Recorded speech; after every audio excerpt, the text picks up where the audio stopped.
後の鳥は檻の中で緑の管をくわえて粘土のような無味なレーション頭をドロドロにした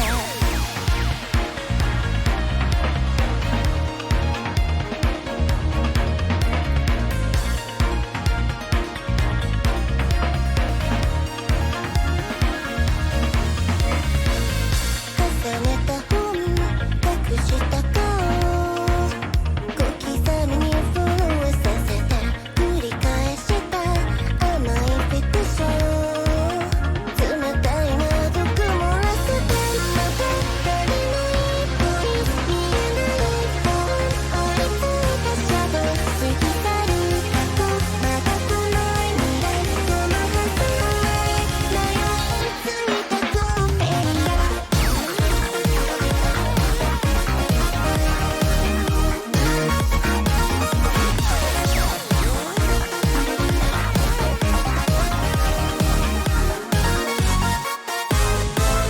夢の柱モノクローム噛んでもすぐに吐き出す喜劇に似た古代モーション外野の幕が上がるまだつかないポイ似てないフォン忍び寄るシャドウ過ぎ去る過去まだ来ない未来そのはずまでブラウンヴァンパイアもう小さい子供で今星でもそう待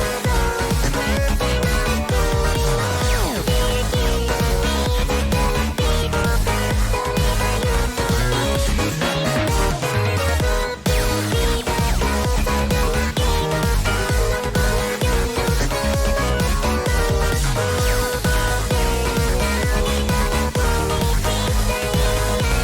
な気がしないけど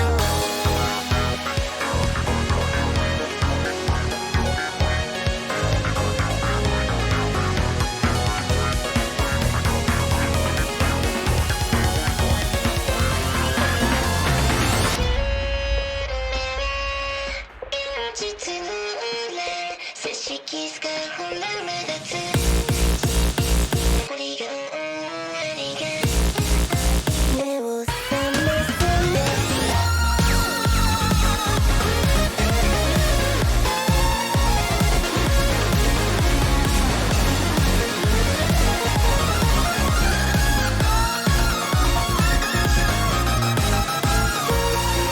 聞こえるボイス近づくフォン溶けてゆくシャドウ見慣れた過去見慣れた未来そのはずも今のプライズマンもう小さい子誰が今星じゃなくなった街の悪夢の利益が見え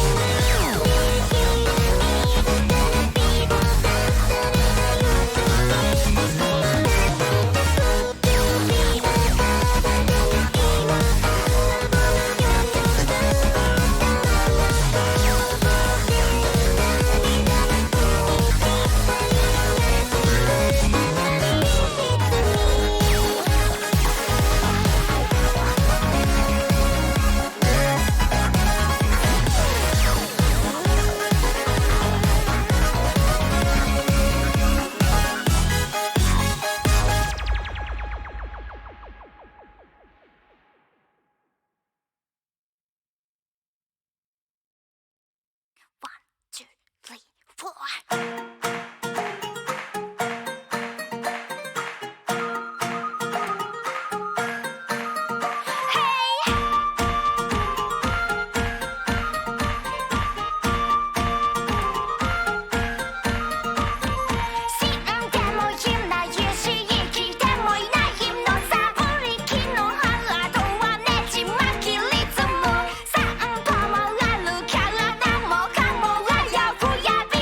Don't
下の良いたずら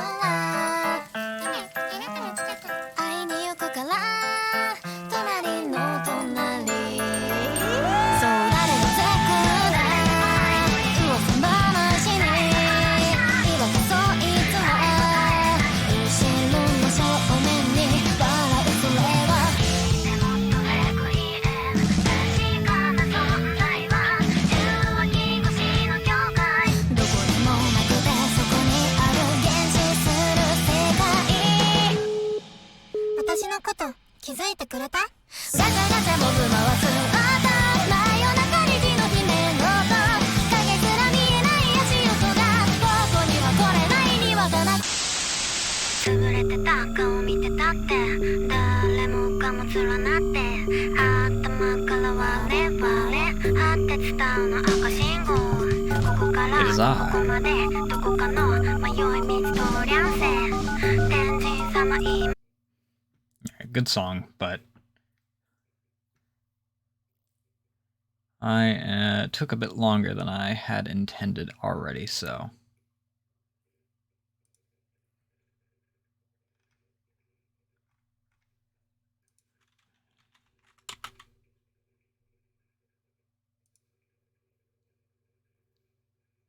Forgot how many soundtracks I have. So if I type in soundtracks show up. There's achievements for this game?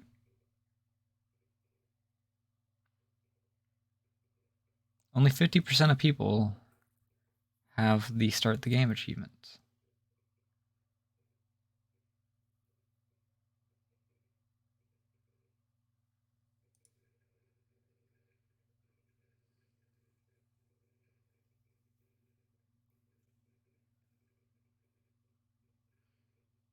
Also, let me bring this back up because I didn't actually calibrate.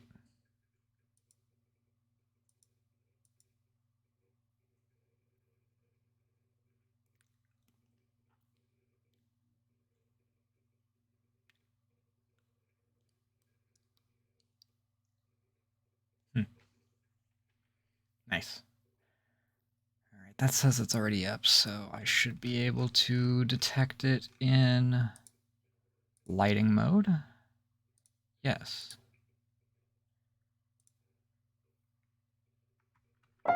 Bring this up. Whoops. Oh, you are tiny. Are we gonna have to put this in small games?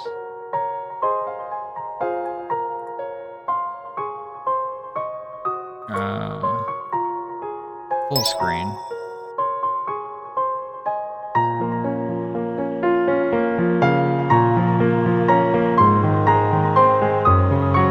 Let's turn the... Oh, it's one of these. Background music down a bit.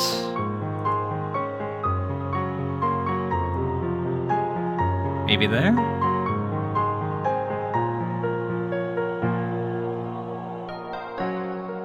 One moment. Make sure.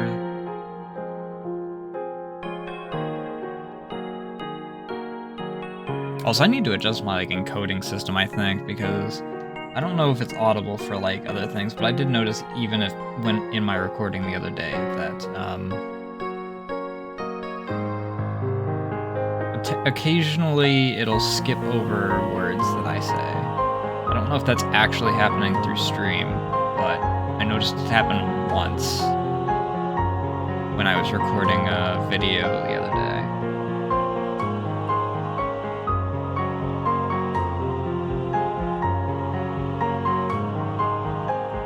Yeah, a little bit further down. Okay, so there is no voice acting. I thought this had voice acting.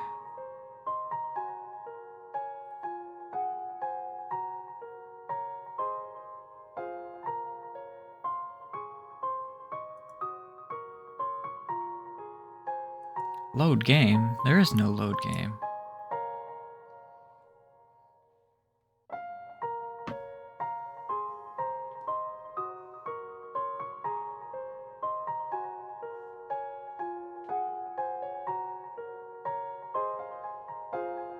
Actually, how long has it been that I've been kind of putting this off? I know I watched this in like at least 2016 because it was in the back room of my grandparents' house. It was on a TV, I think.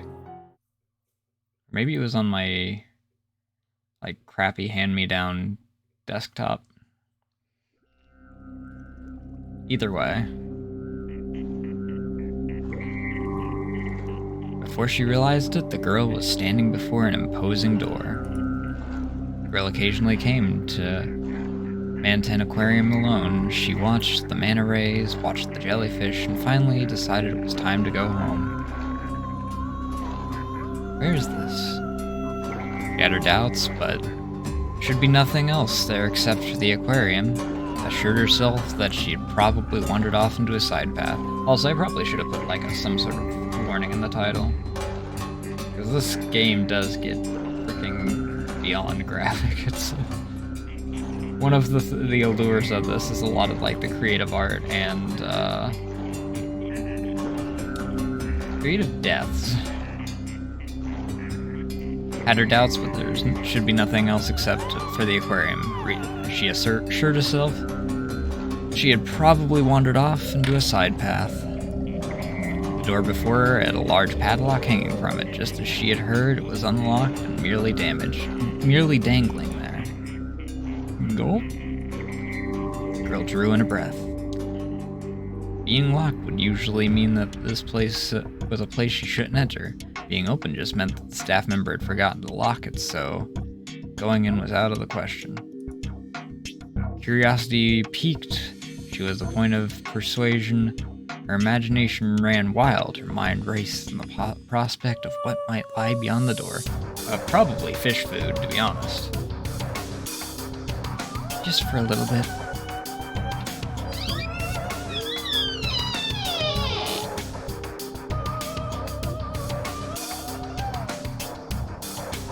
Let me quick save real quick. And let's test something, because I can have my camera off the edge. Okay, cool. Spacebar works for that. Quick load. Opened the door and saw lots of glass tanks. Several types of fish. Hailing from the deepest seas, from football fish and oarfish to pelican eels and barrel eyes were swimming around. Oarfish are massive!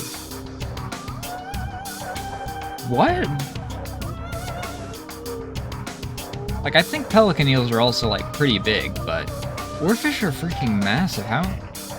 And they've just got these things hiding in a back room somewhere?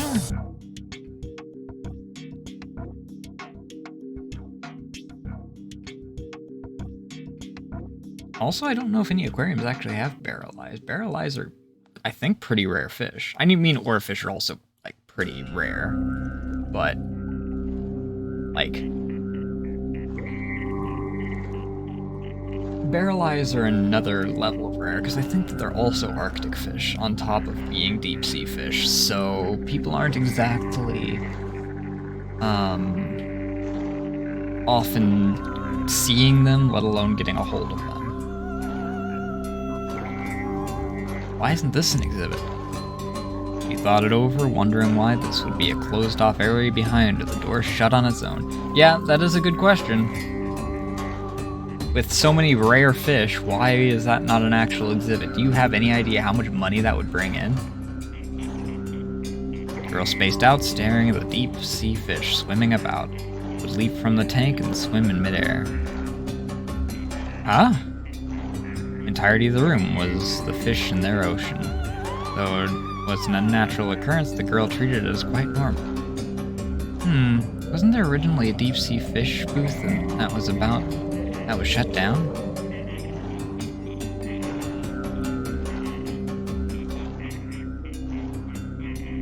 Suddenly remembered, at that moment her surroundings were dyed a deep red. Water in the tanks, the fluorescent lights, all of it was red. The girl's vision also became red. She opened her eyes. The girl was back in her own room. It was well into the night. She couldn't remember how she had gotten home after all that. But more importantly, she had a bad feeling about something else. It isn't red here. Became aware of how hard it suddenly was to breathe. No matter how hard she gasped, she was unable to get oxygen into her body. Like the fish who couldn't breathe anywhere but the water, she couldn't breathe unless she was inside that red color. She was convinced. On impulse, she threw open the window, leaned out, and thrust a hand outside. She couldn't inhale the wind flooding her room. She could only smell its milky and pleasant scent. More. At that moment, the girl's body was tossed into the air. For just a second, her body seemed to float like a fish in the sea. Her room was on the 12th floor of her apartment building. In her fading consciousness, the girl watched her blood flow endlessly from her body. It's red. Only then could she breathe. Now everything would be fine. The girl smiled. The full moon, night sky smiled too.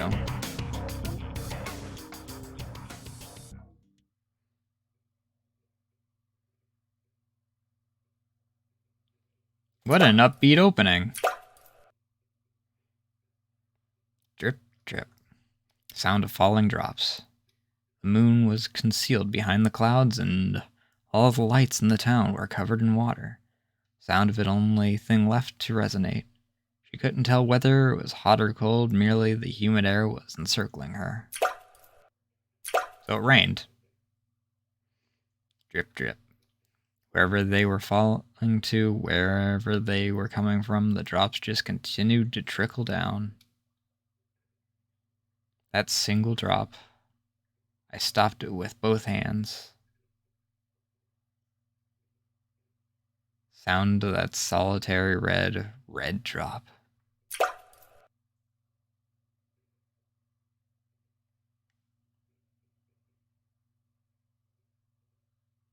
Excuse?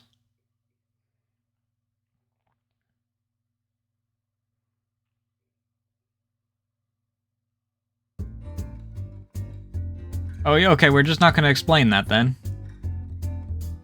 Just going to casually glance over it and just be like, yeah, we're at school now.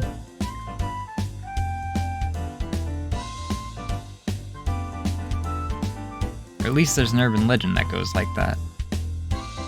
Talking about Manton Aquarium again. That's your new thing, isn't it? While stuffing her lunch into her mouth, the Tamagawa Himiko spoke. Oh great, I'm gonna butcher these names. Oh.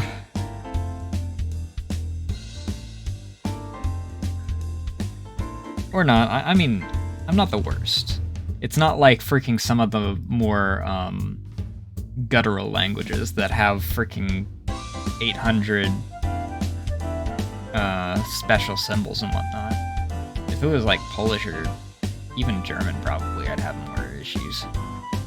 I know some German, so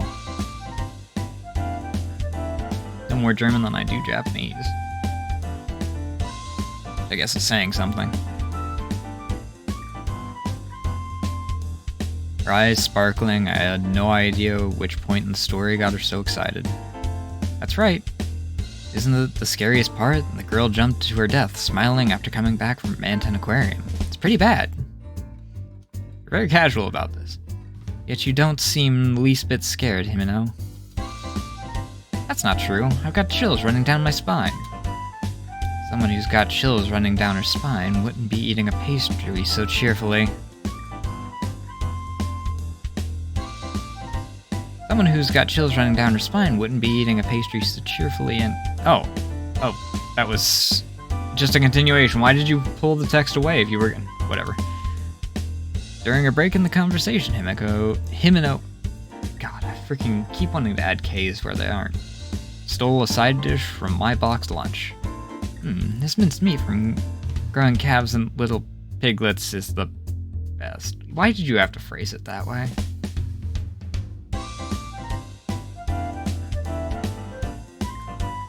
Thank you! I'm glad I'm not the only one that was just questioning it. Why do you have to put it like that? Jeez. Why'd you have to make me lose my appetite? Give you the rest of it. Alright, I'll take it.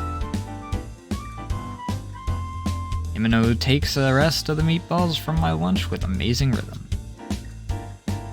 That was just the goal, wasn't it? Reason I...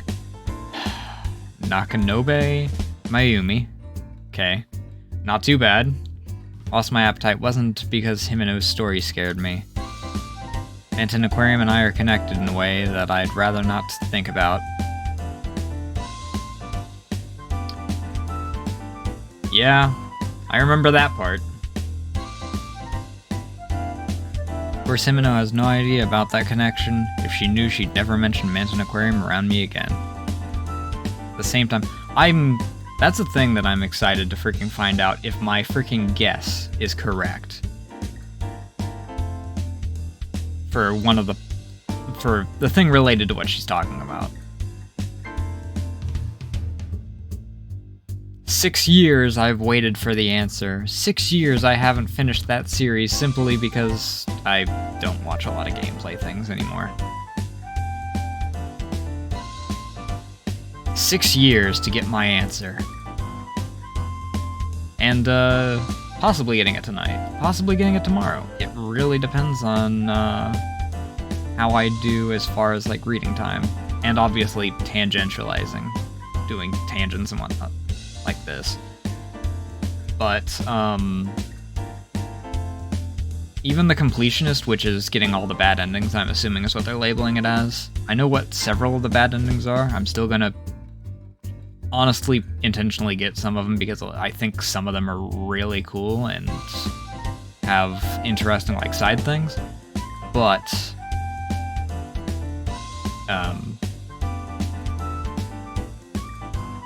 the full, like, 100% completion thing, the thing said that it could take between 8 and 11 hours, which I might just, like, outright go longer if I freaking really get engaged in it that way, but God, that would put me at nearly noon tomorrow when I finish. Either way. Same time, I've been afraid this thing might cause Himeno to stop talking to me. Himeno is pretty much my only friend. It isn't that I haven't talked to anyone since entering junior high, it's just that the only person I can actually call a friend is Himeno. Oh, so they're only in junior high. I thought that they were high school. Man, the stuff that they freaking have to deal with throughout the... Oh, well, I guess that is kind of a common thing. Junior high, high school region, they freaking wind up getting put in some horror situation and having to deal with it.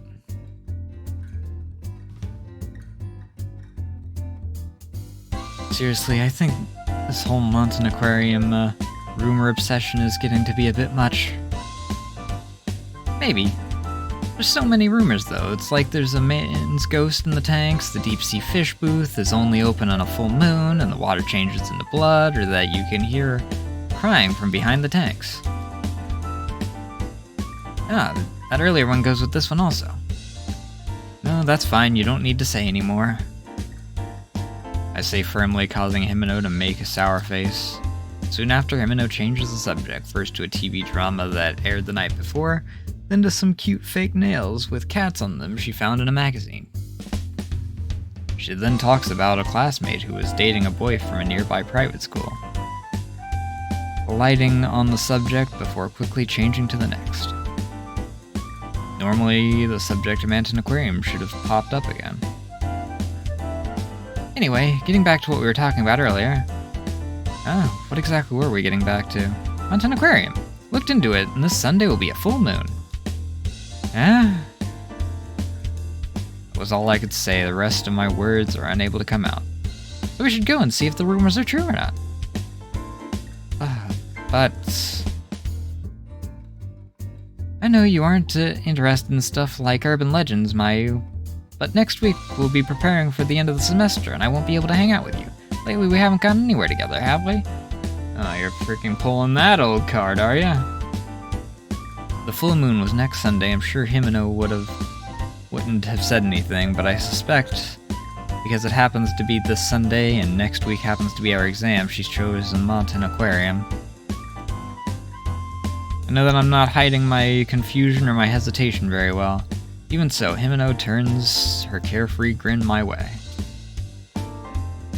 Also, I freaking forgot to turn my light on so my tracking is a bit better.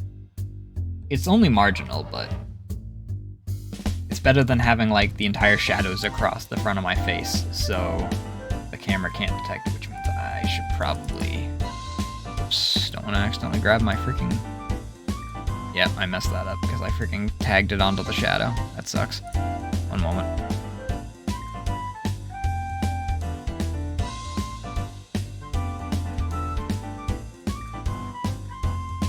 Okay. Now we need oops. Can I grab the glasses?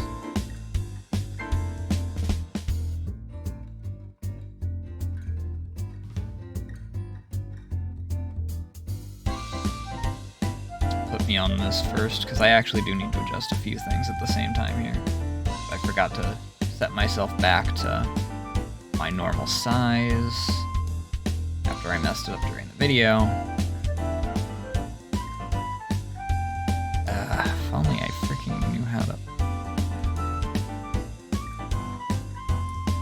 I don't use accessories very often, so it throws me off when...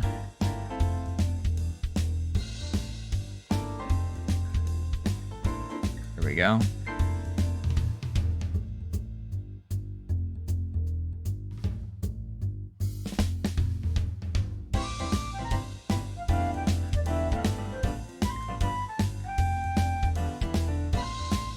Oh, what are you attached to? Oh, are you actually still attached to?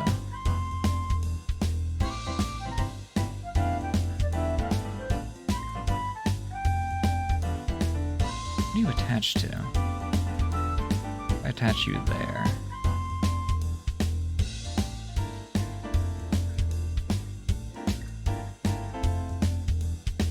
I don't remember how I freaking attached it that it got to cooperating with me.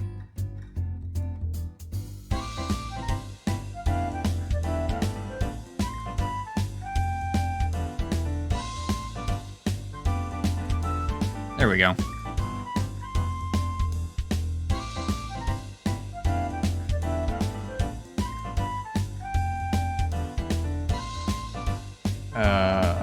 Quick save real quick.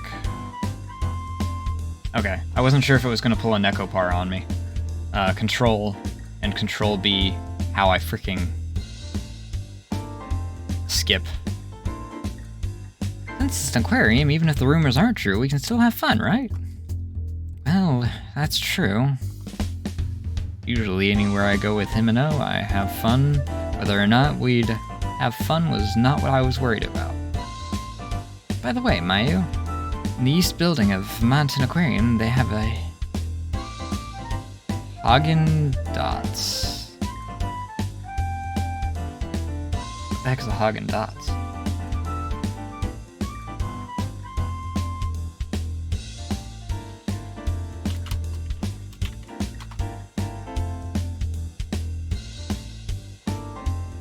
How's that spelled?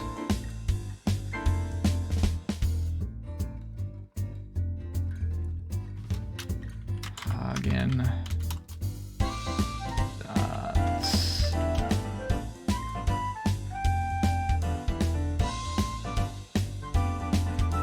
If it's referring to... Oh, it might be one of those, for copyright reasons, it's misspelled. Yeah, I saw that. I'm surprised that LewdTuber wasn't also trending on Twitter as a result. Normally those two go hand in hand. So if she mentions ice cream, then I know exactly that it's one of those copyright things. That is a very close freaking one. It's not like they freaking outright changed like half the freaking word or anything, or like... That's literally the exact same brand, just without the dots above the A. As in the Eden restaurant? Oh, okay. It's a restaurant.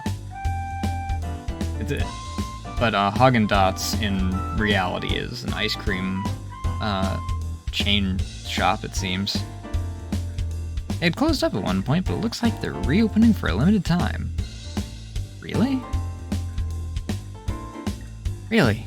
They have cookies and cream flavor you They have the cookies and cream flavor you like too, Mayu. Of course I hesitate, but in the end that settles it. Okay, so it is the ice cream. Yeah, that is very close to the freaking just name brand in reality. That is ballsy. Granted, I think that this is more indie, so they might have, you know, just flown under the radar. I figured that they would, which is fair. And we'll go. And as long as we definitely get some cookies and creams, saying you have no money because you did it too much shopping. Saying you have no money because you did too much shopping is out of the question. Oh, I freaking gave her voice. I know, after all, I'm something of a glutton myself. Fine, fine. In the end, we settle on Mountain Aquarium and ice cream for Sunday. Since I've already received my reward money for moving on to the next grade, I don't need to worry about my allowance. Still, it's been 5 years. Did you say something, Mayu? No, nothing. Bite my tongue covering the words I had carelessly spilled out. The good thing about, like, running visual novels is that, having to keep my throat hydrated means that I don't wind up freaking going for 8 hours of... No, that's an exaggeration. But 4 hours is actually kind of not an exaggeration, of not taking a single sip of my drink and then gulping it in, like, the moment I get a break. And then running out after 2 break points. Looking forward to the aquarium. It's probably been about 10 years.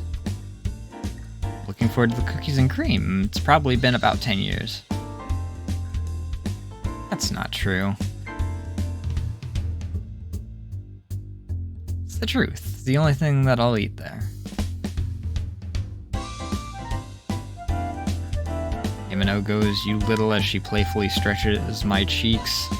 End of lunch chime sounds, and Himeno goes back to her own seat. It's with Himeno, it'll be fine. That's what I told myself at the time. Da da da. Are we skipping straight to the... Ooh. We got a little intermission thing going on here.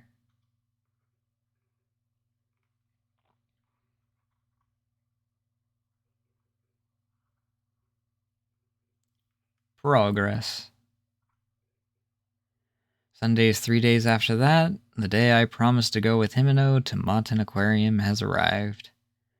We're to meet at noon at Mountain Show Station.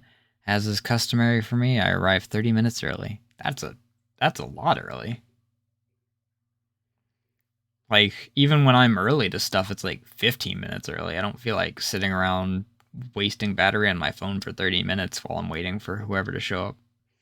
Especially if, I mean, the friend definitely seems like the friend that's normally like, oh, I'm a little late, haha. Because I'm, you know, I'm the more carefree one. I've gotta be the duality. You gotta be the one that's serious and has reservations about doing spooky stuff like this. I gotta be the energetic, cheerful one. And I'm gonna be slightly late to show that maybe not all my ideas are the best. Leaning against a pillar, I do nothing but space out. Tons of people pass before me. Mountain is really... I wonder if I'm pronouncing that right. I don't know if it's Manton or Montan. I'm calling it Montan most of the time, though. It's really crowded on days off. Even so, there aren't really many families or groups of students, everyone around me appearing to be adults. Because of that, I quickly begin to feel uneasy. In this crowd, I am alone. Unexpectedly, my head begins to hurt. Wonder if Himeno will be here soon. Mutter to myself, then look at my shoes. Oh, right. You know, the perfect thing that one person always has to have during a horror game. Heels. Deep blue sandal boots that were this year's newest product. Mom and I had stopped off at the department store on Saturday. She bought them for me after some coaxing on my part. They were far from what you'd call high quality, but they were still a bit pricey for a junior high schooler's allowance. Not usually the type to beg, but I couldn't take my eyes off these boots. Mom bought them with almost no resistance, saying, "Going out of town, so you need to look your best." Like both their form and their color, and found them a better fit for the summer season than anything else. Yeah, open heels are an alright thing for it. As someone who freaking wears boots almost exclusively these days, freaking heels are definitely one of the first spots that freaking wind up just burning up if it's freaking hot out. I guess it's because it's like right in the center of where all the freaking heat's converging from the upper leg and from the freaking feet.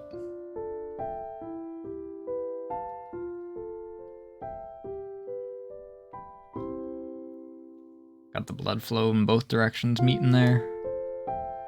Take my cell phone out and check the time. Still 15 minutes to go until we are to meet. Since Himeno is always 3 minutes later than the time we establish, 3 minutes isn't bad, I guess. Got about another 20 minutes. Finish reading my paperback on the train, so I have nothing to kill time with. Start reading the book again. There's nothing I can do about it, so I decide to keep myself from boredom by watching the people passing by. If I don't keep myself distracted, horrible thoughts will revive in my mind. I'm always worrying about what will happen if I'm late, though. It had actually been about a month and a half since Himeno and I had gone out, always talk at school, but rarely spent time together afterward. Anyone who saw us probably thought we were opposites. Outings like this aside, I often spend my days off at home. When I was in elementary school, our family would go out often, but lately that's been limited to dining out on Saturdays. So when I'm asked what I do when I stay at home, I usually say I do nothing. Doing homework and watching TV is stuff that seems pretty common to me. On the other end of the spectrum, Himeno, who goes out regularly, I often hear stories when she went to karaoke on weeknights, or about how she traveled out of town on Sundays.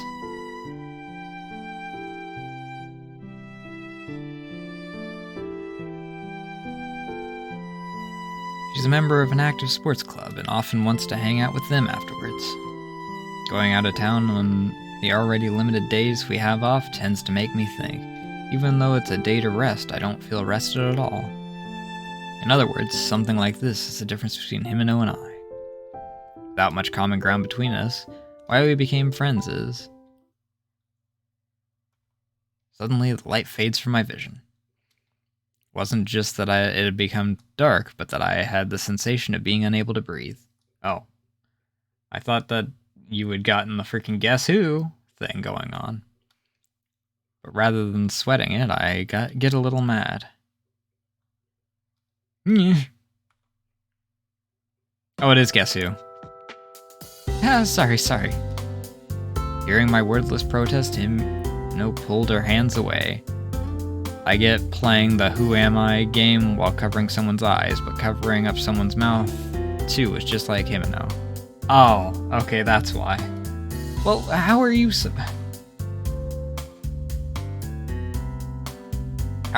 to play the Who Am I game if the person can't actually say anything to guess? Also, how massive are her hands, or how, small is her face, that she's able to cover both of her eyes properly and still cover her mouth? How does that work?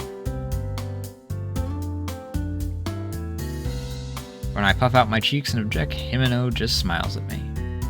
Because you were staring into space, Mayu. Ow. Instead of apologizing, Himeno blew on the nape of my neck. Without thinking, I made a weird sound, embarrassed. I looked around 2 or 3 times, but the pedestrians walking by seemed unperturbed and didn't even look our way. Yeah, that sounds about right. They got more important things to do than to freaking worry about what 2 freaking kids are doing. Also, why am I so dark? Am I actually on the right freaking layer for this?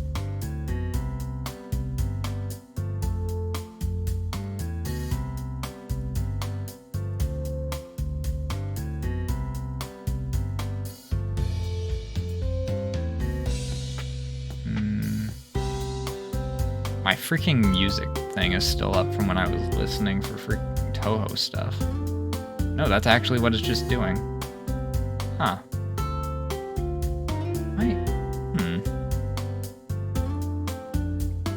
Okay, yeah, now it's working properly. I was wondering why it was so freaking dark. Yeah, okay, we good.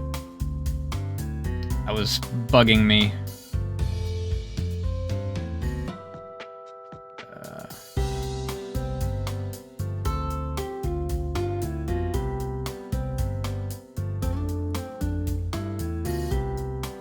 Oh. What was my mouse? It's not showing up at all over there.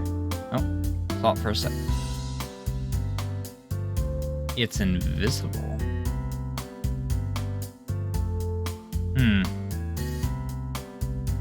That could end badly, maybe. I don't know. Culprit who would surprise me moves in front of me before I realize it. You're mean, Himeno. I got to hear something good. You didn't. Moreover, if I say that, I checked the time on my smartphone. It's 3 minutes to noon. Our agreed upon meeting time. It's not time yet. How rare. That's rude. Jeez. Make you make a weird noise again. Saying that, Himeno opens and closes her fingers in small, swift, grasping motions. Times like this, I know I'd better change the subject or get messed with by Himeno again. Oh, by the way, did you buy a new one? You mean my necklace? Yeah, I did. I thought I should get one to match my shorts. You and I haven't hung out since around midterms, Mayu, so if I buy something today, I'll really be out of money.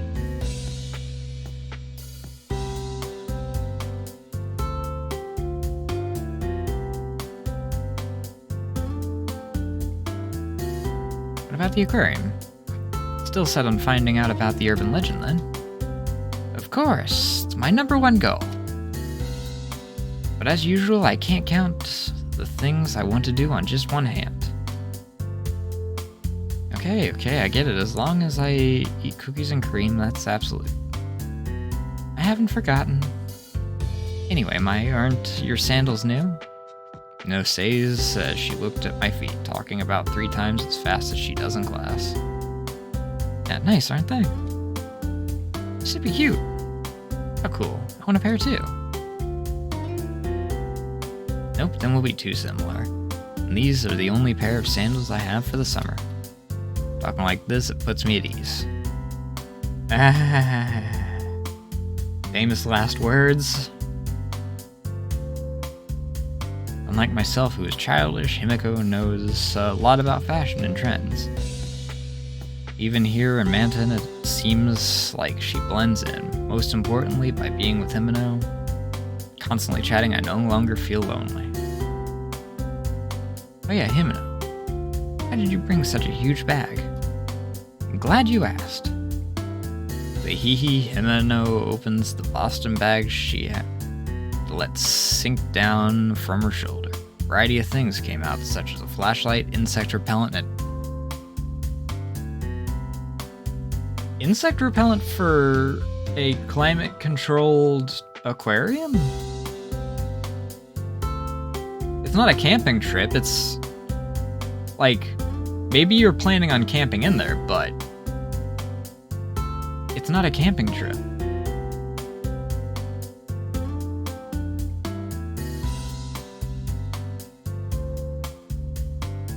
Variety of things come out: flashlight, simple blanket, first aid kit, matches, and snacks like chocolate and cookies. The matches also don't really make sense. I mean, you light a match, and if you like use it for pretty much anything, the sprinkler systems are gonna freaking activate anyway. Like, I know it's an aquarium, so like there's not a whole lot of flammable materials, but they're still gonna have sprinkler systems for that instance. Glass doesn't exactly like heat terribly well, and fish are very sensitive to temperature differences. God forbid the difference between standard temperature and boiling. That would be the result of a raging fire in an aquarium. What is all this? Himeno, where are you planning on going? Knowing the twitch developing on my face, Himeno thumps her chest. Geez, to the aquarium, but since we're investigating the urban legends, we should at least have some supplies. Then, like, okay, the food makes sense, sure. You're planning on camping there overnight anyway. You'll need snacks. Otherwise, you're just gonna kind of freaking be suffering once your whatever meal you have throughout the day wears off. Flashlight, sure. It's closed down. Things are gonna be dark. Most likely, they're not gonna have lights going. Rest of it makes no sense. Well, okay, the blanket does. I don't know, like, which way that temperature would lean in an aquarium at the end. Probably colder.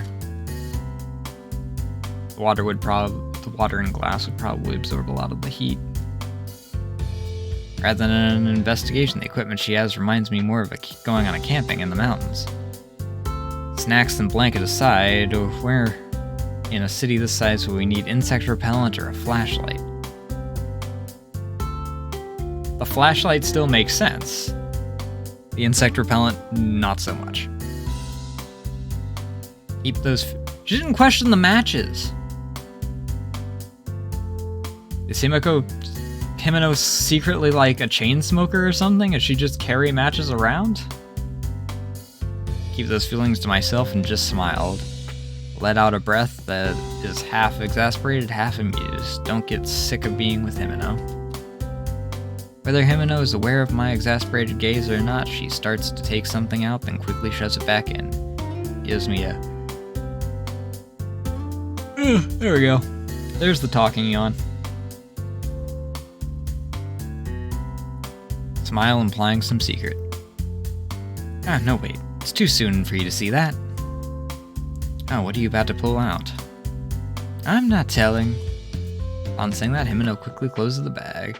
The way I see it, it's a wonder she fit all the supplies she had, and just a moment ago, I wonder where it's all being stored. It's a bag of holding. By the way, no club today? I ask with the underlying question of whether or not today is an off day for the club. At my question, Himeno averts her eyes. Nope. Probably no club today. Really? Giving a brief answer, I start walking. On hearing her reply, I immediately understand it as she skipped it again. But not wanting to ruin the merry mood, I merely quicken my pace. I'm not in any clubs, but even I know it's not good to skip. I mean, I guess it depends on like how often you do it.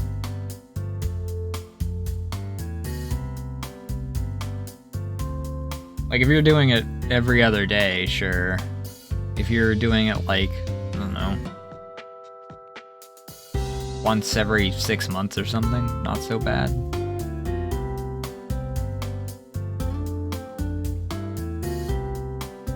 Speaking honestly, I want her to show up for her club, as she seems to be respected, even by students from other schools. Coming here together like this. Oh, Christ. Makes me equally guilty, though. Once I get thinking, I don't really stop, so the conversation shifts to a ramen shop that catches my eye. What club is she a part of, anyway?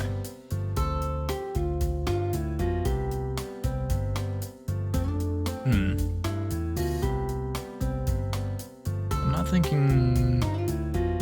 I would assume not something like chess club or anything.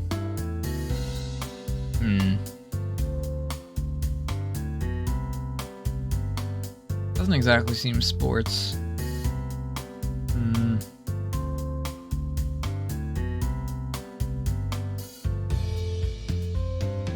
Maybe cheer for, like, that would explain, like, the karaoke thing. I don't know, maybe it's something that'll be revealed later or something. Or maybe it's just like a hand-wavy thing. Doesn't matter what club she's in. Once I get thinking, I don't usually stop, so the conversation shifts to oh, I already said that. Oh, Mayu, you want to get lunch? Ah, you caught that? Feeling as if she has seen right through me, we head to a nearby coffee shop. It's apparently famous following its coverage in a magazine for a sandwich that was overflowing with vegetables. I say apparently because on excitedly finding the restaurant Himeno shared. Compared to a hamburger shop, this place is a bit intimidating and trendy to me. Since I'm with Himeno, it doesn't bother me. Shoving the roast chicken sandwich with extra olives that I ordered into my mouth, the unease I have been feeling disappears. God, I freaking wish I had chicken. In contrast to my fervor, Himeno eats her avocado and shrimp sandwich in small bites. Well then, about our plans for today. Himeno starts in as soon as we have finished eating. We'll start with the aquarium, no matter what, that's the main thing. So we'll look into the old man's ghost and the closed-off deep-sea fish booth rumors. After that, go into the shops and finally have some ice cream. I think it's better to get the cookies and cream first. If you eat 2 times, you'll mess up your stomach and get fat. You won't be able to wear a bathing suit. I mean, she doesn't exactly seem like one that cares that much about, like, the bathing suit thing. Oh, Himeno, it's no fair for you to put it that way. Isn't fair, Himeno's in the exercise club. Oh, okay, well, there we go. It's a vague sports club. She'll be fine, but for someone like me who doesn't exercise enough, it makes me stop and think. Having said I wanted to go to the pool is all the more important. Okay then, we'll stick with my plan. That was a delicious meal. Urged on by Himeno, I decide to leave the ice cream shop for another time.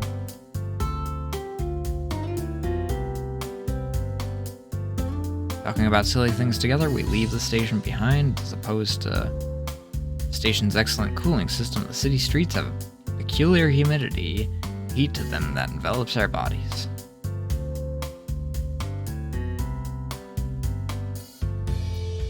Beginning of July, summer has only just begun and I can already tell it's going to be a tough one. Isn't it always? God. Glad it's finally getting into fall and whatnot. I can go outside and enjoy the cool air. Enjoy my ability to wear a jacket. Actually relax and breathe without the thick miasma of pesticides.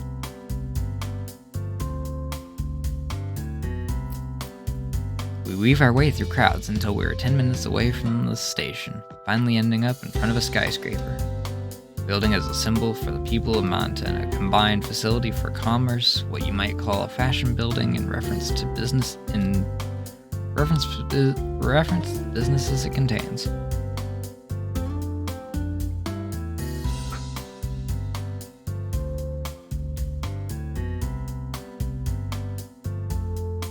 Montana is a town known as a place people go for amusement.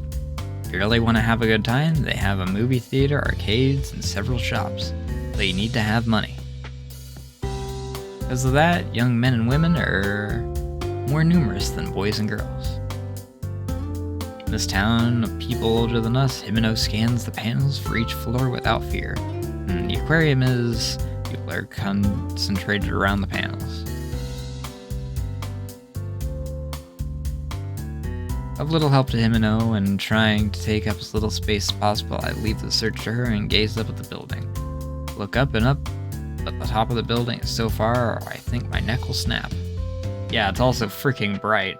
Freaking blinding me here. That's magnificent. The building was built not long after I was born.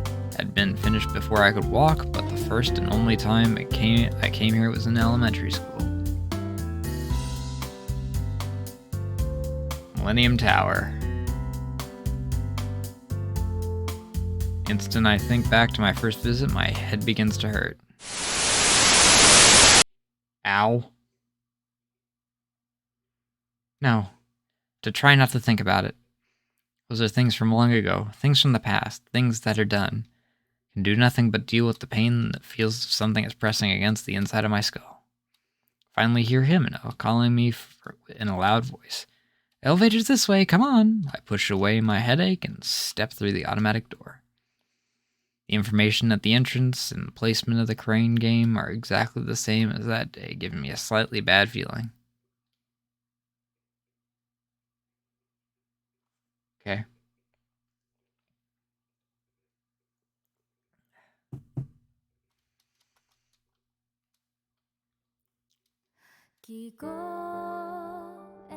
Oh, we got our opening.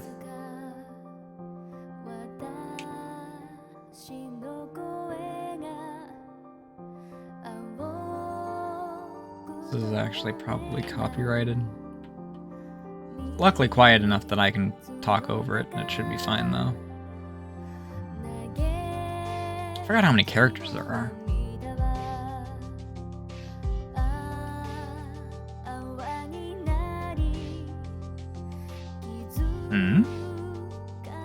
Those two I don't remember. Him I remember.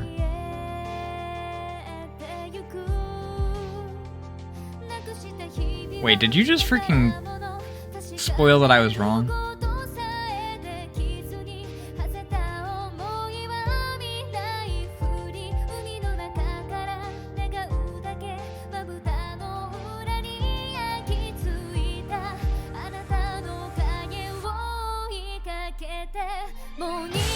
Well, maybe not. Maybe it's just like giving a face for when we do the flashback stuff.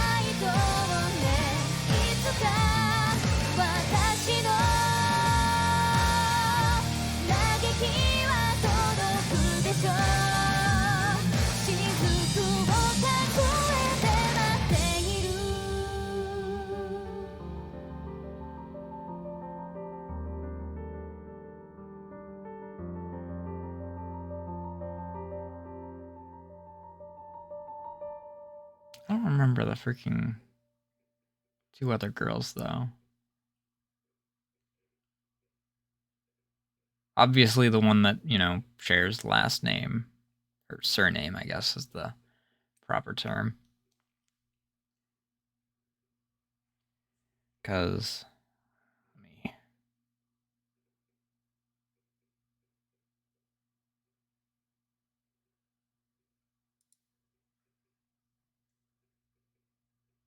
save.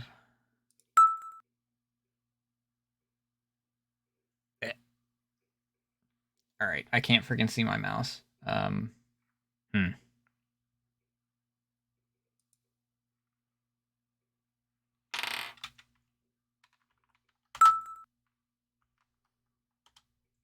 I get my mouse back now? Okay, my mouse shows up for OBS, but it doesn't show up for me. What kind of backwards freaking... Alright, let's see here. There we go.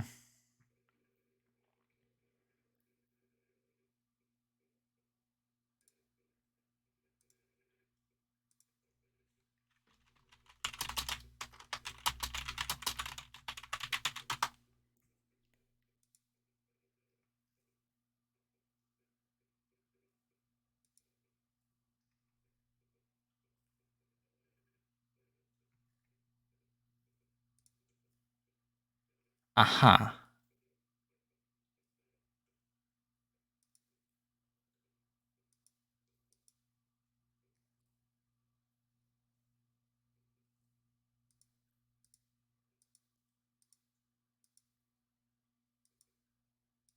Huh.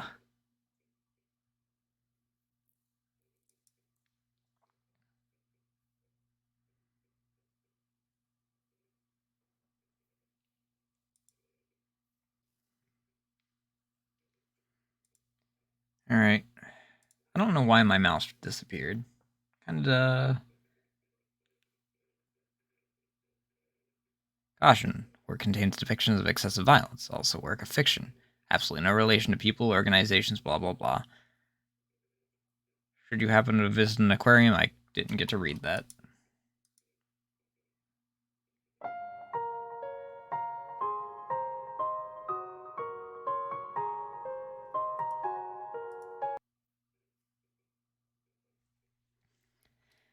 From the elevator landing, we head to the top floor of the separate Manhattan East building. Elevator is the type that has glass windows so you see out. The only thing that distracted me from my gloom. Crowd of people get on with us, but almost all of them are gone by the time we reach the floor that contains the aquarium. Probably stopped off at the apparel or sundries shops. Isn't that we aren't interested, but Himeno recommends it's crowded now.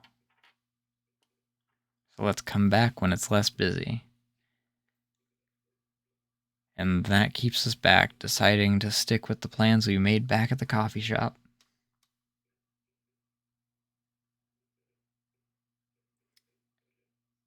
I might have to freaking run without the thing because this didn't default back to it. And if I bring the thing back up,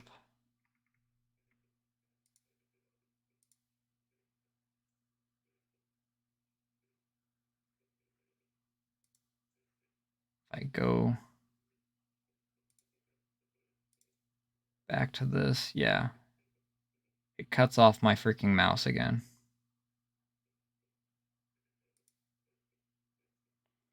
Alright. We're just gonna go without the lighting stuff.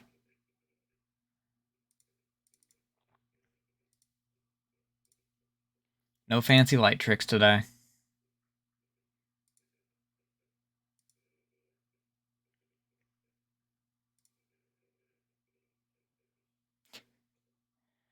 Something should happen when you visit the aquarium. Those involved in the making of this work bear no responsibility. Oh, that's cute.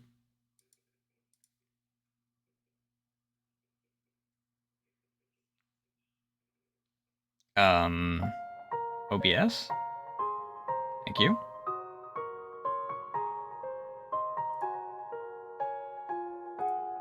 I'll just hit continue.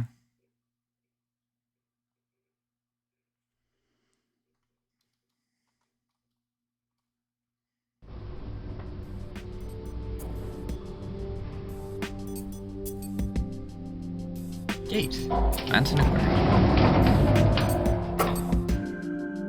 Stepping onto our floor, the atmosphere immediately switches to a lively one. Sounds of chatter are drowned out by the roar of a large fan. Lighting is dim and tinted slightly blue. Windows are also covered, giving the feeling that it has suddenly become night. As this is an aquarium, it makes sense that the concept is based around the ocean. Yes, the pungent smell of salt is a major change. Amazing. It's like we've dived deep into the sea. That's what I thought too. Instead of being targeted at families, lately it seems more like a date spot for adults, or at least that's what the magazine said, but it's true. Even though this is only my second time coming here, it feels like the first time. Next to the entrance is a souvenir shop, though lacks the usual boisterous voices. It appears to be a place that can be reached both from inside and outside, but it doesn't seem to get in many customers. Just as Himeno had said, the aquarium seems to target adults. In an atmosphere like that, even Himeno looks nervous. Hey, Mayu. What's up? Forgot to tell you this one important thing. Himeno makes a mysterious face and brings her mouth up to my ear. What? Did you drop your wallet or something? No, it's not it. This is something I heard that's bit of an urban legend, but they say the amount of people going missing is on the rise. It's a rumor that this month alone, the number of missing is well into the double digits. Yeah? We have this conversation in front of the metal rack that holds the map of the aquarium. Aside from the map, there's a guide to Manton East Building and information about the affiliated hotels. During that time, we hear the sounds of the elevator opening and closing, but do not see the people going into the aquarium. Manton used to be a shopping district, right? It seems to be why. Even if there were a lot of runaways, the media wouldn't pay much attention. But supposedly many of the missing persons have stopped off at the Manton Aquarium. That rumor, who did you hear it from? Who indeed? No one in particular. You know how rumors spread. Himeno's word, I feel a cold shiver along my spine. Regardless of how credible the rumor is, a sense of dread shoots through me. Considering my past, it's natural that I would feel connected to the missing persons in my age range, especially if they're runaways. If that's the case, it would send chills along the back of my neck.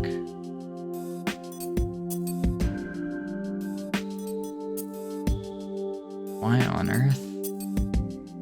You should have told me before this. Well, I thought if you had heard about it, you might not have wanted to come. Well, yeah. You know, people going missing. Especially from an area where, like, it should be really easy to freaking see them. We're in the era of smartphones, so we've definitely got security cameras and whatnot. People going missing from the top of, from, like, the 17th floor of a building or something. Just poof, gone. Yeah, I'd be scared too.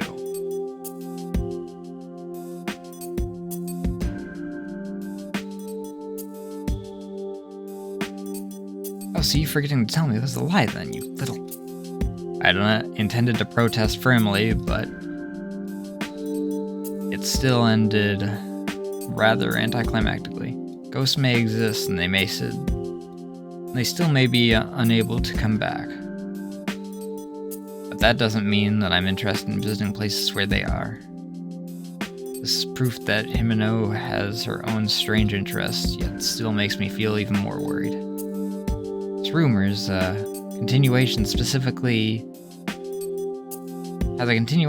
specifically people who saw the deep-sea fish booth never come home. Then how did you get the story about the person that did come home from the deep-sea fish booth and then jumped?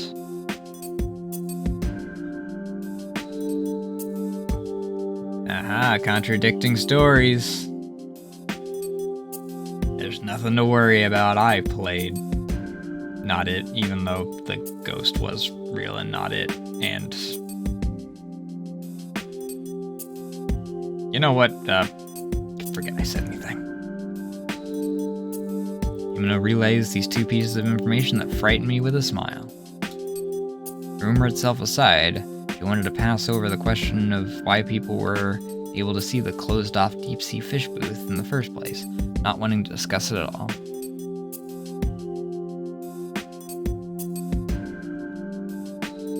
Wait a minute, Himeno.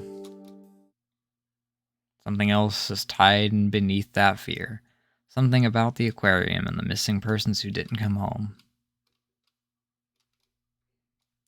That was essentially what happened to my sister. Since we already got spoiled in the credits that she has a sister because she has the same surname.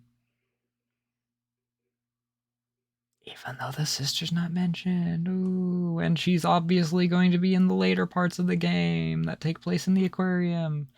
Ooh. Man.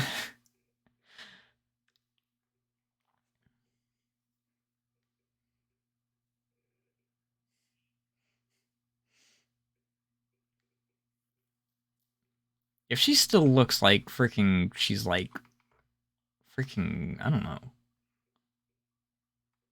She's younger than Mayu, who's junior high, so what, the sister would be like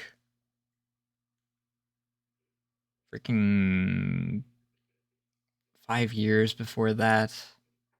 Let's see here. There's 4 years in high school.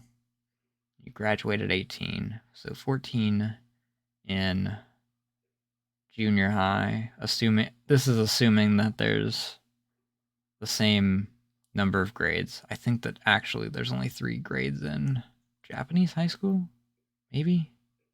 I'm just gonna go off of assumptions. So say that they're about to graduate into like high school. Say about 14 then. 5 years prior would put Mayu at like 9. And if her sister's her younger sister, which I'm pretty sure was the case, that puts her at like at maximum like 8. So she's survived in like freaking some extra dimensional aquarium thing.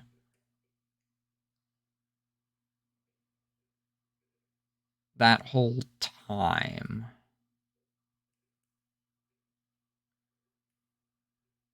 I'm curious as to like if my guess is correct, or if she's actually going to show up as like the same age, in which case there's some sort of like freaking time vortex tomfoolery going on there.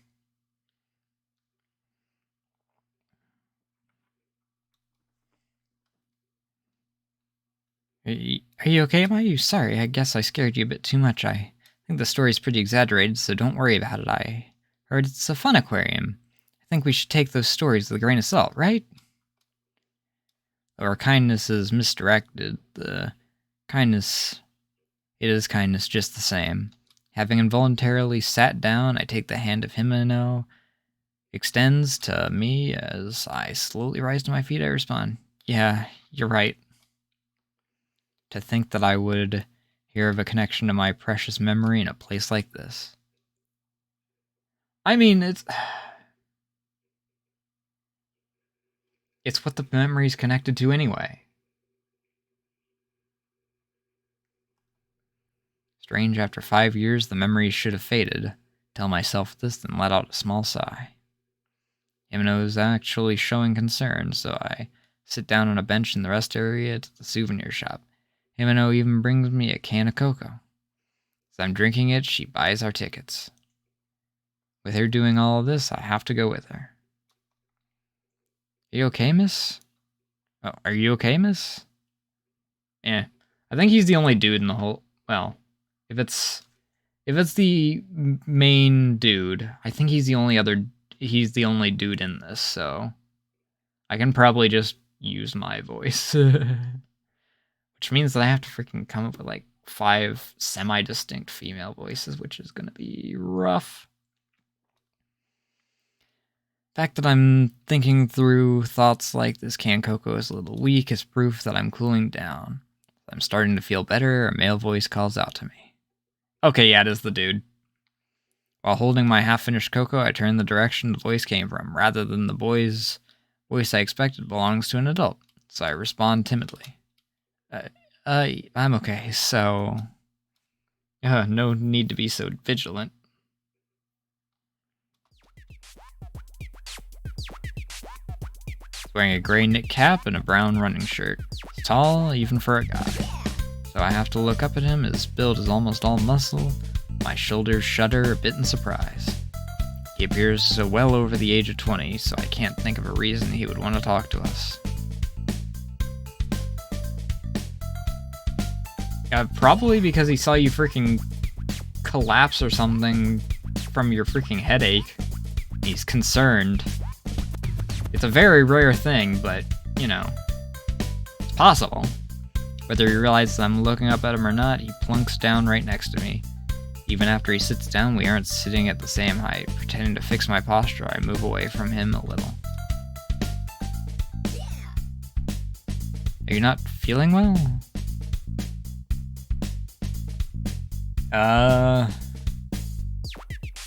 I highly doubt that this answer in particular matters all that much.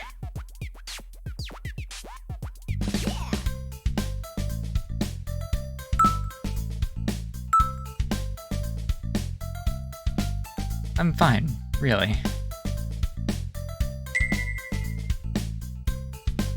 Thanks to my nerves and my wariness, I end up speaking unnaturally fast. Moreover, purely as a kind person, I might end up abusing his good intentions. How cold. Yeah, it figures. Say again without thinking, without my knowing what he's so happy about. Man's mouth loosens into a grin. Pretty clever. I give up. You know, I seriously am worried about you. Your face is pale and all.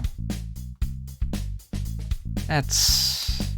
kind words taking me by surprise. I inadvertently avert my eyes. For some reason, I become strangely embarrassed and begin tapping my index finger on a can of cocoa. Oh, that aside, since you came here to have fun, let me show you around.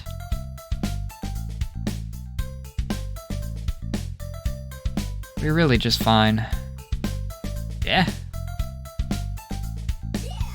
Words come out so naturally, they surprise even me.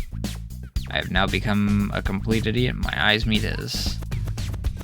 I work part-time in this building, so I'm familiar with it. This area, that is. Hey, what are you doing? Himeno. Gasp and look up. Himeno is there carrying 2 tickets and some pamphlets. With her hands on her hips, her cheeks puffed out, Himeno glares at the man with narrow eyes. I think the only ones allowed to hit on junior high schoolers would be high schoolers. Oh, I'm not trying to hit on anyone. This girl just looked unwell, is all. My, what happened?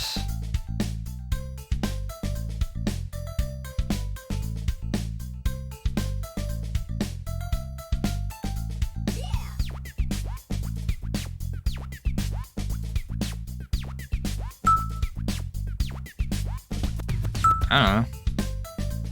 What's it, hitting on someone?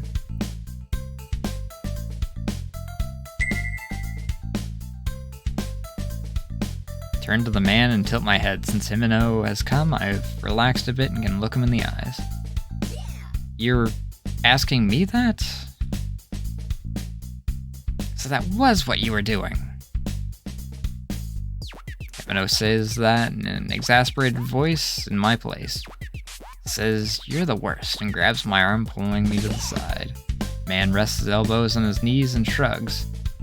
Punctuates that shrug with a sigh. Man, let's go. And hey, mister? Himeno mutters, facing the man's chest. Hearing her say mister and giving me a puzzled look, the man shows us the plastic name tag hanging from his neck. I must have forgotten to take this off.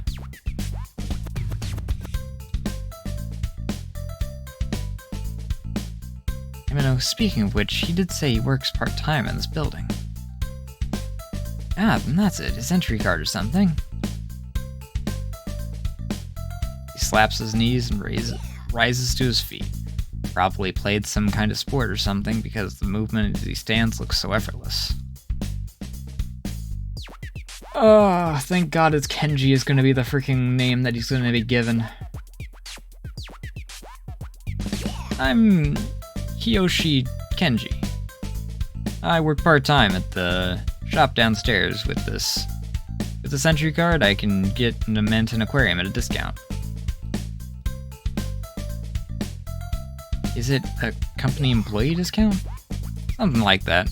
Not exactly company employee, but I get it half off anyway.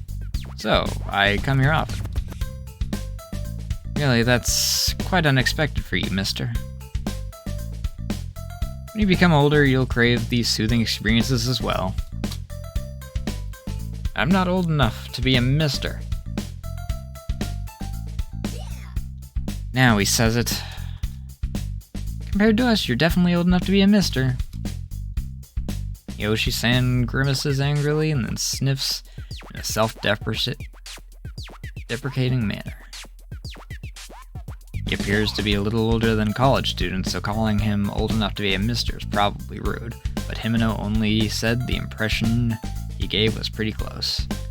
The aquarium is a shared point of interest. Himeno's attitude toward Hiyoshi-san softens. As proof, Himeno talks with Hiyoshi-san about the shops in the building.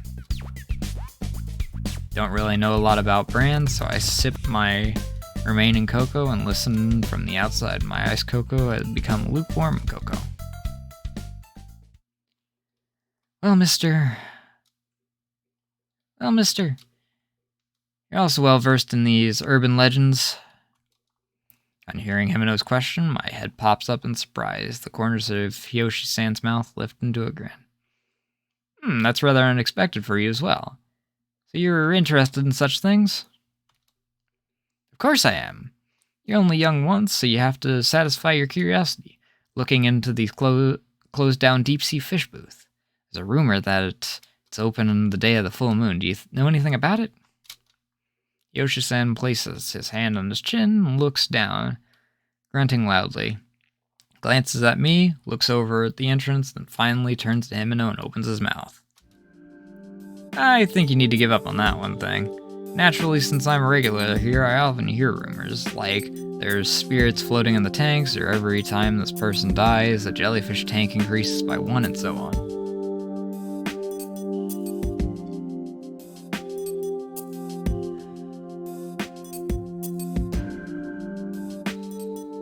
Himeno-chan, the story you mentioned shouldn't be anything more than one of those rumors, but stop dancing around it and just tell me. Previously, I knew someone who went looking into just this, just as you girls are doing now, Himeno-chan. He went missing soon after. Missing? Without thinking about it, I joined their conversation. If someone has gone missing here at Menton Aquarium, it holds significance for me as well. Is that for real? Glance back in surprise. Himeno is still looking at him with doubt in her eyes. Hiyoshi-san listens to what Himeno said and with a playful smile responds, just kidding, it's a lie. Wonder if it is a lie. Because of the words he muttered, my curiosity has been piqued. Couldn't imagine the tense face he made he told the story of an acquaintance who went missing being faked. That's right. But if that's the case, then this really might interest you, Mayu. I've thought from the beginning that it would be better to just give up. No way. I already bought the tickets anyway. Himeno's face shows that she's enjoying herself to the end. She takes my arm gently pull me closer to her. This was the signal that she was ready to go. And in my mind, I prayed that nothing would happen. Well then, wanna walk around with me? Oh, whoops. That's the dude. Ellen, wanna walk around with me?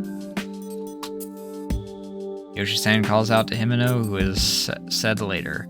But it's me rather than Himeno who hears him and spins around first, so I make eye contact with Hiyoshi-san and say, that's fine. She seems like a that's fine kind of person. That's fine. Not surprising how quick you got into a good mood. Hiyoshi-san snaps his fingers and rushes to our side. Out, out! She says this, Himeno steps in front of me and makes a big X mark with both hands. Mayu, don't be tricked by an old guy like him. He uses kind of words to get close to you, but he's thinking weird things inside his mind. Good lord.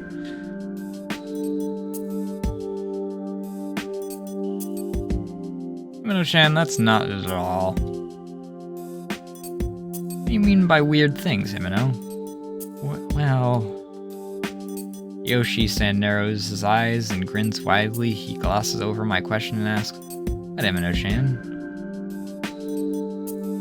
For some reason, Himeno's face goes red, and she grabs me tightly by the wrist. Sexual harassment! Definitely sexual harassment, mister. Without giving Yoshi-san a second to look, Himeno drags me to the gate. Yoshi-san smiles and shrugs his shoulders. Aquarium entrance is so dark that we can't see in front of us till we are inside. I can feel the cold air on my skin. I get a sensation of something heavy causing me to rub my arm. Naturally, there is no mark indicating something has touched me. Called back by Himeno's "Hey, let's go." Pass my ticket through the machine.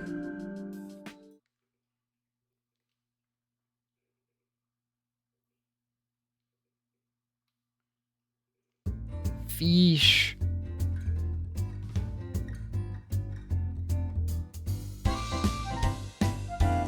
Figures this whole thing of if you come on the day of the full moon, all the water will change to blood is a lie.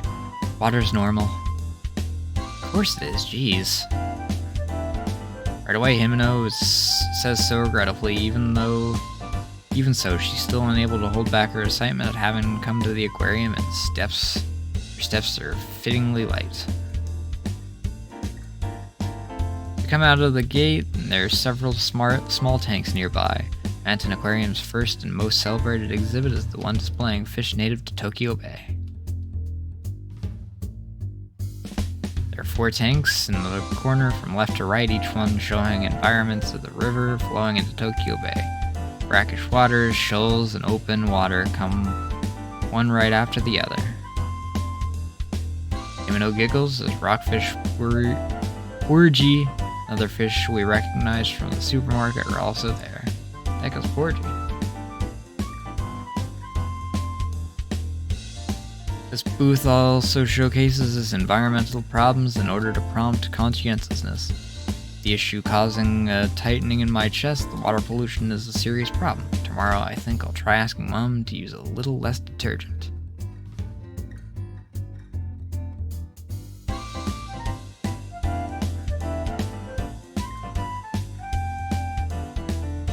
Suddenly it's gotten like this.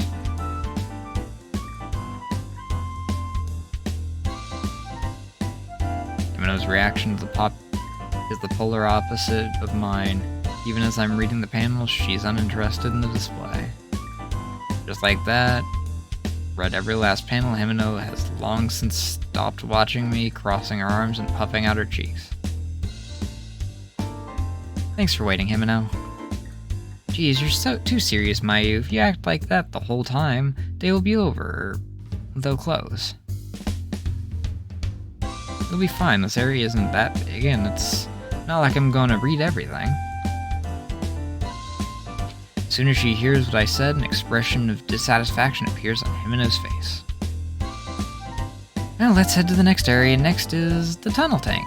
There might be ghosts, or maybe that'll be the human-like fish. Jeez, come on already. Even saying something like that upon entering the aquarium, I had begun to enjoy myself. Upon cheerfully calling out Himeno, my previous unease disappeared, leaving me ready to move forward at the light step.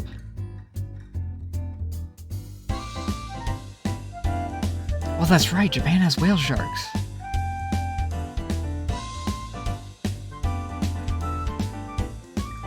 You know, if I ever get, like, the point where I can travel around, well, if any of us get to the point where we can, like, more accessibly travel around. Again. But if I ever get to the point where, like, I have the money that I can travel around, I would like to go to a Japanese aquarium and see whale sharks.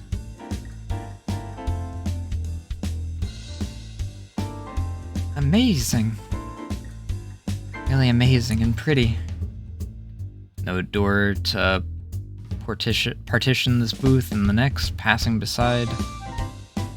This tank took us to the next one, where larger breeds of fish swim about.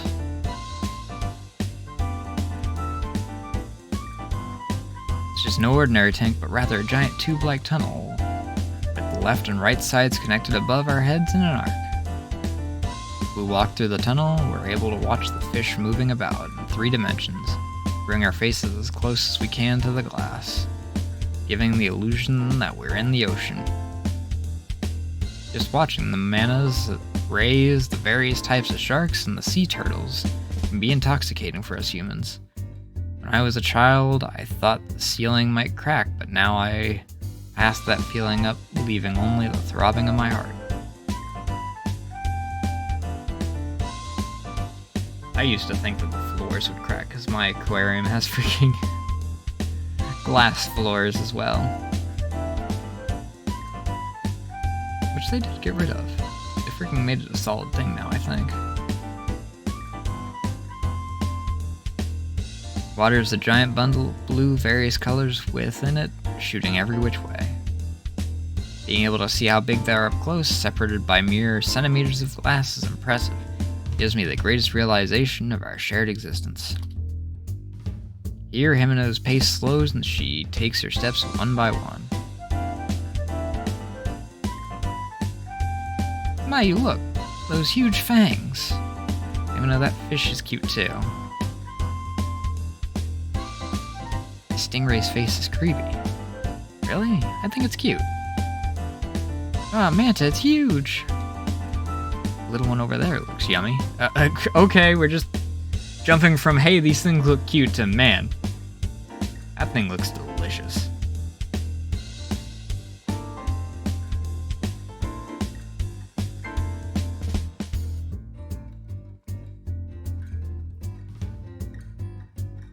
I was trying to think of a decent comparison for what that would be compared to, but I can't really think of any.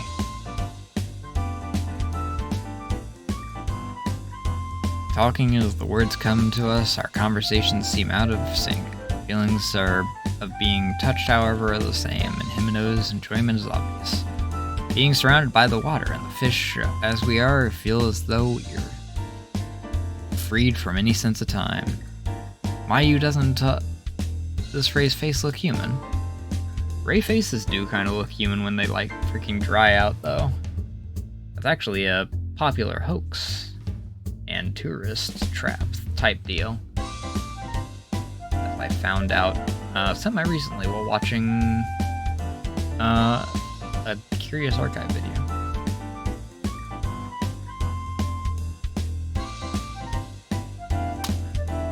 Maybe so. It does. It does. The mystery of the human-faced fish is solved. Naturally. If you're okay with it, then so am I. Thus we learn the true nature of one of the urban legends. I was fine either way, but for Himeno, this way is probably the best. But from Himeno's enthusiastic stance, even as she watches, the fish she probably realizes just how implausible it all is. Rather than get tired of it though, I'm having fun. We move leisurely through the tunnel, coming to a stop in the center. Up to this point, only the big things have caught our eyes, but now on closer inspection of the tank, there's also sand piled up to our knees, with shrimp, shellfish, small fish, and other such creatures dwelling there. Compared to the manta rays, the small shrimp, which can't even be considered child-sized, seem so cute and innocent as they swim about, breaking through the sand. Hey, look, Himeno. Ah, it's so tiny. As I expected, Himeno has followed the human-faced Ray, and on seeing my fingertips, speaks in a playful tone. Upon sensing the tremors from Himeno poking the glass, the Ray kicks the sand and flees deeper into the tank. Man, it's gone now. As I say this to Himeno, I smile with a small shrimp. Himeno does the same, smiling widely. Before long, two of us are looking up at the ceiling, toying with the question of just how high it is. Even looking up, we can only see the fish swimming, however, the fish swimming, never the ceiling itself. Looking up from the bottom of the sea, one would normally see the rays, the sun, piercing the water. But looking up here was just the opposite, with the bottom of the sea seeming to continue forever. Well, it looks like there's some, sun rays going there.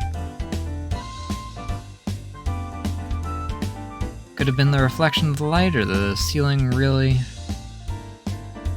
might have been too high. As I realized I can't be sure, my eyes settle on a small but characteristically long-nosed shark swimming past. Sharks!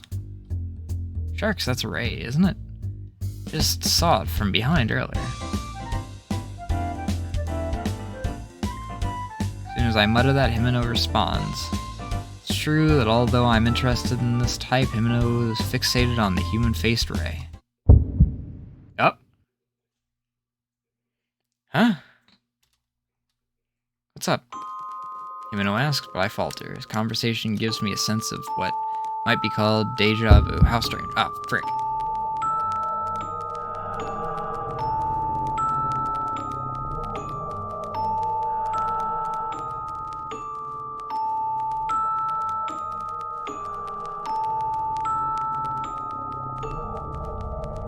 Felt as if I've had this conversation before. At that moment, my vision is dyed ultramarine.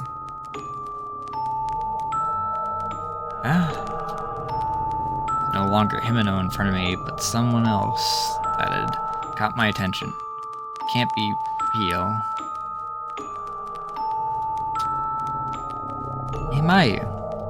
Ultramarine color, unchanged within, yet a face like a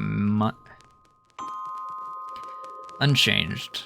Within it, a face like mine passes before me. Face like mine from 5 years ago.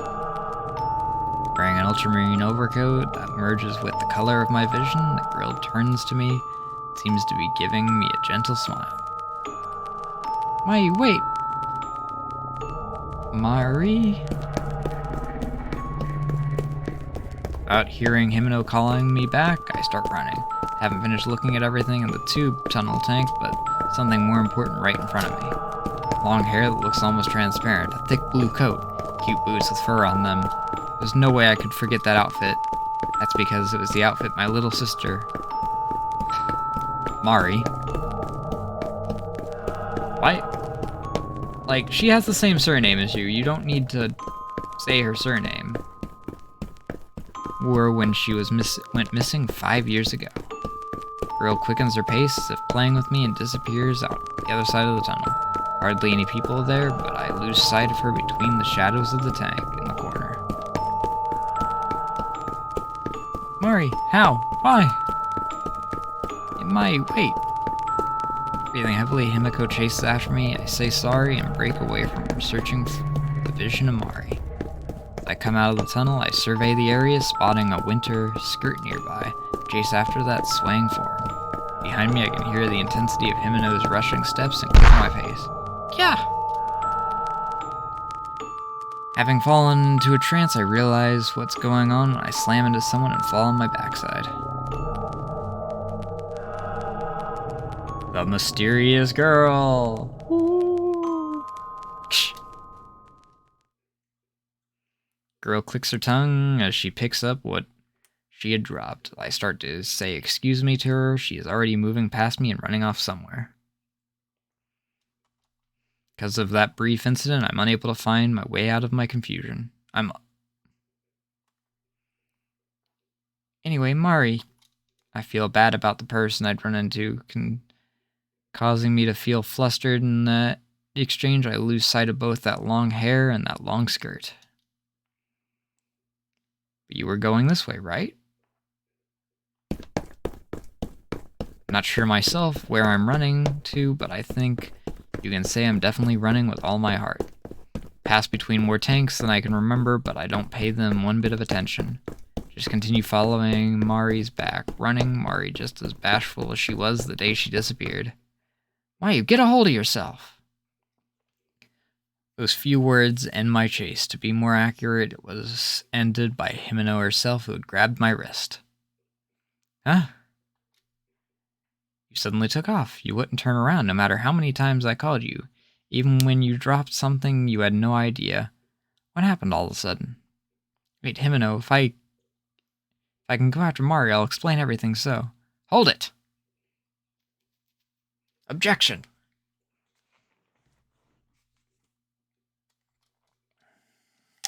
I look back at Himeno. Upon hearing her extremely hurt voice, I see tears forming in Himeno's eyes. I turn my whole body to face her. Stand in silence like this for several seconds. If I tell Himeno about Mari, I'm sure She'll regret bringing me to Monten Aquarium. She followed me. She had to have seen Mari. It's natural she would have some misgivings about me chasing some total stranger since she doesn't know Mari. Even so, I'm not sure what to say. If I apologize now and play dumb, we can probably go back to playfully searching the aquarium for information. But that is not something I can do. It isn't the similarities that are the problem. Mari is here and just had...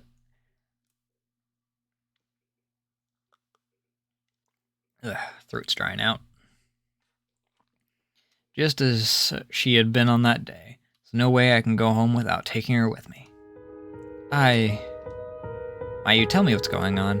Who is Mari and why do you keep running off without saying anything? Tears are pouring out of Himeno's eyes.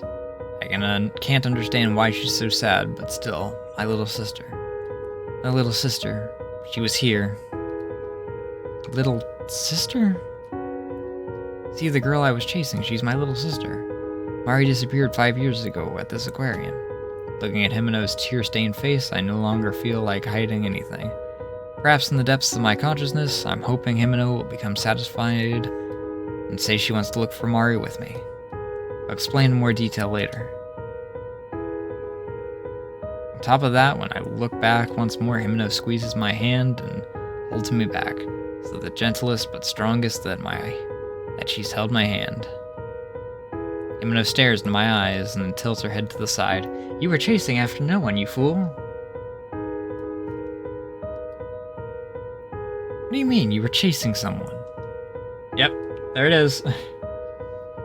Told you, that little girl was in front of me, wearing the ultramarine coat and the boots, remember? That was Mari, exactly how she looked long ago. Mayu, snap out of it! Himeno shouts.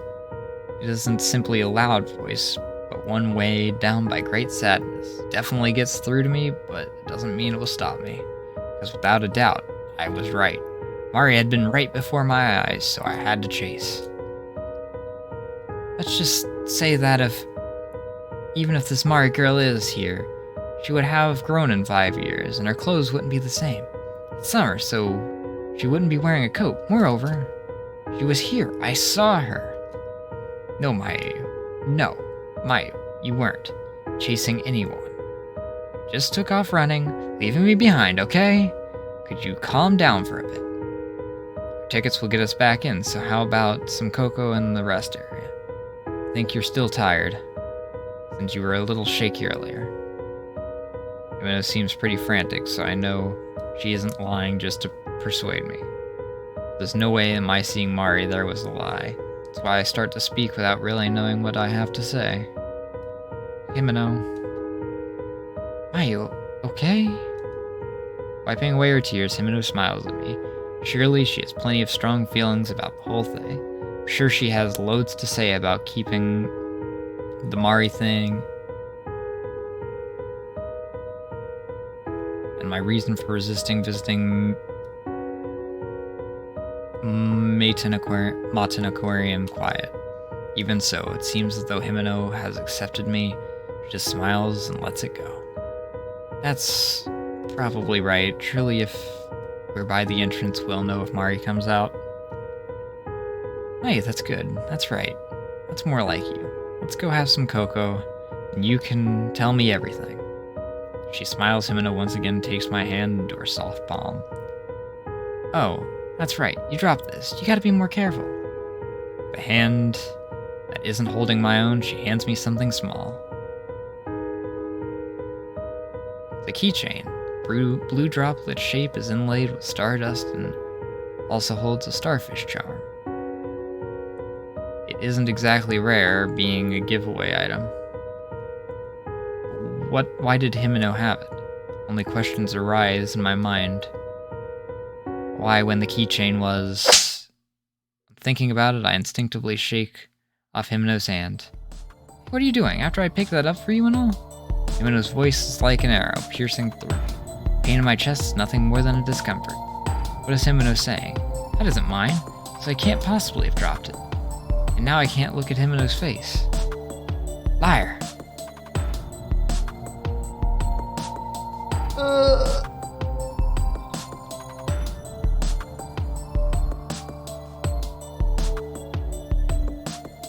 Liar! That's not mine. This isn't something I dropped. It was Mari's. Mari dropped it. That can't be. I'm not lying, really. There was no Mari-chan, so she couldn't have dropped the keychain. Himeno was becoming gruff as she continued. Really, is it you who's lying? No one. No one else is here. That's enough, Himeno, you dummy. Saying only that, I turned my back on Himeno. I glanced back. Himeno's shocked expression is getting further away. She was there. Mari definitely been there. Or it was the other person that you bumped into. Because the keychain Himeno had, it belonged to Mari. There's no way I could forget it. Ah, frick, I hit spacebar again accidentally. I only missed a small thing, but...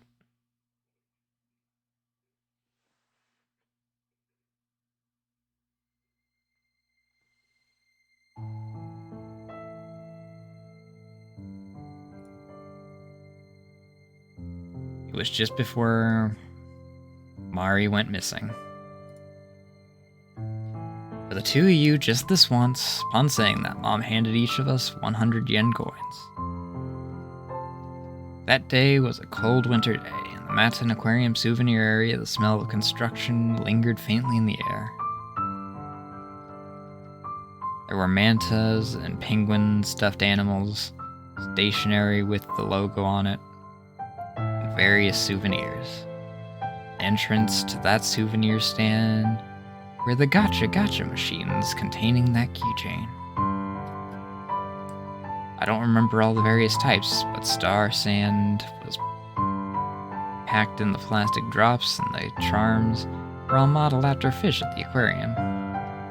It's fairly typical for a gacha, but at that time it seemed very enticing to me. The same for Mari, and we gazed into the gacha machine. Mari was one who would usually beg our parents at this point, but neither of us had bought a souvenir, and both of us said we wanted the keychains. Since Mom couldn't be completely broken, she emphasized the one-time only bit. Yay! Mari held out both hands with glee while I probably just smiled. I remember that inside I was just as happy. As to which of us went first, it was of course the more assertive Mari. She was always like this, a cheerful and inquisitive child. How cute, Mr. Star. Mari got a starfish charm keychain. At this point, Mari still didn't know the difference between a starfish and a star. Next to get one, it was a pink drop with a jellyfish charm. Ah, a jellyfish. Ah, that's the one I wanted most. Mari pointed the index finger of her tiny hand, exclaiming in a loud voice. Mari just learning how to use the first person when she mentioned herself instead of the normal I or me. She said it slowly.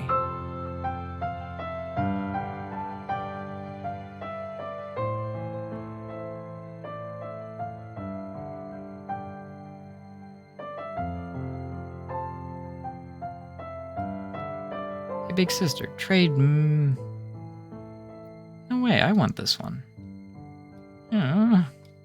Naturally, as I had already fallen in love with that design, I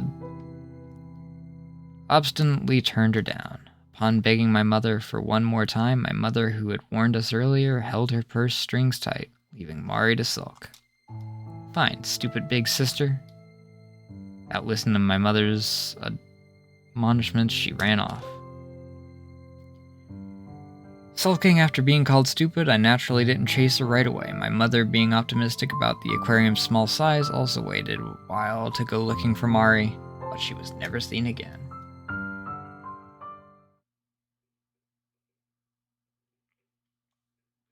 Now all I'm left with are my regrets. If only I had gone after her sooner. If only I had traded her keychains in the first place.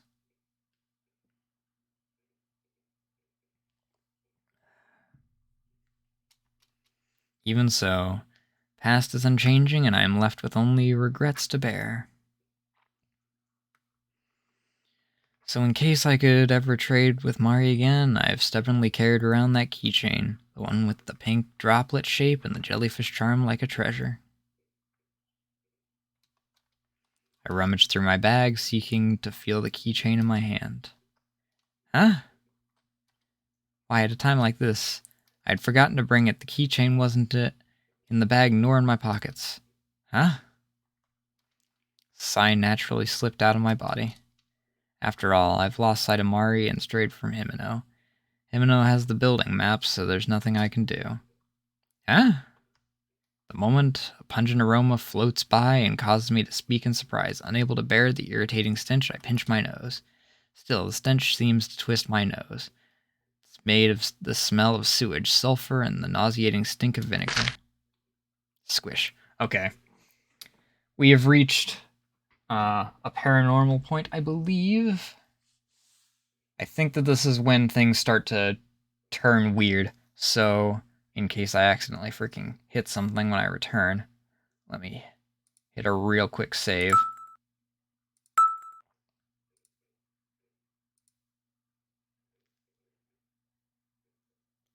Fish of the World booth. Oh! Oh! There's a little map over here. Fish that live in rivers are called freshwater fish. Though they are fish for short, freshwater fish and saltwater fish live in different places. However, within a tank, when the salinity is consistent, it's possible for them to coexist.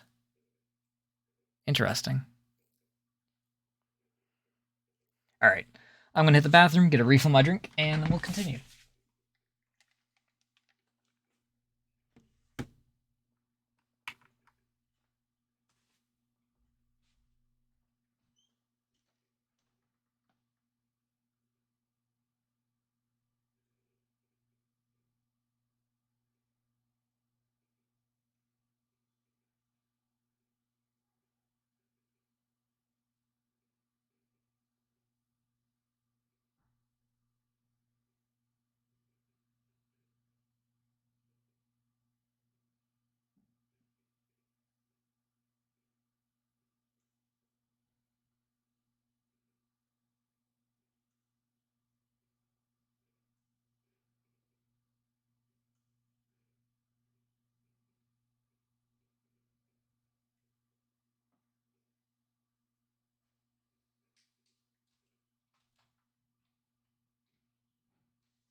Much better.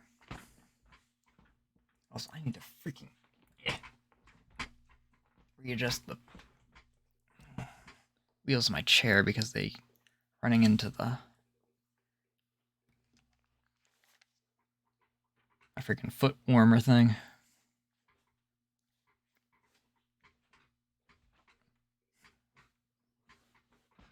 Like a combined set of slippers.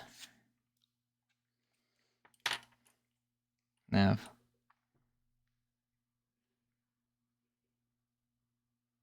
vibrating and heat modules in them. I got them for Christmas just last year, I believe. They were very nice.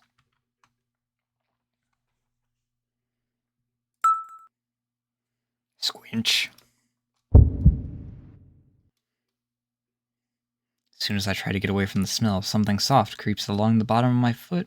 As I hesitantly look down, I realize the true identity of the putrid odor. The corpse. I'm not sure what type, but it's as big as my arm span. Body is slowly decaying and hasn't retained its original form, yet its bulging round eyes and slightly extended tail fin, I can just barely tell it was a fish. Man, did you really have to put the buzzing fly in my ear? Couldn't tell right away, but it's a silhouette similar to a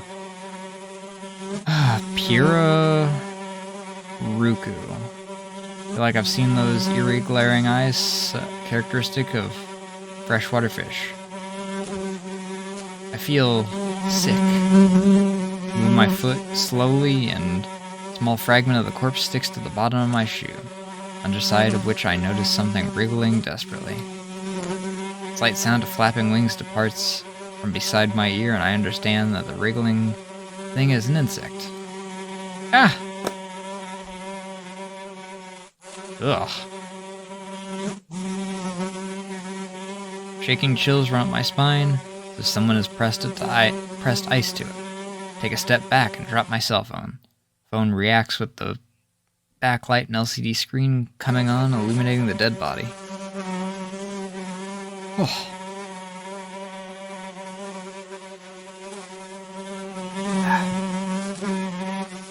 Syrupy dead body absorbs the light, and the winged insect that flees to avoid it. There's also a meandering white nematode that seems to not notice. Ugh, God. I know the nematode scene from this. Backlight soon disappears, leaving its stench amidst the darkness. Shadows of those hideous insects are scorched into my retinas. They sway like the light off a heat haze in the darkness. Alright, I know that this... I'm pretty sure that this is, like, my first, like, decision that matters.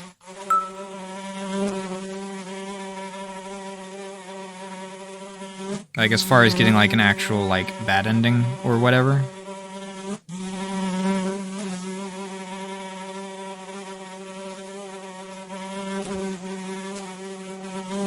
Most of this game's generous in its, like, bad endings, where the bad endings pretty much immediately happen once you make the decision, so you don't have to go through, like, 6 hours of game after you get a bad ending in order to find out if it was the bad choice. I can't take it. Throw up everything I had welled up inside. Doesn't all come up at once, taking 2 or 3 times of convulsing to get all the vomit out. It was disgusting. Still, even more disgusting was the fact that the insects had gathered around my vomit as if it were a feast. Oh, I got rid of the fly at least. Ah, freaking spoke too soon. The world was happening. Why did I have to relive these memories and figure out the answer to my doubts? Not at all. Cover my eyes with both hands. Couldn't have made it if I didn't. But shutting out my vision leaves my sense of smell, causing the smell of rotten water and the stench of the dead body to become more intense, so I uncover my eyes. No, what's this? This is a place for the customers. Is it really right for this to be here? On top of that, it's in the middle of chasing Mari. Wasn't I? No, it isn't the problem. Strange enough that there is a place like this in the middle of an aquarium. Anyway, I have to get out of here. Stench is so overpowering, as if I can see it. I want to get out of here quickly, satisfying myself with the argument at this garbage dump or something, that if only I get away, I'll be fine. At any rate, I can't go back the way I came. No, it's no good. I might run into Himeno. At this moment, I don't want to see her face. My eyes having adjusted a bit to the darkness, I search for a way out. Here, the tanks are broken, little remaining water stinking, and bodies living things have tumbled out here and there. Think about how happy I am that I can't see, even so, to find the exit, I'll have to look around. Nose has begun to go numb. Thanks to that, I'm somehow able to retain my sanity. Before long, I find the dim emergency light behind one of the tanks, head toward it as if it were the last hope I could cling to. Feel squishing several times beneath my feet, but I try to ignore it as I move on. As I move toward the emergency light, it seems the smell is becoming faint. Get used to the scattered shards of glass and rotten fish corpses just before I reach the door. Tip of my shoe feels as if it's kicked something hard. Something different from before. Wondering what I'd kicked, I casually look down. No. I get the sensation that all the blood has stopped flowing through me and my heart has stopped completely. The round thing I kicked has patches of hair, 2 eyes, a nose with a bone into it, and a mouth. Altogether it is human. Round thing I kicked has patches of hair, 2 eyes, and a nose with a bone to it, and a mouth. Altogether it is a human face.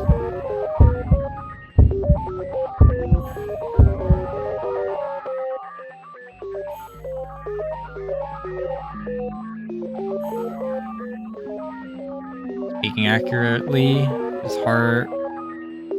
it's a head rather than a face, completely lifeless, and rolls away with a flopping sound when my foot touches it. Seeing the state the head was in, I began to feel ill, again despite having finally calmed down from before. The white cranium, only the forehead area seems to be exposed. Seems this is new and has only just begun to decay. No, for starters, there's no way a human head should be rolling around here. My imagination, or it has to be from some model. I haven't yet looked into the direction it was rolling. Convincing myself that it isn't a human head really is different, so there is no satisfying myself. Place my hands on the door and attempt to escape. Unable to control my shaking hands, it takes 3 tries before I can open the door. It's a heavy fire door that's usually open.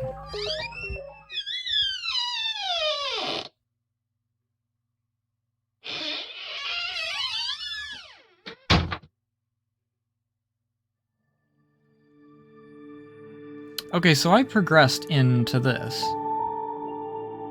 I thought that was a death route. If I get to another decision...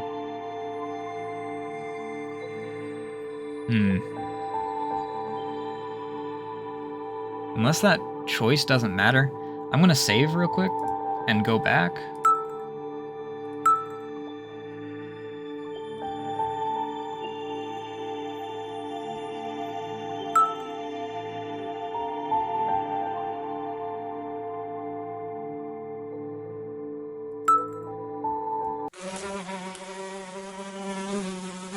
Endure it. Immediately shut my mouth, enduring what had come up. Intermangled acidic taste of the vomit that had come up and the scent of stomach acid lingering in my nostrils mixed with saliva and caused my eyes to water in pain. Why is it so painful? Can't figure out the answer to my doubts, not at all. Cover my eyes with both hands. Okay, so yeah. Place customers. Aquarium. Get out of here. So yeah, the only difference is, like...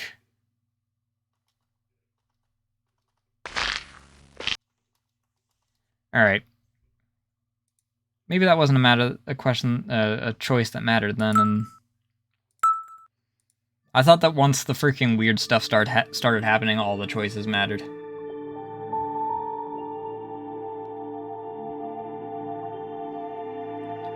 Back to the jellyfish room. This is Step inside with my thoughts racing, and the atmosphere changes completely. Once more, I can hear the sound of the door closing behind me. Inside is a very clean place. Transparent water is tinted faint blue, and inside float fantasy-like jellyfish. Countless pillar-shaped tanks spread around, and the water shimmers as if it reflects the light. The fluorescent lamp, red and yellow, green and purple, jellyfish bodies diffusing light like a prism.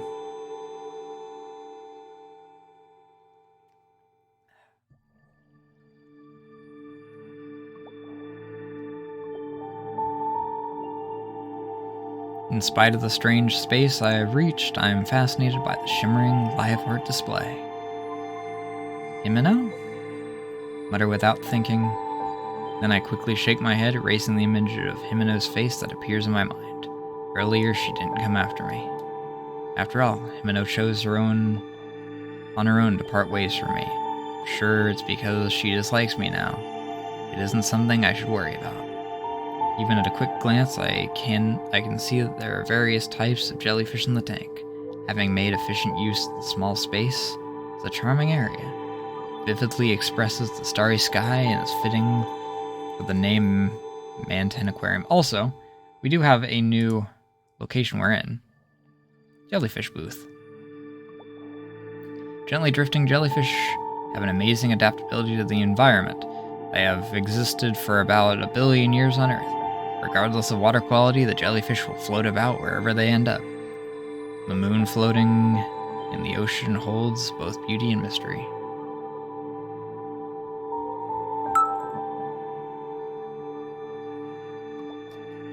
Compared to the earlier Fish of the World booth, this one isn't the least bit in decay.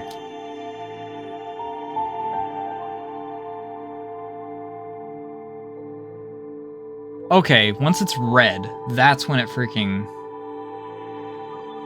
matters, I'm guessing. Because these are decisively... Alright. I really don't feel like loading and going back to the freaking fly sound. You're worried about Himeno all of a sudden. I'll go back. So, I partially know answers that lead to bad endings. I don't remember what all of the bad endings actually are. There is one particular one that stands out to me. Well, two. There are two particular ones that stand out to me as ones that I remember. One of which is a really, really cool one, if I remember correctly. Feel worried about Himeno all of a sudden. I'll go back. Upon thinking whether or not it's all right for me to just enjoy something so pretty, I reach for the door behind me. Even though we fought, Himeno and I are still friends. Sharing such a lovely memory will surely help us make up quickly. Step forward, and is that moment... Huh? When I open the door and step through, there's no Fish of the World booth. Before I can even rationalize the scene before me, I'm pulled in by some sort of swell.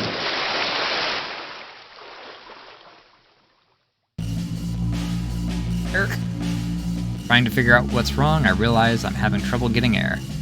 I really want air, so I pause for breath. My mouth fills with a fishy stench, brine, seawater. I know from the salty taste I've swallowed seawater. The reason I can't breathe is because all around me is ocean water. I understand that I am in the ocean, devoid of light, no sound, in the darkness. Wondering why I move my limbs. At this rate I'll drown. It hasn't been more than a minute since I got pulled into the sea. How many seconds have passed to this point? No, that isn't it. I have to get above water. However, up to this point, there's been no light overhead, and I'm forced into an inevitable battle with my despair. And you're gonna go the wrong direction, aren't you? Frantically endure my suffocation, swimming higher and higher. Suddenly, being thrown into the water hasn't thrown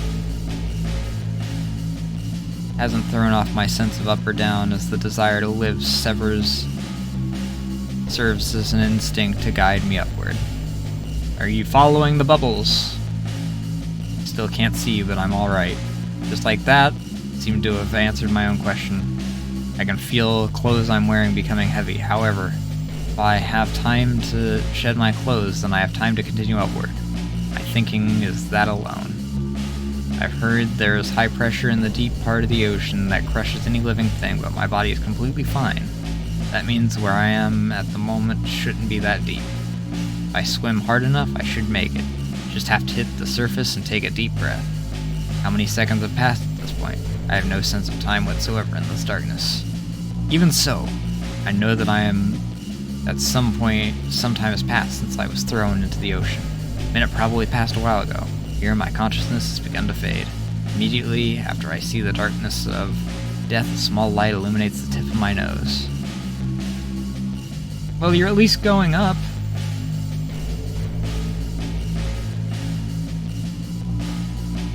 Because I've been swimming so frantically, I haven't noticed, but it seems as though I have gone up quite a ways.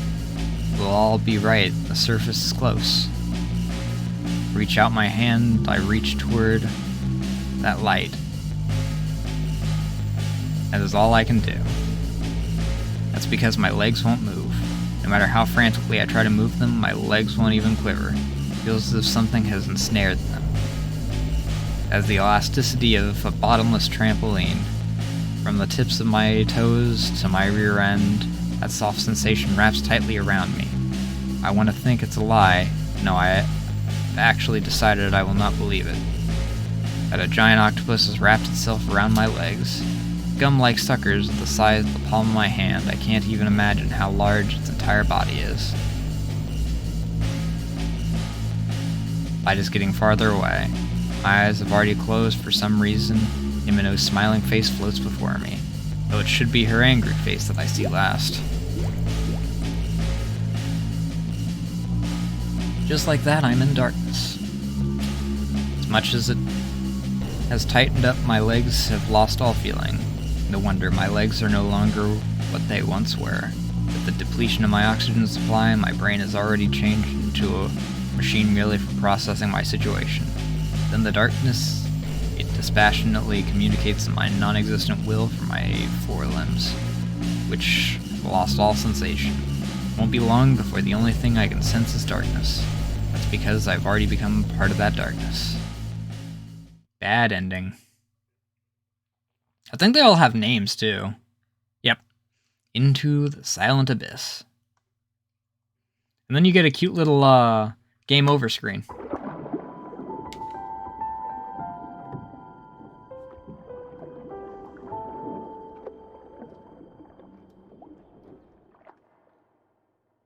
That part I remember.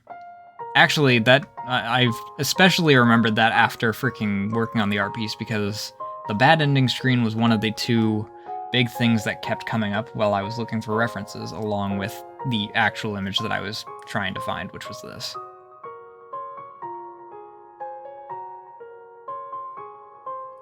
How's my CGs looking?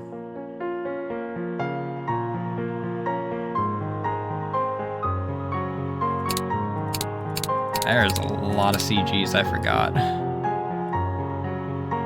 Alright. Now let's make the actual good decision.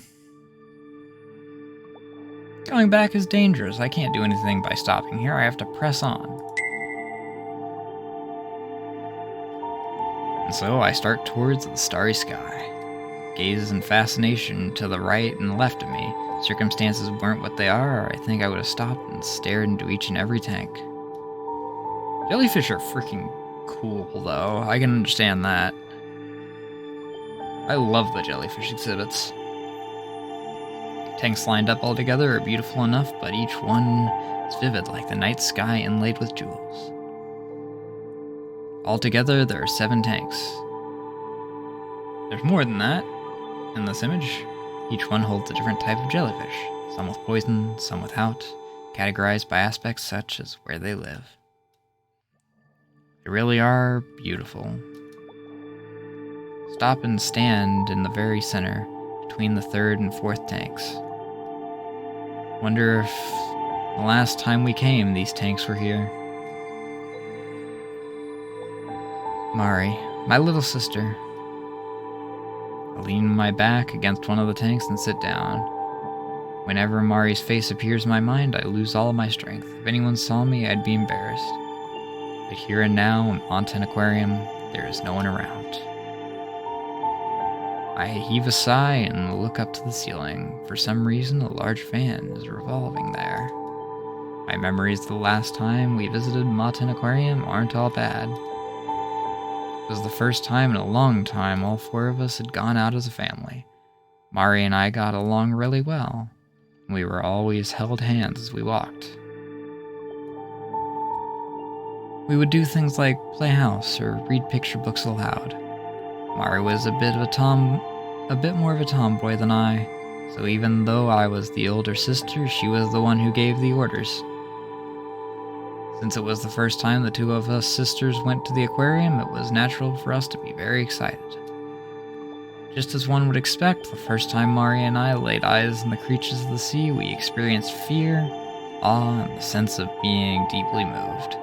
Creatures we saw at the time have stayed with me as vivid memories. Happy memories, I still have plenty of them. But on such a special day of all days, Mari and I ended up fighting. The rest proceeded just as I remember. Since then, my parents buy me anything I want. However, I changed as well, and I didn't really want anything anymore. Greed itself seemed to decline for me. I never really got excited for anything.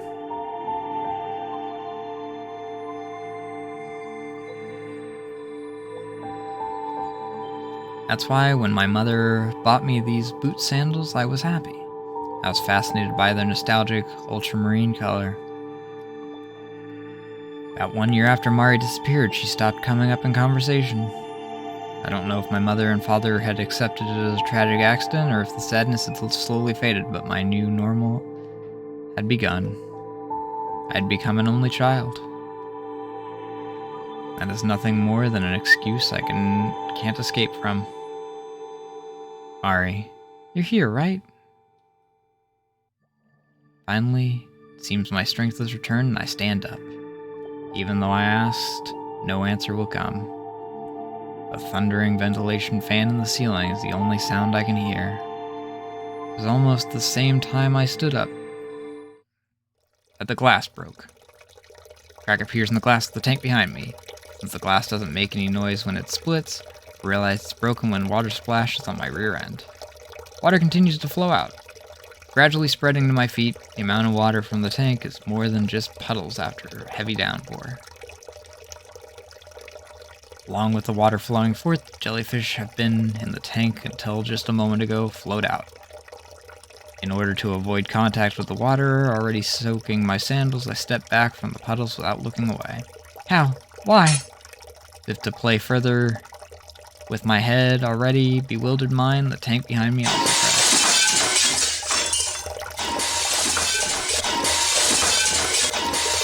Jellyfish for days!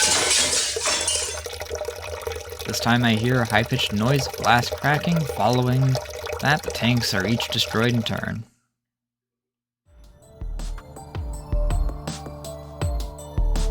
What a bad day to wear open-toed shoes, though. Being stuck in the middle of the passage, the water closing in on me, from all sides leaving me pressed in between the edges of the water, steadily drawing near. What should I do? Words that slide from my mouth also flow away with the water. Colors of the tanks that had once been so vibrant now seem to be eerie. Among these jellyfish are poisonous ones, even worse, some of them are fatal. I'm thinking that, my legs begin to shake in fear. No. But no matter how frightened I become, I know I can't sit down.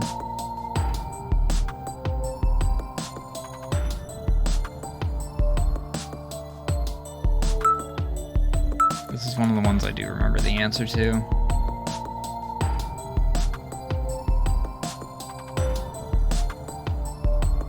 It's impossible for me to touch the floor. Can't think of anything. No. Can't think of anything. Becoming panicked if I don't calm down with my thoughts swirling so frantically, I'm getting even more confused. A vicious cycle. My sandals are getting dirty. This isn't the first thing that occurs to me, but regardless, it's my only clear thought. The puddles of water are gradually drawing closer, and I can't feel anything from the strange jellyfish. I can feel my heartbeat speed up as my chest starts to hurt from nervousness. At this point, I have to run through without worrying about my sandals. Though they are sandals, the soles are strong. As long as the jellyfish don't jump, I probably won't get stung. Little by little, the safe spots are disappearing. I tightly pull my legs together, which makes me stagger. Yeah! Let out a small scream and straighten up a bit. With nothing behind me to lean against, I'm just about cornered. Wonder if I'll die of jellyfish poison, rocked by the waves of blended nervousness and fear. I carelessly entertain the line of thinking, meter gauging my fear must be in full tilt. Think with cool self-deprecation. You, from earlier. Oh. You, from earlier. Huh? Sudden yell confuses me upon looking in the direction of the voice. See that the door has been thrown open, the man is standing there. Shoot, why are your feet exposed? Can't be helped. That's definitely Hiyoshi-san. Man who we had called names is now gently removing his shoes and tossing them over to me. My mind races as I catch them. They're thick-soled boots. Put these on and make your way over here. All the jellyfish floating there have deadly poison. Be careful. Take off my sandals and put my feet into his boots, just as he tells me to. Size doesn't fit at all, and they're way too big, but not so big I can't walk in them. Cautiously take a step, and confirming it's all right, take my second and a third steps towards him with my sandals in one hand. Thank you very much. You can thank me later. For now, don't look around, just come toward me. You know, my breathing is increasingly rough, and I get a little embarrassed. However, knowing some concessions will have to be made, I walk through the water and over the jellyfish. When I step on a jellyfish, I feel the squishing sensation through the shoes and shudder. These are shards of glass in the puddles, and makes me want to thank Hiyoshi-san for being considerate enough to lend me such strong shoes. When walk the remaining meter, Hiyoshi-san seems fairly close. Adjusting my breathing, I carefully take the remaining 3 steps. No mistake. My carelessness up, I've overlooked the transparent jellyfish at my feet. Even though I can't see it, I can clearly feel it. And the baggy boots I'm wearing throw off my balance. At this rate, I'll end up on my butt.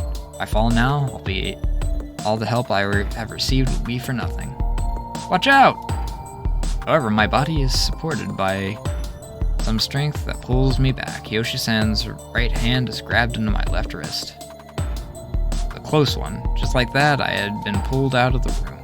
The broken tanks. As soon as I was out of danger, Hiyoshi gave me a mighty pull and shut the fire door. Huh? I thought that was the bad decision. This is in front of the souvenir stand. More importantly, why are you here? Let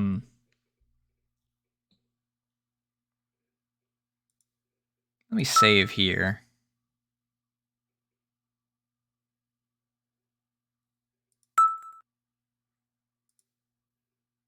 I thought that was the bad decision. I have no choice. I run straight through. No longer have time for doubt. At a glance, the door on the opposite side is closer than the one I came through. From here, the distance isn't too far to the interior door. Running at top speed should be good enough to reach that one. I hesitate for a moment, then grit my teeth and take off running. It's no more than 10 meters, the distance that should pose no trouble even for someone like me who is tested below average in physical endurance. Yeah. When I'd run about 5 meters, just having passed the 6th tank, I fall full force onto my back. The floor is wet, so one might say that this should have been expected. Yeah, okay, that makes sense as to why this one was like the bad one. No, this is disgusting. Water soaks through my skirt and quickly soaks my underwear. Tank water in direct contact with my skin and my rear. It's cold, wet, uncomfortable, but unavoidable. When I put my hand on the floor to try to stand up, I discover that action is a mistake. Ouch. Squeeze my eyes shut in the pain as I feel like I've just been stabbed by a cold metal needle. No, it doesn't feel like it. I have been stabbed by something. Have I been stung by shaking? I shift my line of sight to my hands. The jellyfish is covering my right hand. That moment I get upset and I can't feel the coldness of water around my right hand. I got stung. What do I do? Someone! Pamphlet introducing the jellyfish has gotten mixed up with pieces of glass from the tank. Manowar. I noticed the name without much of a reaction. But it has to be poisonous to be called that. It is!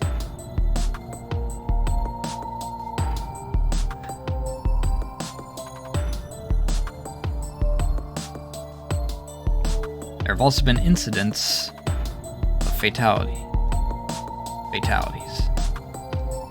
Poison.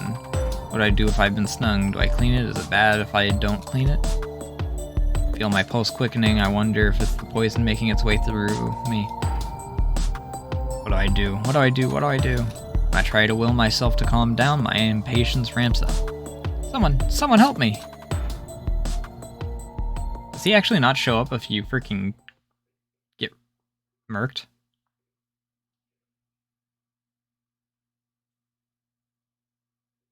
Trying to use my pulsating right hand for support, push myself up. Slide in the puddle and I can't stand. Hurts, it really hurts. Put water on the area where I'd been stung in an attempt to rinse it out. However, opening the wound stings and startles me. I need fresh water. Trying to apply pressure to the vein, I tightly gripped the area where I'd been stung. Dad, Mom, Himeno, Mari. Wanting to be saved, I call out as loud as I can. However, in reality, my voice is already grown hoarse. The corners of my eyes grow hot. From them, I fall individual droplets. No, I'm going to die. My voice is no longer really a voice at all. For long, an electric shock runs through my right hand. Subsiding of the intense pain brings my senses back to me. My voice will no longer come out. Even when I try to think of something, nothing happens except a sensation of pain whirling inside me that fills me to the brim. Whew, a lot of words. Unable to control my body, I fall to the ground, first my head, then my chest. From my stomach to my feet, having fallen to my face, half my body is submerged in the water. My heartbeat quickens, I become acutely aware of the flow of my blood. Unable to stand it, I vomit. The very idea of being able to endure it no longer occurs to me. Even so, the poison won't be expelled from my body. My entire being becoming numb is proof that my blood has been pumping so quickly it has worn down my veins. Wanting to rinse out the remaining vomit in my mouth, I suck in water. It tastes like salt. And you suck into a jellyfish, I'm guessing. Then my body, I'm struggling with all I have. The outside, my shell long exceeded the limits of its stamina. Blood is soaking through the capillaries of my eyeballs. Puddles spreading on the floor are pierced with red. Gradually, stop feeling my blood flow. It's because my heart has stopped or because my consciousness has disappeared. Either way, my consciousness stops and fades into the darkness. With the same simplicity that a ventilation fan spews out air, my breath is evacuated from my body. When I come to, I'm still gazing into the cylindrical tank, vacantly thinking nothing other than I wonder if something is in there. I just stare in the tank. I have neither the urge to call out nor the desire to walk away, merely sensation that my consciousness alone is floating along with the rippling sea. Why on earth am I here anyway? What have I come here to do? Whether I can't remember, there was just no reason from the beginning. Jellyfish are pretty, especially the jellyfish. Its color's so bright. Voice that starts talking right in front of me catches my attention for some reason. Feel like I've heard it before somewhere. Well, who is it? I'm unable to remember clearly, seeing only a wavering face that won't come into focus. Anyway, Mayu, where did she go? Mayu? I've become a ghost. That girl. She talked like... Oh, I became one of the jellyfish!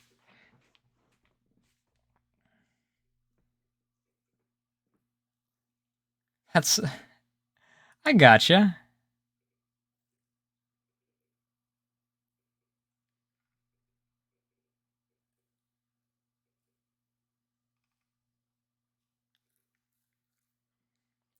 That girl, she talked like she was looking for someone, poor thing. If she's lost someone here, she probably won't find them. Waiting a second. Where is this to begin with? Swaying, swaying, softly, softly. Drip, drop, the sound of drops resonating all around me. Gradually ceasing to care, my consciousness melts into the water.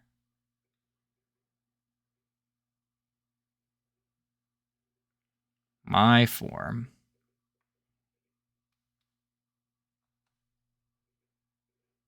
I became a jellyfish. There's worse ways to go, I guess.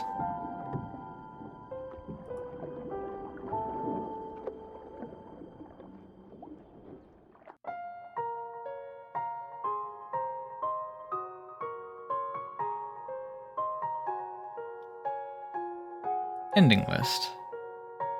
Yeah. There's a lot of bad endings. Kind of makes me wonder if, like, that... Well, I mean, people reading in their heads is a lot faster than me reading out. There's 4 true endings.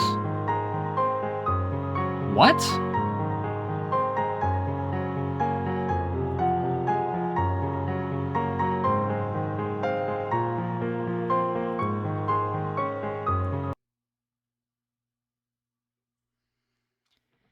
In front of the souvenir stand, and more importantly, why are you here? Hiroshi-san steadies me against the wall in front of the souvenir stand. Terror from a moment ago hasn't escaped through the heavy, dark gray emergency door. Isn't this Manton Aquarium? Besides, before I met up with you, Hiroshi-san, there was so much... Hiroshi-san just stares at me in my flustered state. Alright, calm down. A wry grin appears on Hiroshi-san's face, and he motions in front of the souvenir stand before sitting down. But I have nothing but bad memories in relation to the floor, so I merely lean against the wall. The gacha machines are still there, but the whole lineup is new, and I don't know a single one of these products.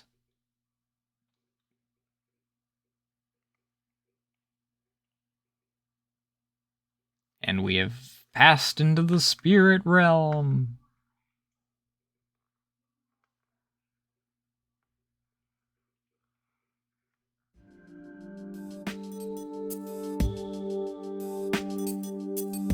Alright, now that we're in like a proper next area, let me overwrite this save.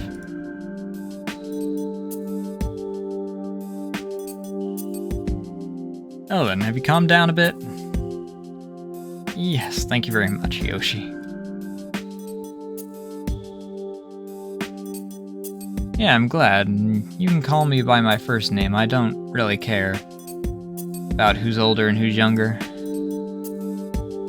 Thanks for the wide range of potential options for this.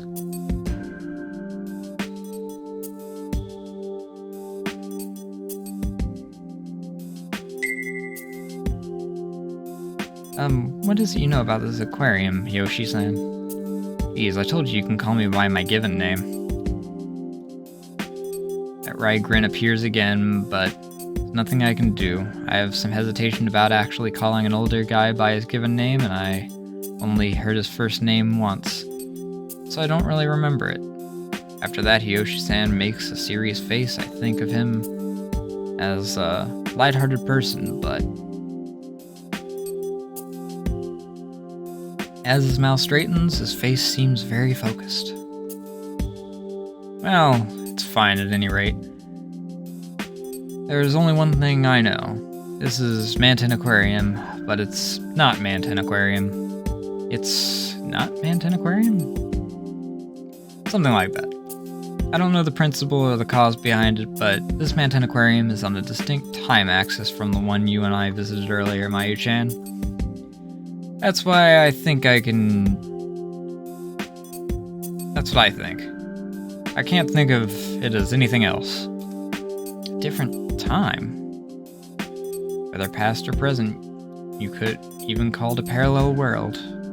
He adds. Can't understand what he's saying, not in the least. How do you know this? That is... Mumbles and snorts, looks my way and smiles bitterly. Didn't you meet any friends or acquaintances from long ago? I mean... Yeah, there's the sister. Huh? On the contrary, you didn't see any staff or other customers, did you? His words seemed very enlightened. Couldn't think of a single thing, after all. I had just come from that experience firsthand. However, there was something that bothered me as well. Yoshi-san said long ago. Mari, who hadn't changed since that day, but then... why? I don't get it. That bit about long ago... Therefore, I rejected it, and in doing so, I could affirm the fact that I had reunited with Mari. That's so. It seems I said something a bit strange then.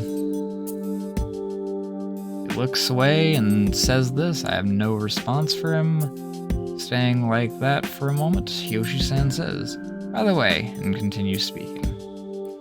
I think what caused the glass in the jellyfish tank to rupture was expansion of gas from something within the tank. So the gas expanded and ruptured the tank from within. If we're thinking about the cause right, since there are no staff in a space-time distortion, then it's not strange for the oxygen modulator here to break down. And it wasn't the work of ghosts. That's a matter of perspective, I guess. I mean, you're in a completely different reality currently. There's something going on. Ghost isn't exactly out of the question. Am I murmuring? He had no answer. Even if we have to force ourselves, we should think positively, right?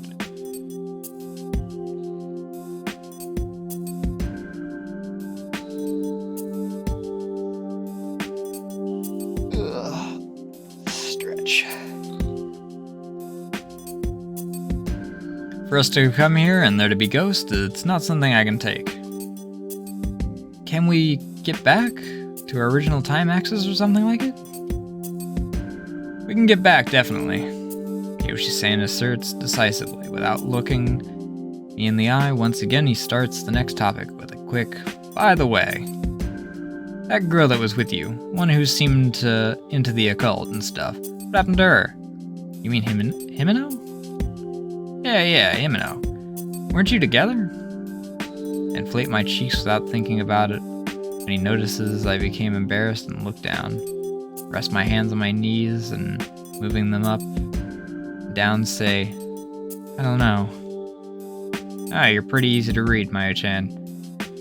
Got into an argument, did you? It's nothing to do with you.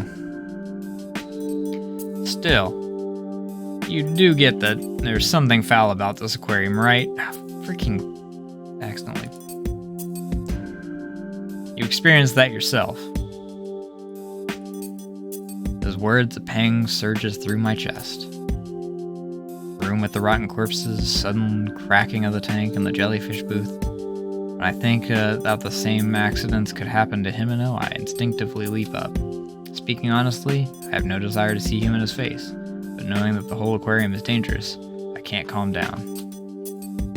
What ifs, imagining possibilities, alone makes me want to cry. Wait a second. You must be tired from all that's happened. Then quicker than I do, Yoshi-san's hand holds me back. I'll go look for her. Where I'm more knowledgeable about this place, you wait here. He says this, he gives the thumbs up.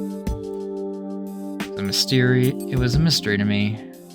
We'd only just met today and had an inconsequential conversation. So I wondered why he had come to rescue me. He was even showing concern for Himeno. He was supposedly a total stranger, so why? Because we weren't a dick to him at the beginning, maybe.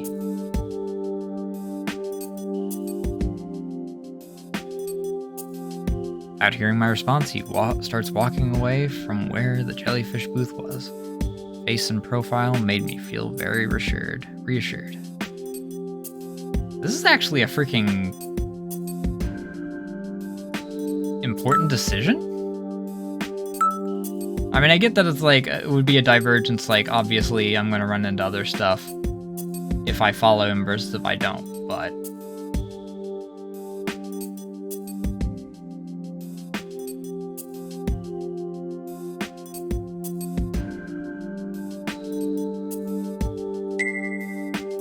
Please, Yoshi-san.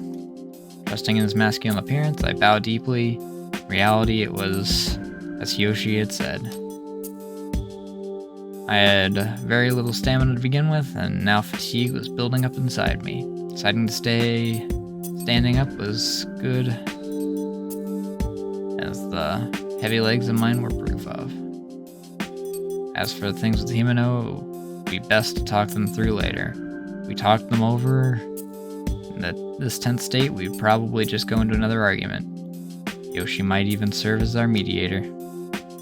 As expected in the gloomy building, he didn't have to walk far before he disappeared. The sound of his gradually fading footsteps had also disappeared. The only thing I could hear nearby was my own breathing. That's why that high, roaring scream pierced through my eardrums. It was a scream that seemed to have echoed through every corridor. No, in and out of the whole building. It wasn't just someone shouting, but someone crying out as if splitting apart their throat. The sense of impending danger that voice bore, my own throat began to tighten. That scream! The voice wasn't merely familiar, it was the voice of Yoshi, who had been right in front of me just a minute earlier. After that single loud scream, I could no longer hear his voice. Quickly stand up, running to the source of the scream. The place connects the tube tunnel booth and the souvenir shop. It's where I heard the voice coming from. I ran toward the tunnel tank. Mayu-chan, what did you wait there for me? More importantly, that scream a minute ago, did something happen? Sitting at the entrance of the tunnel tank, not far from the aquarium entrance. My question, he gives a wishy-washy reply of, "You were worried about me? I'm so happy." It's a somewhat embarrassing story, but it looked like there was a person floating inside that tank. Under circumstances that just surprised me. Person in the tank, speaking of which, Himeno mentioned something about that, but I'm glad. I thought you'd gotten caught up in a terrible situation like I had earlier. It was relief from the bottom of my heart. Following that relief, I became aware of my own fear of being isolated again. Chuckling, Yoshi-san scratches his head. Say, Mayu-chan. This is the one I remember. Never got to hear the rest of what he was going to say. Huh? All took place in a matter of seconds, leaving me unable to make sense of what had happened. However, I gradually realized what was unfolding before my eyes. From Yoshi-san's neck, I could see through to the tank. Didn't understand what I was seeing. In other words, his head was no longer where it should have been. Having lost a piece of himself so valuable to the human body, he collapsed slowly on the spot. From there, he never moved again. Soaking up the blue lighting, his reddish-black blood spread across the floor.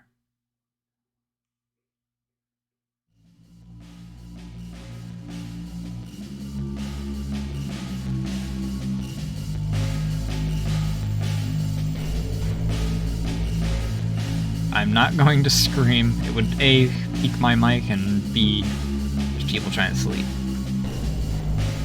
This time, it was my turn to split my vocal cords. You actually gonna show the fish? Why? How'd he gotten like this? What could have happened to leave him in the state? Head tumbles along the ground and catches my eyes. Eyes are wide, pupils dilated. The grin, seen hours earlier, still spread across his face. Marks on the nape of his neck, as if his head had been bitten clean off. I intended to run and intended to run and leave the dead Yoshi-san. Whatever left of those bite marks still nearby, but I couldn't do it.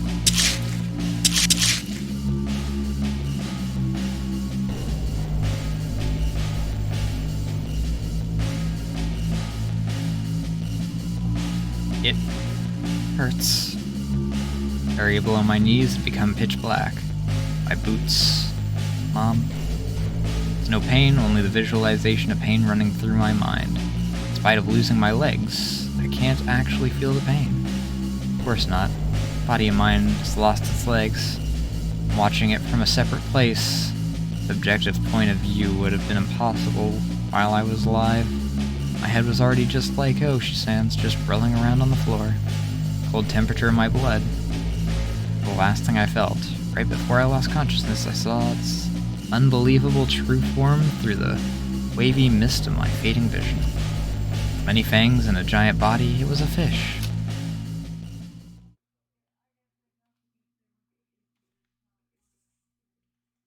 Decapitation 1.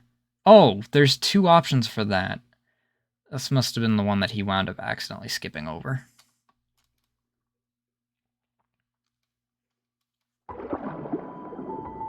Oh, there's different freaking bad endings. I forgot about that.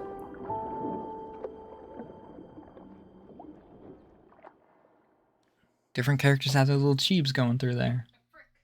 Based off of who is, like, the main focus of it.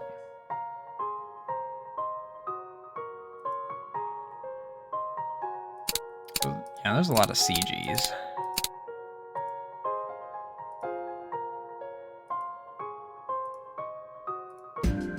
Alright, now we go with him.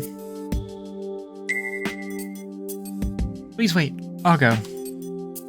Somehow moving my heavy legs, I follow behind Yoshi-san. Would have been easier to leave it to him, however, Himeno is my best friend. I can't believe we had fought that. Reality can't be changed, so I want to go get her. Since the souvenir shop is near the entrance, Yoshi heads toward the closest tunnel tank. If Himeno is still in the building, we need to look everywhere for her. Able to catch up with Yoshi before he enters the tunnel. I'm going to. Told you to wait there for me. Can't do that. Himeno is my friend. And hearing what I said, Yoshi gives me a patronizing look while grinning at me. Looking into the tunnel from outside, I realize it hasn't changed from the Mountain Aquarium I had seen earlier that day. Large fish like manta rays and sharks swim about.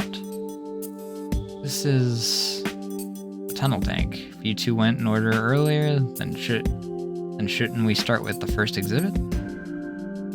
I nod. He said is right, and walks on. It makes me wonder. Okay, cool. So I didn't actually, like, look at the, and we'll go through most of these later, I guess. Various types of stingrays, manta rays, whale sharks, and the like swim about. Manta is properly called the manta ray, as it is among the world's largest rays. Leisurely swimming forms give people a sense of healing and the ocean's magnificence. They are friendly and brimming with curiosity, their intelligence being on the high end for their type of fish. I nod, and what he says is right. He adds right and walks on. Notice something there and pull him back. Go over there, say as I point to an area nearby, visible from the entrance. As the silhouette becomes clearer, close observation, I become frightened. Something frightening. Something hops freely from side to side, bounces about the tunnel numerous times, then stops itself. After bouncing up and down on the floor several times, it ceases to move, completely exhausted. Straining my eyes from far away, I see that it's a fish. From what I can see, 10 meters away, it has sharp fangs and a body as thin as a rail. That might be a cutlass fish.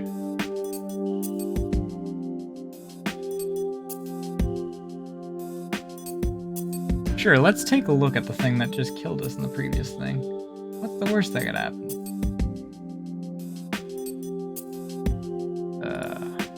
Save. Air just just messed with the back of my neck. Should get a better look. After waiting near the entrance for several seconds, a fish resembling a cutlass fish bounces around the tunnel and flops down on the floor, causing an amount of fish corpses on the floor to increase.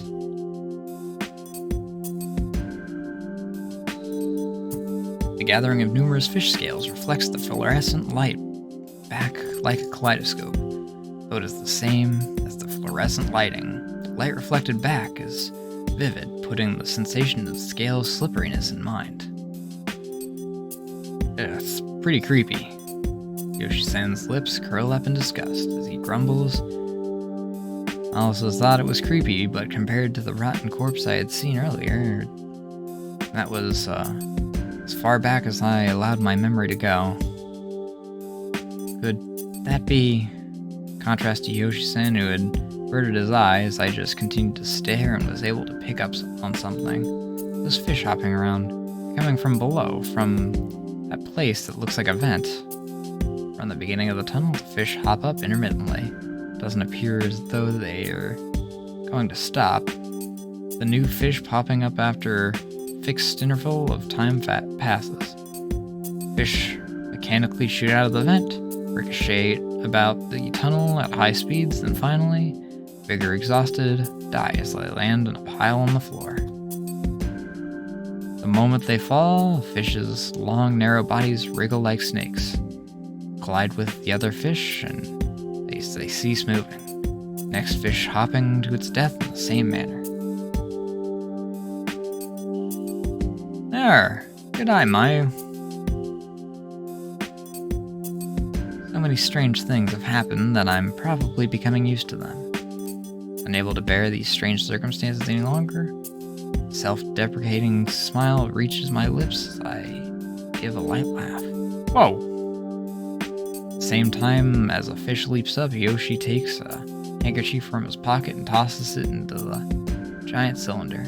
Fish pierces the handkerchief once as it dances in the air, then the fish passes through it a second. And the third time as it bounces repeatedly. In an instant, the fabric he tossed becomes dust. On placing myself in the handkerchief's position, I subconsciously cover my neck. Shouldn't penetrate this. Himeno. Not having a form should mean it isn't going through, though. Well, not having a form should mean it isn't going through. Form, dead body, didn't want all those words to pass my lips, but it was definitely as Yoshi-san had said. You don't remember where you and Himeno split up, do you? Look down and tilt my head to the side, worried about Himeno. No longer make baseless statements like Himeno is fine because she's Himeno. Reality is that if Hiyoshi hadn't rescued me, I'd no longer be in this world. No way I can let that happen to Himeno. I have to hurry and meet up with her, then find a safe place.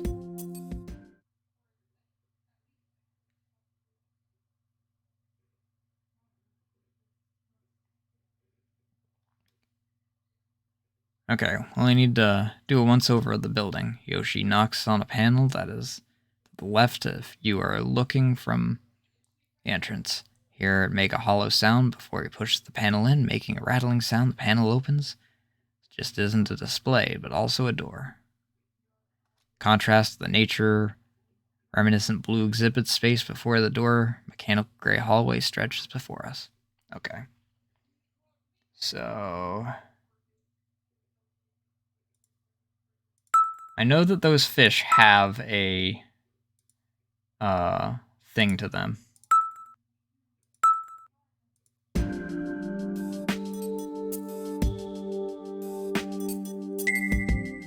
At any rate, let's head inside.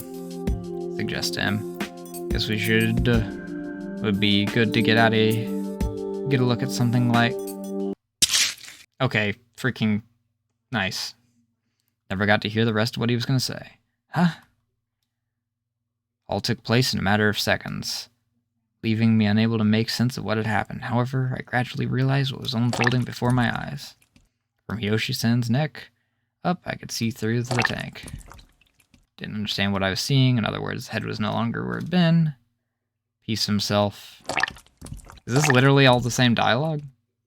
Blue lighting, reddish black blood.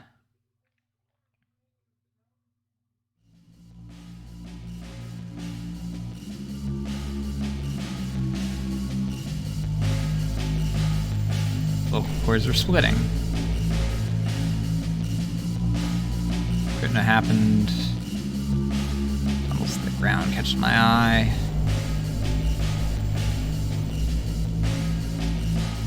So this is literally all the same scene aside from, like,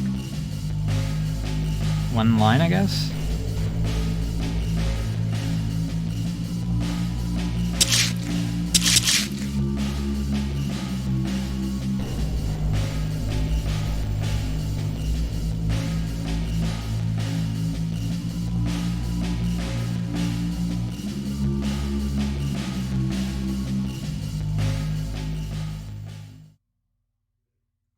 That's decapitation too, I believe. Yeah. So I expected a bit more difference between those two. I didn't expect like a different CG, but I did expect there to be a minor difference. Not just literally, this time I was being turned into I was.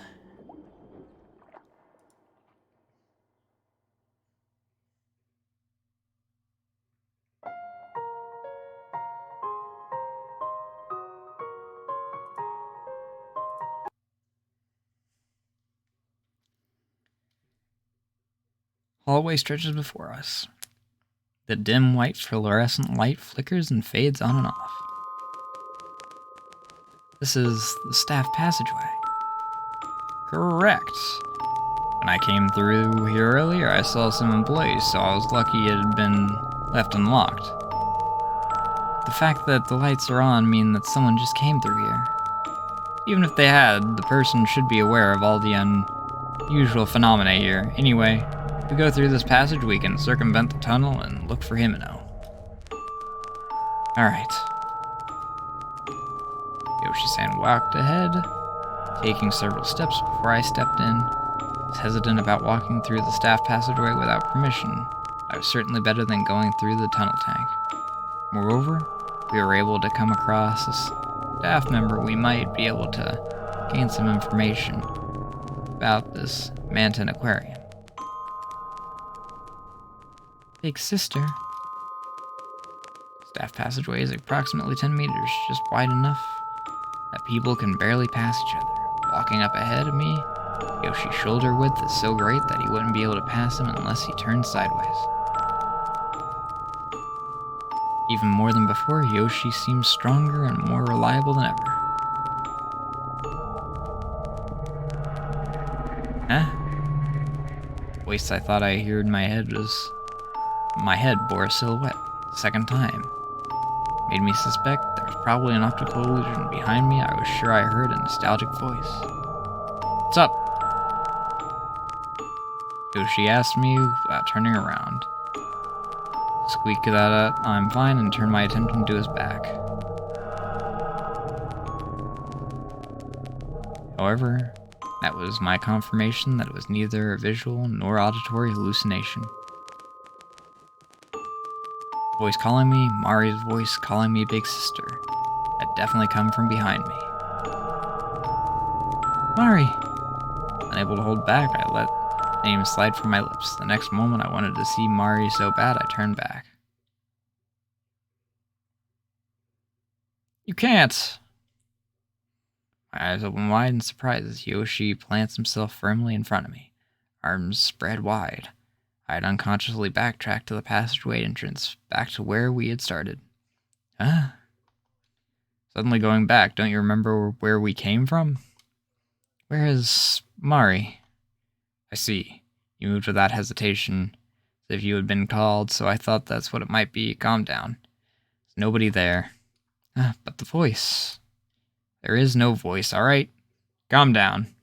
You have to calm down.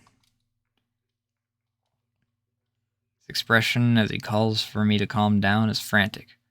crease appears in his forehead as he strains his voice. I steady my breathing as I stand in fear of his threatening attitude. Breathing deeply, I keep my back against the wall of the corridor. As my last determination rises, so does my body temperature. Listen, calm down. I'm alright. Calm down. Ow, ow. Are you alright? Ow. Oh, he's glitching out. Someone reboot him. Words don't seem to be reaching at all. His eyes open wide and his voice rings out. Like a broken DVD player, he cannot move past that one syllable. Yoshi.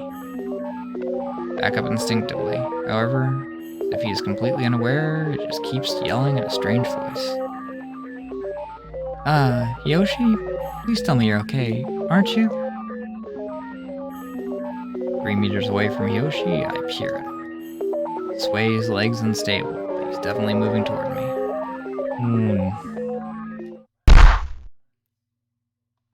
Almost at the same time as the strange voice stops, he falls over on the spot.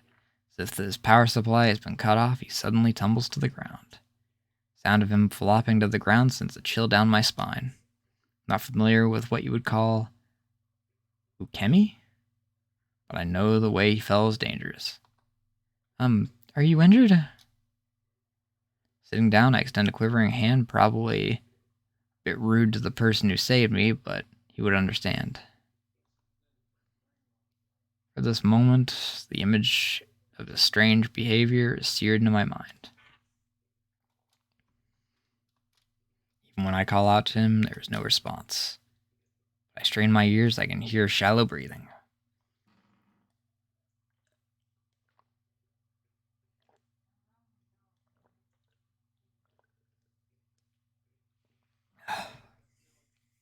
I need to make myself some more tea and put like honey in it or something to soothe my throat.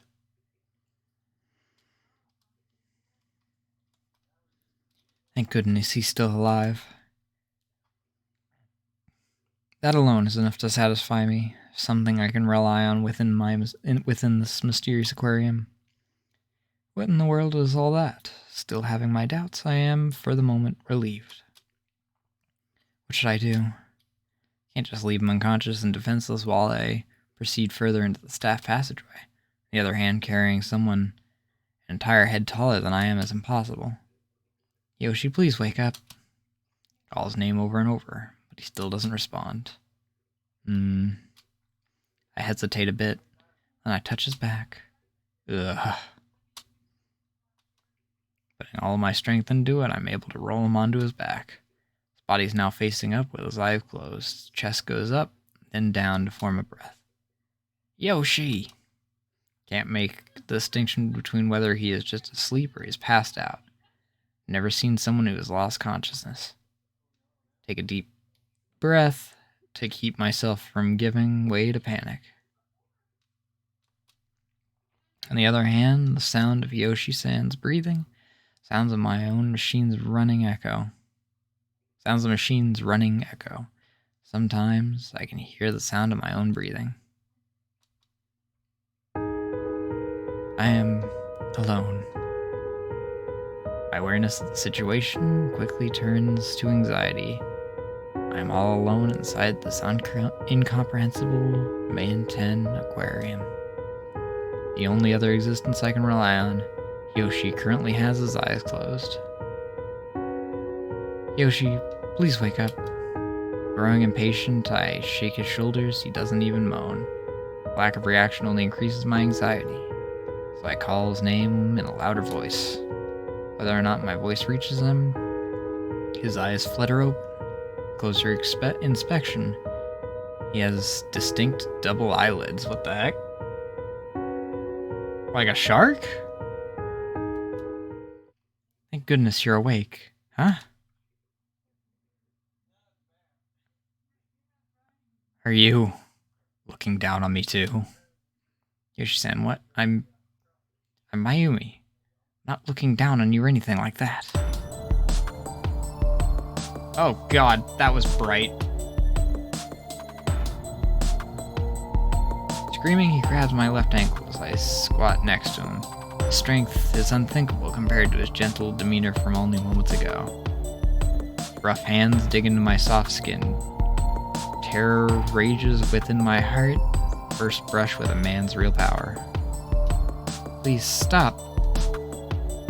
Whenever he seems to be losing grip on my leg, he tightens it more. Every time I verbalize my pain, his grip intensifies a little further. My concern for him is gone. The feeling of his rejection remains. I don't think that's the right word. You little. Realize that little by little, pulling me closer to him, he really is that strong. I haven't done anything. Ow. Gripping my ankle tightly, he pulls himself up little by little. His chest is huge and the muscles in his arms bulge and form a mountain shape. His face lacks the appearance of sanity. His eyes are looking in different directions. They roll without end, seeming as if they will go completely white. Though I intended to put distance between us, I'm unable to do so.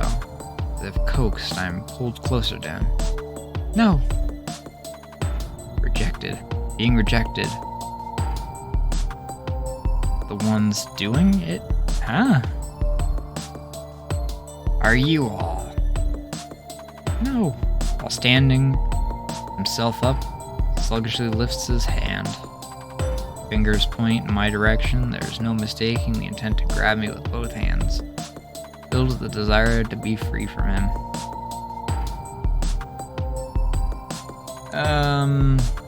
Two bad decisions.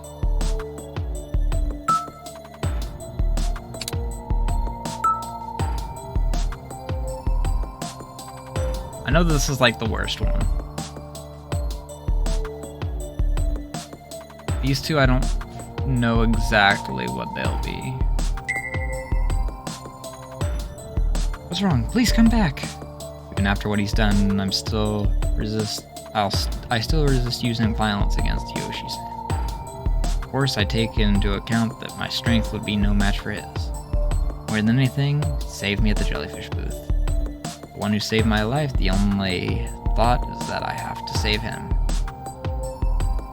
Calm down, it's alright, it's alright. You all.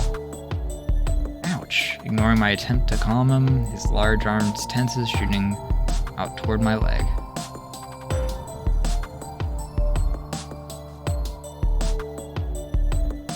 This is bad. At this rate.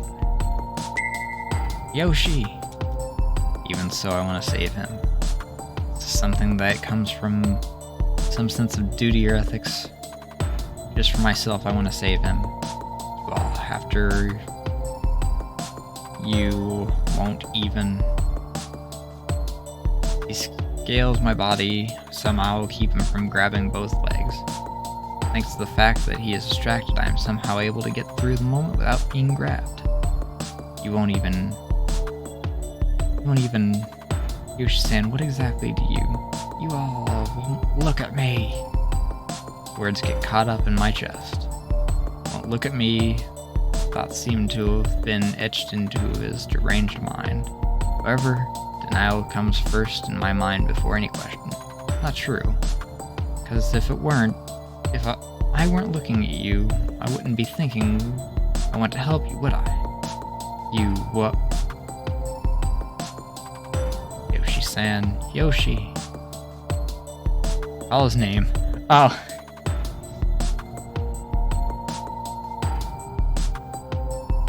I know his real name. I'm gonna say the wrong name, though, first. Shinji. Having been called by his name, hand reaching toward me slowly lowers. The low of the hand clutching my leg does not loosen. It's correct to say that he has stopped. Huh? Having suddenly broken his silence, grabs onto my right leg with both hands, pulls me toward himself, with strength that feels as though it could rip my leg apart, scraping the floor and coming closer to me as I resist.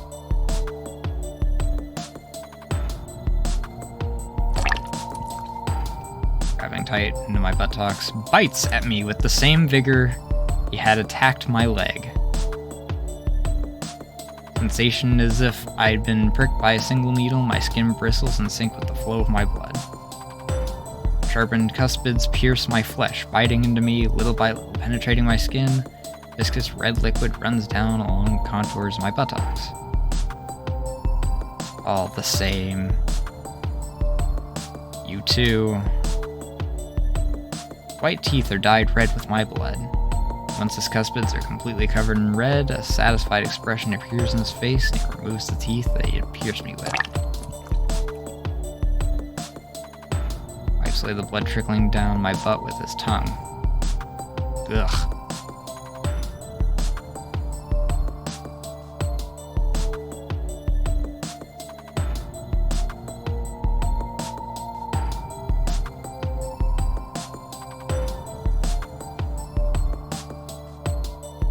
Gradually going numb, similar to the feeling receiving anesthesia. Huh? Did he get like freaking possessed by some... Are there any fish that do that? Leeches, I guess.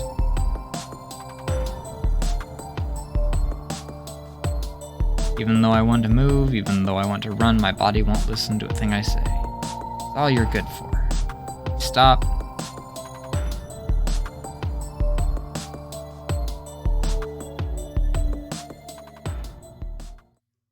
Cannibalism? Where I realize that I've lost consciousness. Whether a loss of blood or is the cause or my heart, there's no one around to tell me the answer. Floating in darkness, I can no longer see. My eyes refuse to open. It's because this is, so to speak, the end of me.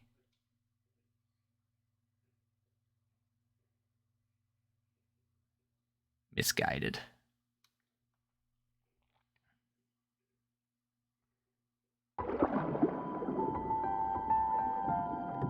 So, it gives me the option to say his proper name, so that might be an option.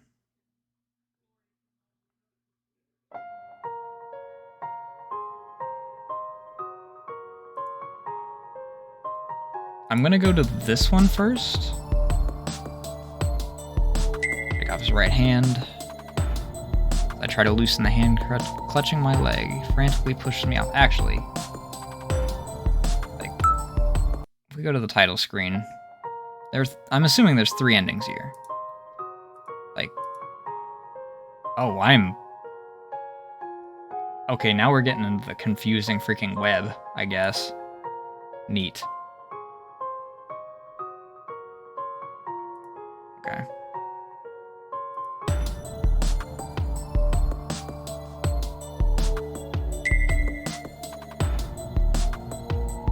Frantically pushes me off. As if pushing against a rock, his hand remains unperturbed. No way. Even giving those words, I can't change reality. No good. He lets out a groan, left hand reaches for me. Movements are slow, but his fingers are moving in my direction. I have to hurry and get him off me. Oshi's hands won't move. It's an uncanny strength. Even trying to loosen his fingers one by one, my strength is no match for his. Which I do, and I realize I'm concentrating too hard on my left leg, latched onto my right leg with the same strength. Having grabbed onto both my legs, I have no room to put up a fight and am pulled closer to him. His bloodshot face appears right before my eyes. Pupils are split in opposite directions, much like a fish's eyes. What comes from Yoshi's mouth are not words. Without realizing, I have stopped listening to him. Definitely splitting apart my legs with all the strength. Tense pain shoots through me as my left leg is being torn off at the hip. Even as I try to escape, my legs will not move at all. The count of him lifting me by my legs, my torso goes limp as if hanging in midair. Stenches... Huh?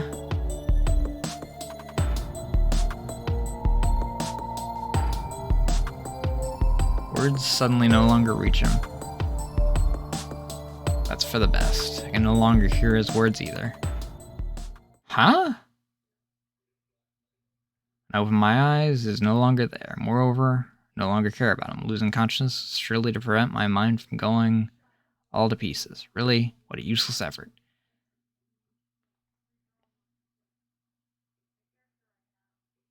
Bad ending. Tragedy of helplessness.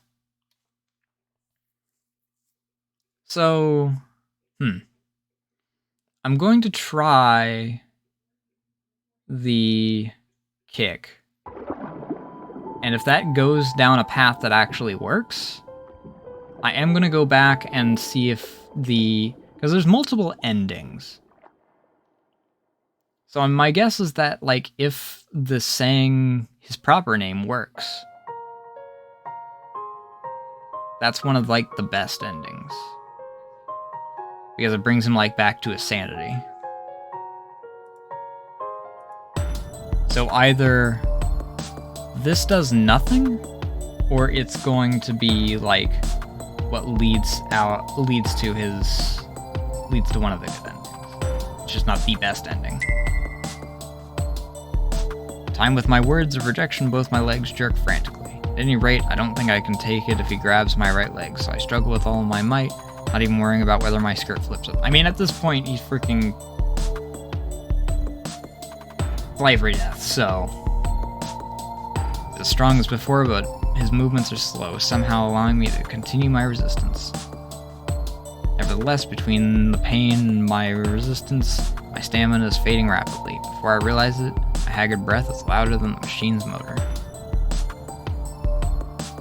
Okay, maybe these are all, like, bad ones. Give an unchanging, disordered image. Whether he's given up on grabbing my other leg or not, his body leans toward me.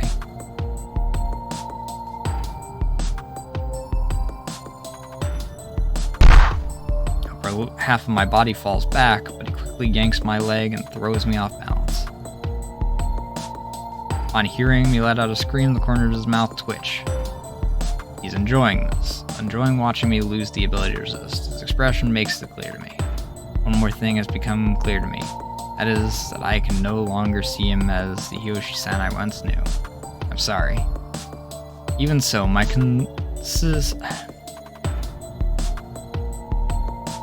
conscience tugging at me. My words of apology are proof of that. Used the heel of my boot to kick him, who pulled himself up in the nose. I reflexively hold it down. Seizing the opportunity, he yanks my left leg hard toward himself. Whether it's because of his hesitation or not, my leg slides free from his right hand. A single line of blood trickles from his nose. The heels must be harder than I thought. On seeing the blood, I shut my eyes immediately. However, I realize I no longer have the luxury of instinctually worrying about him. Pulling myself upright, break into a run in order to escape him. No time, he has moved in front of me. I want to get away from him. That one thought, I decide to go in a direction unknown to me. Isn't that impudent? Could the stench on the sole of that shoe be... Huh? Why is he so focused on these names? Hear him say after getting about 5 meters away from him. Quickly regret turning back. Huh? Writhing on the floor, transformation of the one who had rescued me, too devastating. Even so, there's no changing the fact that he tried to hurt me. I understand somewhere in my heart, through no fault of his own, he is no longer sane, and the desire to protect my own body is winning inside me. I'm sorry, but... As I shut my eyes, I turn away from him. Sure, he isn't looking at me anymore. In other words, he's no longer conscious of anything. His voice attempts to stop my fleeing legs many times, but no matter how fast he is, I've already decided to head for the exit of the staff passageway.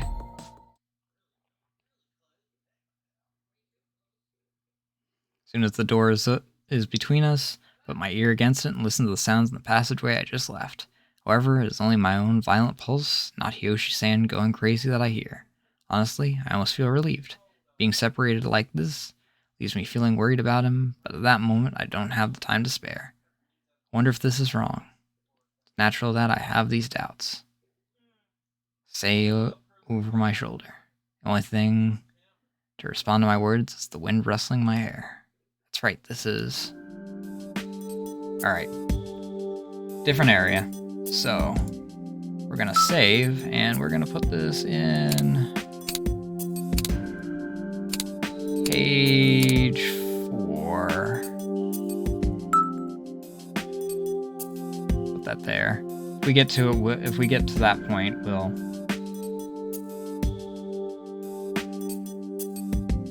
load, because I do want to get the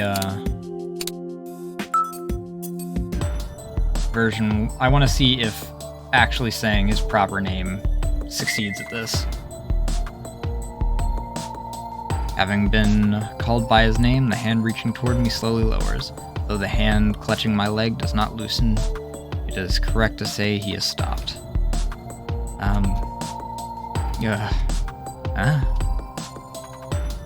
Oh no. Having suddenly broken the silence, he grabs into my right leg with both hands, pulls me toward strength that feels as though it's ripping my legs apart, scraping the floor, coming closer to me as I resist.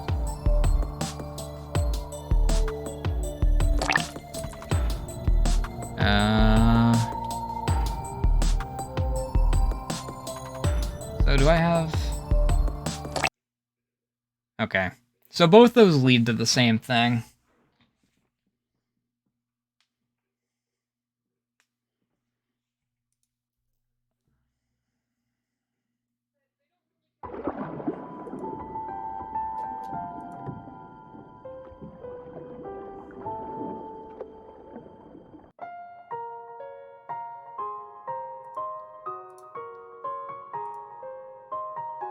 Does make me wonder where, like, the various endings go then.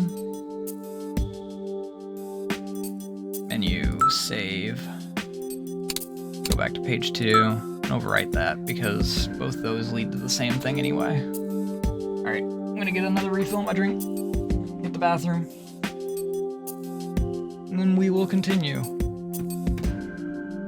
Where the heck were the orcas? I thought those were early in the game.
That does make me kind of wonder, though. Since it very much seems to be the case of if there's a bad ending, it immediately is bad ending. As to why there is multiple slots for good ending.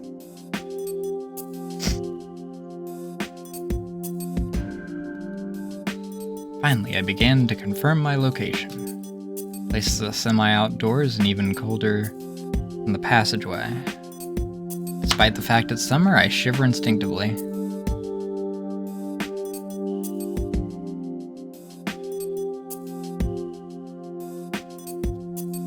Below eye level, there are several plastic chairs. In a row in the center of the chairs, which are lined up like dolls, and a tiered stand. Stage that is a little smaller than a school classroom. Bowls and buckets are lying atop it. In the center of the stage, something resembling a small shed. A stage. That's right, for things like the sea lions. Stage, one facility that no aquarium should lack. From kids to adults, the show is something everyone can enjoy. Small city aquarium, mountain aquarium, still has a stage despite its size.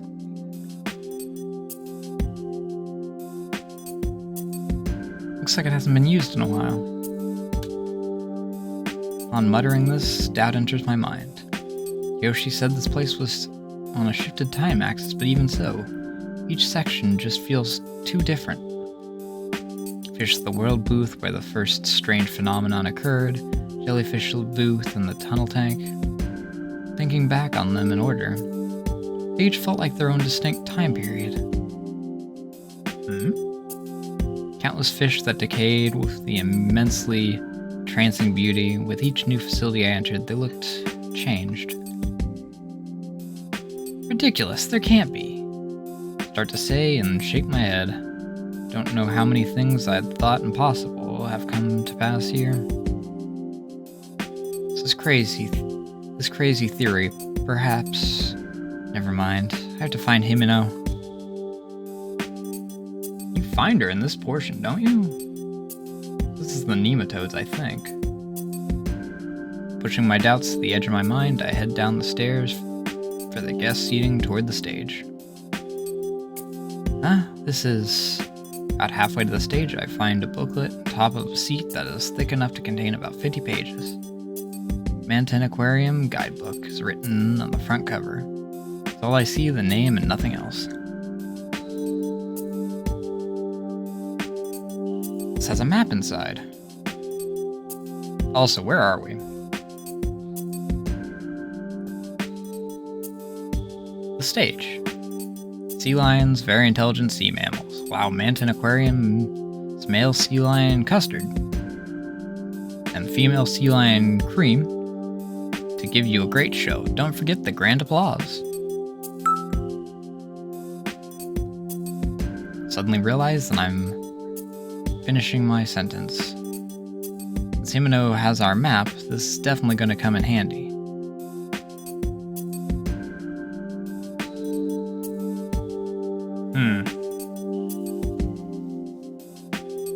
This isn't like a red answer, but it is a decision. I'll save because it will possibly affect timelines, and maybe that's like where the deciding factor comes in this kind of stuff. I'll read a little more in this case, though. Thumbing through the pages, I see that it has an introduction to Manten Aquarium. Other than that, there are bits of trivia about the fish on display, like that the Hiraruku, the biggest freshwater fish, did the orca communicate using ultrasonic waves. Want to read through this later. Though I don't want to part with this guidebook, I detach the map from it. Not knowing what might happen, I come to the conclusion that I don't want to carry anything bulky. Okay. Suppressing my desire to sit down and read it, I return the guidebook to the seat. Okay. Illusion of choice. Staff room. There might be someone in there. On weeknights, they hold the adult-targeted Manton Aquarium Exploratory Tour. Supposedly shows off the other side of Manton Aquarium. For that expedition, pathways that customers are normally unaware of are printed in the guidebook. According to the map, there appears to be a staff waiting area. It seems they don't stop there on the exploratory tour, but the place itself is printed on the map. If I go there, someone may be there. Looking at the map, I wonder which way I should go as I follow the route. Seems there are two paths to the staff room. First is through the passageway I went through earlier. The other seems to be through an underground passage connected to the inside of the shed of the stage. Even though it's labeled as an underground, it's more accurate to say it's one floor down. Still don't know how Hiyoshi is, so I think I should take the latter path. At least you don't give me a choice and then say, maybe I shouldn't, after I chose the other one. I'm scared after all. Himeno, where are you now? Lowering my defenses, these weak-hearted words well up inside me. I mumble them as I step onto the stage. Following those words, anxiety descends upon me.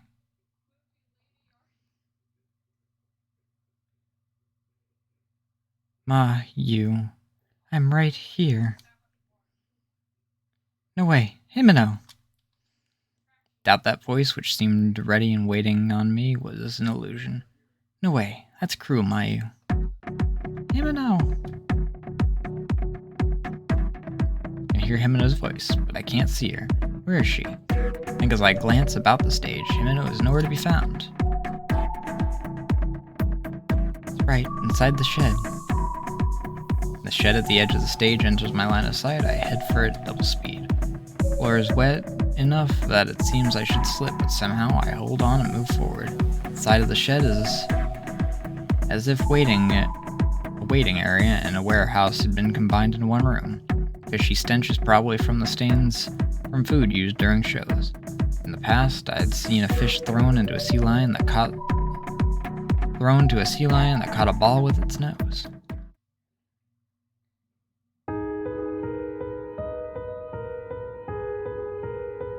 Yep, there she is. All with the nematodes. The edge of the shed and plain metal chair against the wall. Himeno is leaning against the back in what appears to be a state of total exhaustion. You. So much to say to you, Himeno, because seeing her face, any thoughts of our argument are completely blown out of existence. Words that found no form are forever pushed away. The fact that she's alright, all on its own, makes me happy. It's fine. First of all, calm down. Ugh. Himeno, what's wrong? Ugh. Don't make that face. There's nothing to worry about. A lot of things to say to Himeno, but my words are caught in my throat. Seeing Himeno breathing heavily, my own pulse quickens. I stand there, forgetting how to breathe. Himeno lays a hand in my chest. Even when she has had a cold, Himeno would still come to school, a smile on her face. When she got injured at the club, she wouldn't take time off from any gym class. That's why, even in this aquarium, I thought somewhere in my heart Himeno would be fine. If only we could reunite, surely she'd lead with a smile. We'd go home side by side. That had been my hope. I'm sorry, Mayu. I don't think I can make it. It's so easy for Himeno's soft complaints to punch me right in the heart. With just that one phrase, I drop to my knees in front of her. Hime. Mayu, get up. Shake my head with Himeno's words. Can't remain standing, not while seeing my precious friend like this and hearing her frail voice. Yep, that's the nematodes. Every time Himeno speaks, she spews white nematodes from her mouth. Not sure if she is aware of it or not, but the thin creatures that look like mealworms wriggle at her feet. With a clatter, Himeno seems as though she might fall from the chair. I support Himeno from... God dang it, I tapped it too early. Underarm propping her up. Thank you. Don't thank me, no. What happened? Himeno's body is hot. Same as when I had my 104-degree fever. No, higher than that. Odd that even though, like... Even though this is an English translation, and well, I guess that the answer is that most English translations are done in, like, the US when they're done. It's still weird that they freaking used, Fahrenheit, considering how, well, to put it bluntly, how rare Fahrenheit is. There's like, I don't know, 5 countries that use it, I think. It's not exactly the most common one, and even in English-speaking countries, there's not every country uses it.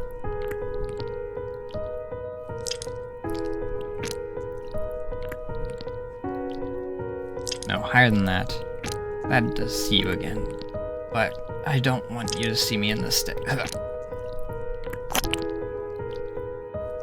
Unable to finish what she's saying, Himeno coughs up several nematodes along with some spit. I don't want to see it. Oh, I don't want to see it. Not necessarily because it's weird or disgusting, I just don't want to see Himeno this way. Himeno, let's get you to the hospital. We'll eat ice cream, alright? That's probably impossible now. Hearing the words that had fallen instinctively from my mouth, Himeno smiles back at me. Even as I ignore the lie in Himeno's smile, I still become aware of.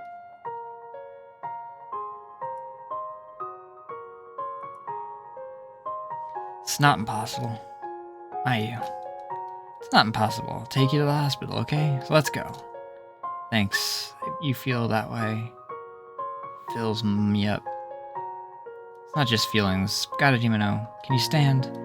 Don't overdo it, okay, Mayu? That's right. I wanted to apologize to you, Mayu. In an attempt to lend her my shoulder, I take Himeno's arm, but she quickly brushes me off. Himeno's hands are shaking despite this. She reaches to her pocket and pulls out the keychain. That's... yeah. By the way, when I thought back to when I picked it up, most likely it wasn't yours, Mayu. I'm such an idiot. You're not. It was because I didn't listen at all to what you said, so... because I was so convinced that you dropped it, Mayu. Thinking back... She's repeating the same thing over and over. Himeno's consciousness must be getting hazy.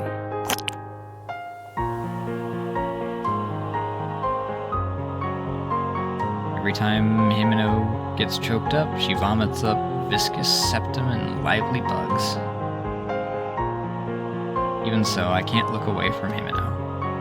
I get the feeling that if I don't look at her face, I'll never again see her smile. I don't think I'm being overdramatic or anything of the sort, since I had never heard of someone throwing up bugs.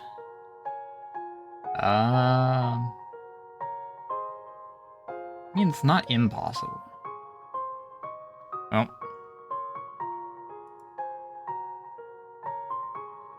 Here, take it, Mayu. What? This keychain? Yeah. Seems to be no mistake, someone dropped it. That's why I give it back to them. Give it back. We're going back together, right? Anton Aquarium is small. Surely we'll find them right away, won't we? Please, Mayu. You idiot. Can't you tell by looking? There's no way I can go home. No, don't, Himeno. You say that, it'll come to pass. Himeno places the keychain in my palm and softly places her hands once more on my shoulders. Elbow started. She moves her hands from there to the back of my head, and with a light feather-like sensation pulls me closer to her. You may know. Get home, no matter what. Hug lasts only a few seconds, then Himeno lightly pushes me away. Couldn't take it. If I infected you... just leave me here.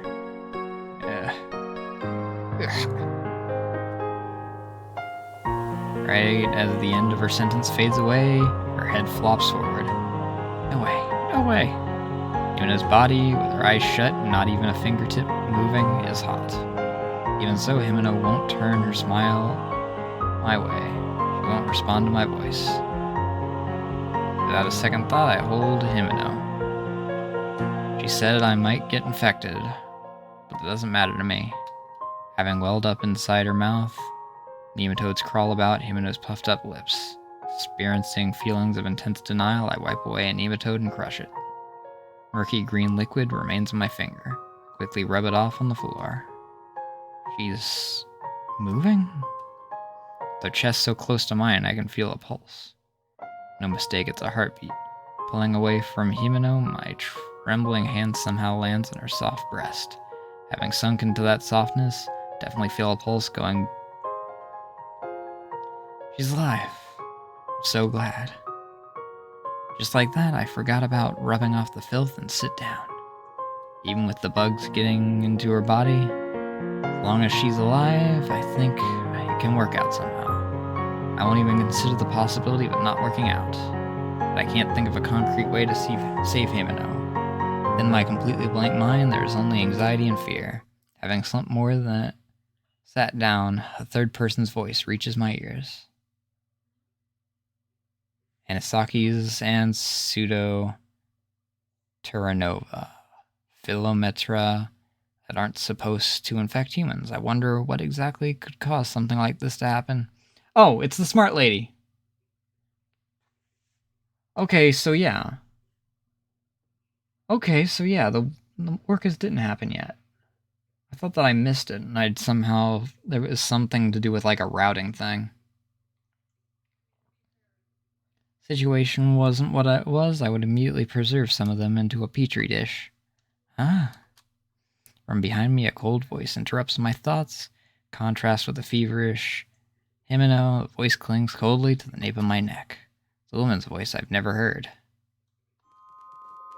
Oh. I thought it was...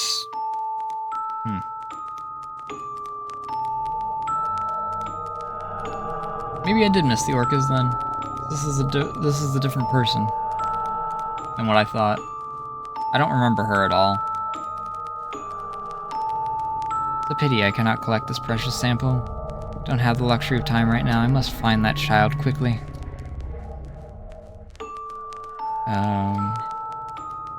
My, what a cute girl. What is it? Might you have come to the aquarium to have fun with your friend? Aquarium? It's Montana Aquarium, right? That's right, me and Himeno. This girl... She's called Himeno, then.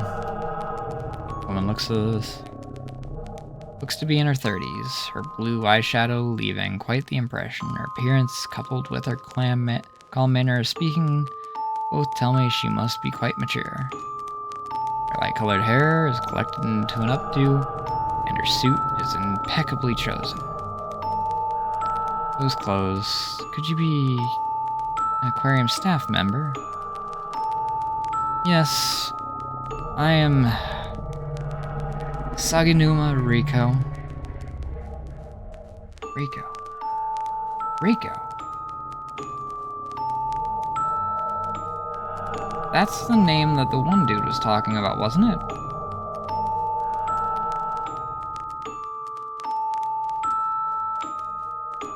I know it was similar to Rika, which is the name that I kept freaking thinking on whenever he said it. At this aquarium, I'm, I suppose, representative of the director. Like a vice director? A little bit different. It would take some time to explain. More importantly, you should move away from Himeno. Ah. I'm called Himeno by name, with a coquettish tone. Gives me the impression of being very forced. Crossing her arms, she looks down at me. The woman narrows her eyes. Would it be easier for you if I use the word infection? You have a wound on your leg, don't you? As if their fertility has intensified, meaning there are probably eggs amongst all that as well. Wow. Doesn't appear to be dead. It's only a matter of time. Can no longer save Himeno. That's... Please, wait a second. It's fine to leave her like that. After I finish my business, I'll take her with me as a sample. Corners of... Saganum... Ah, son of a bee sting. Freaking did it again. My fear of the woman is even greater than my anger Himeno being referred to as a sample. Even though someone might, right in front of her eyes, might die, she is smiling. How in the world can she make that face? Because I can't understand. Saganuma Riko-san seems terrifying to me. Yeah, she is eerie.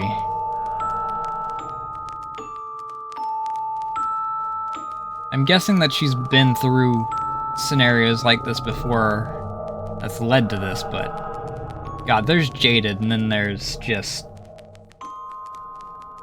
unsettling. Please wait. If you're a member of the staff, then can't you take me to the building's first aid room or call an ambulance or something? Since Himeno's alive. Seems that you care for Himeno-chan a great deal. So try to imagine this.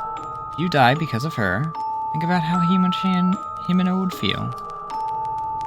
Himeno is alive. Please don't say something like that. I'm begging you. Please save her. I'm not a doctor. It's not possible. Moreover, I don't think the rescue workers would want to respond to such a hopeless call.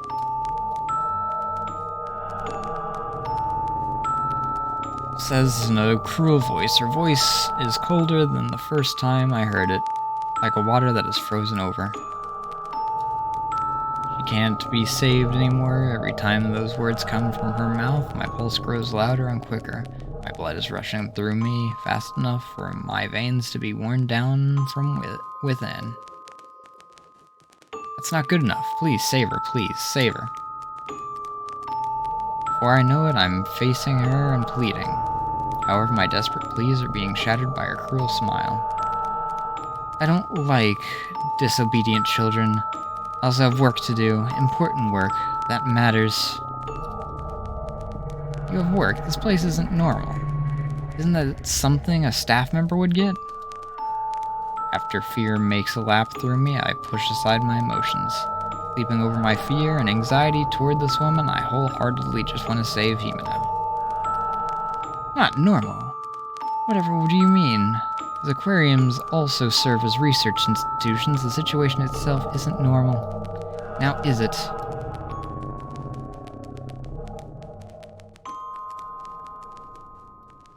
Huh? Yeah, I don't understand it all either. You're questioning why we're saying it's not normal, and then you openly admit it's not normal?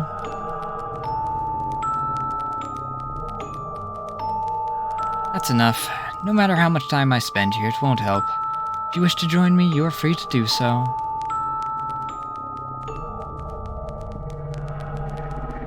Free to join you? Aren't you staff here, or you saying don't know anything about this aquarium filled with nothing but phenomena? I don't understand a word of what you're saying. Are these good things? Huh? So is she like freaking part of the freaking, like...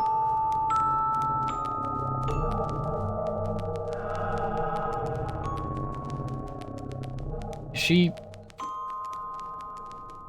mind controlled, or a part of the... Because her name was mentioned by what's-his-face, so maybe she's like a ghost of itself in herself or something. Telling you I'm going now. If you wish to die along with her, then just sit here, staring about like that. Later I'll study you in full as well. Though one sample is more than enough. I'm finally able to understand that this isn't a joke. She is saying she sincerely does not care about whether Himeno lives or dies. Wait, please. You've wasted enough of my time. I must hurry up and find that child. Last bit of what Saganuma says is inaudible as she runs out from the small room on the stage. Being neither harmful nor harmless, that's the type of person she is. Thinking she could point me down one path that leads away from Himeno, I dying together. Just one phrase, I'm thrust down to rock bottom. So she's after like the Himeno can't be saved. Single phrase bounces around my head numerous times. No. Turning it over in my head with such frequency the truth Sagoma Sagging, freaking Christ, call her Rico, good lord. At least everyone else has easy last names, or surnames. Freaking her stated is becoming engraved upon my heart.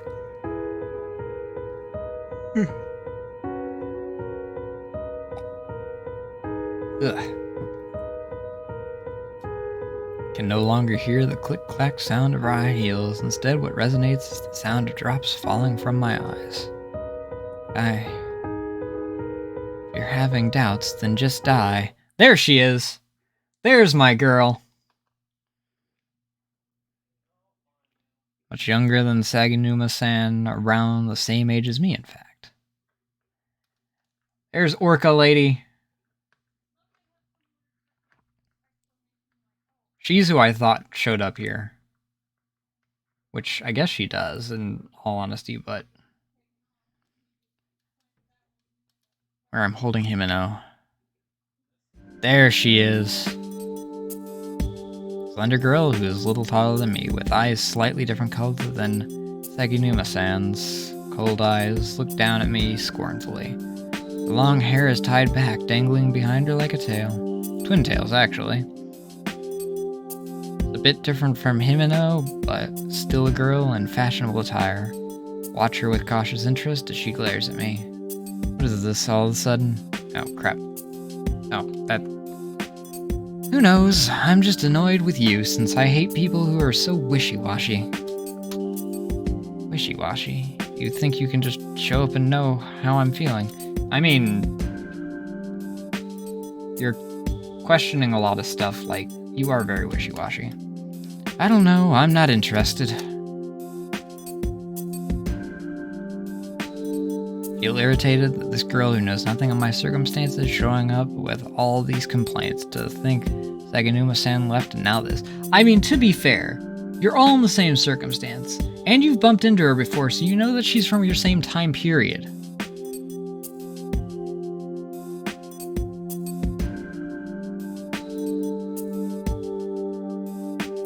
So, she's gone through about the same stuff you have, assumedly.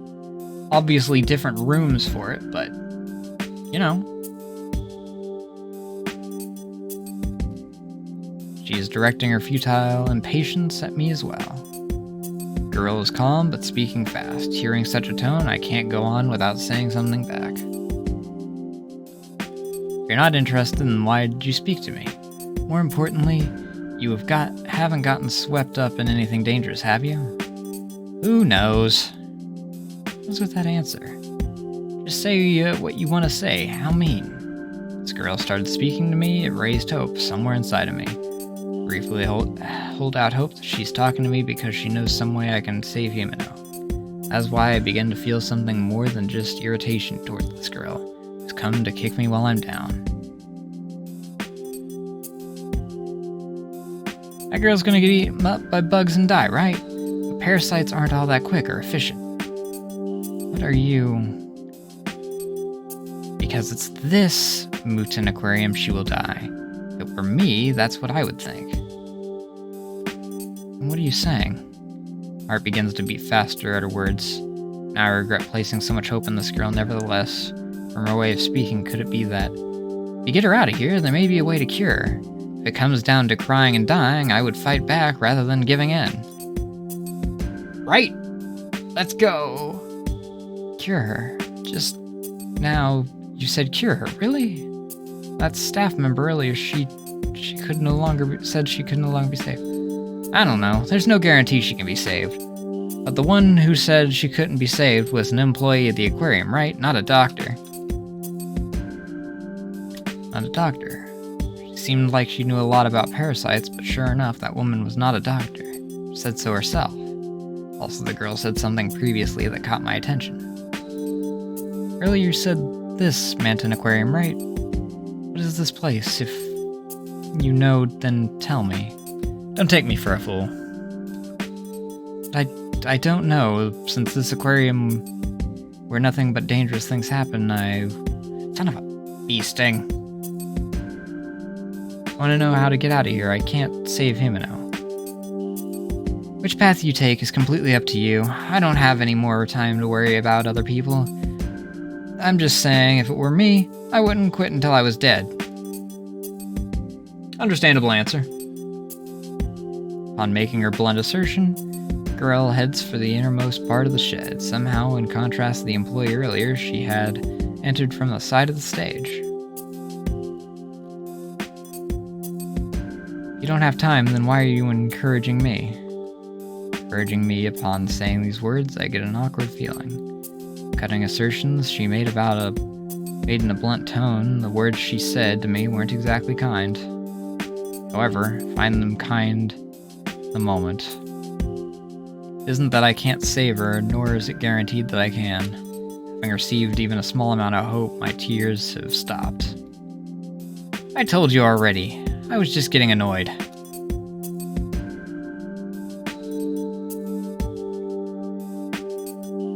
Without looking back, the girl walks away. Oh, I love that character. Completely ignoring the fact that, completely biased, the freaking purple motifs. Completely unbiased. Actually, she her appearance kind of reminds me of Patchy. Like a goth Patchy. She's got this, astronomical theme to her hair decor. Moon clipped versus star clips. Without looking back, the girl walks away.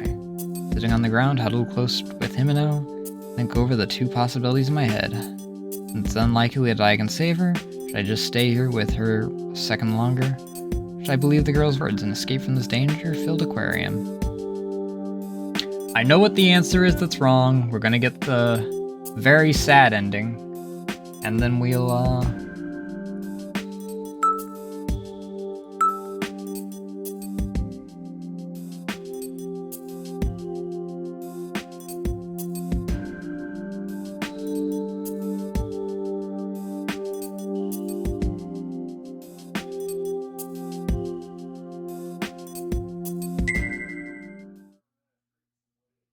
Yes, that's best. Possibility that I might be able to save her is low, isn't it? Isn't zero, but it's close to it. Can't carry her around the aquarium with me, so I'll definitely have to leave Himeno here in the shed. In that case, there's no guarantee I can get back here. With things like the rupture at the jellyfish booth and the Hiyoshi-san's sudden change, the dangers present in Manton Aquarium are innumerable. If I die along the way, it'll be what you call a dog's death. Not really. Separated from Himeno, both of us dead. No, I want us to be together. Still squatting, I hold Himeno even tighter. Feverish body occasionally chokes up, and Himeno vomits out several nematodes. Several parasites squirm at the base of my throat. It's alright. It's okay. No matter what, it's okay. As long as I'm with Himeno. Time passes. No idea how much time has passed. No longer have a sense of time. Not more than an hour could have passed. My body no longer my own. Depths of my body have been corroded with fever. I no longer have any feeling in my hands or feet. No longer feel the softness and warmth of embracing Himeno. Vision is filled with countless lines. Feels as if something is actually crawling on my eyeballs. 'Cause it is. My body. The moment the lines covering my vision are probably all the same as the bugs eating away at Himeno's body. But this is fine. As long as I can be with Himeno. Before I realize it, my own consciousness has melted away. Can no longer see Himeno's smiling face.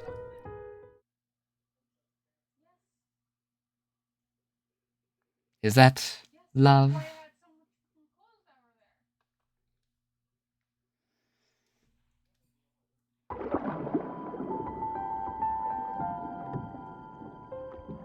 Add end.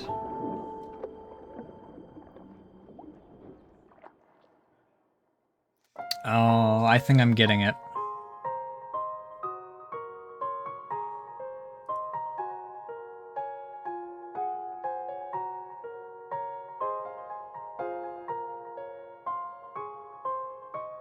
Four characters, 4 good ends. I'm guessing I get a I guess that I choose a character at the end, because only one can go back.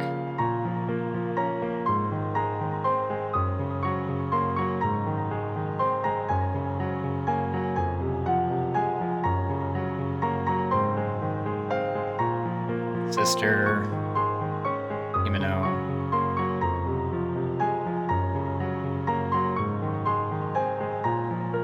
There was a... Oh no, yeah. Sister, Himeno. Purple hair. And then the dude.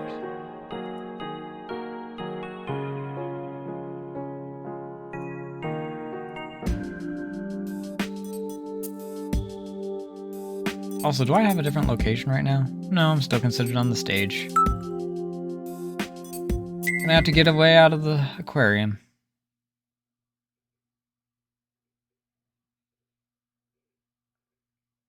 New chapter.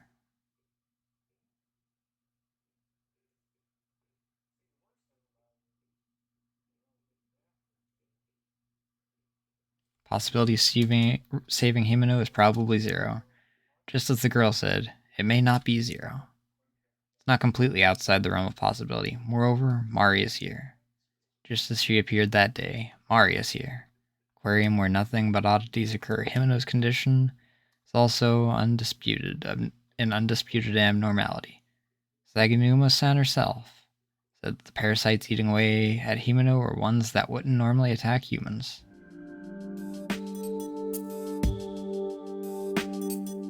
If that's the case, I have to go. Right now, the only one who can save Himeno is me. It isn't as if that staff member or the mysterious girl or Yoshi-san or anyone else will save Himeno. I have to walk my own 2 legs. If I don't, Himeno will not be saved. At the same time, as I stand up, I accept the determination I have. At determination, I have no time for my heart to be breaking. My legs are still shaking, but all I have is the certainty that I am standing right now. Spread a nearby blue tarp on the floor and lay Himeno on top of it. Find a towel and fold it up several times and lay it over her. Crass as she now has a futon and blanket.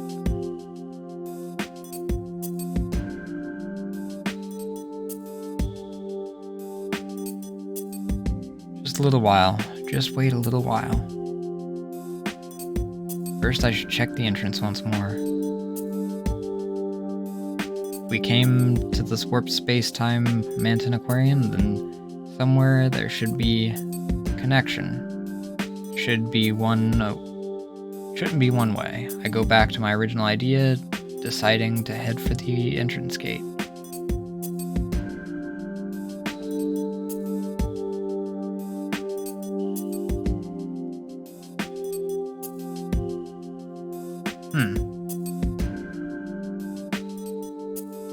What's in here?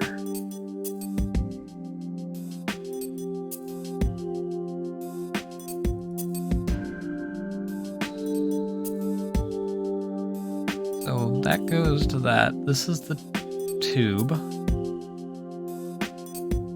This is the jellyfish area.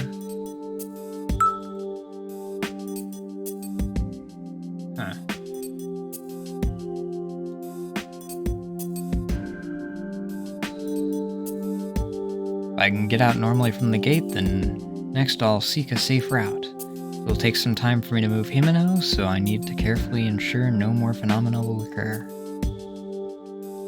In the event that I can't get through the gate, it would mean that we're trapped inside Manton Aquarium. If that's the case, then I'll look for a way to break out of this cage. Circumstances won't be any worse, just different. We'll be alright.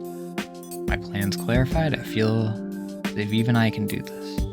I have no special skills, my personality's probably introverted, my desire to save Himeno is second to no one's.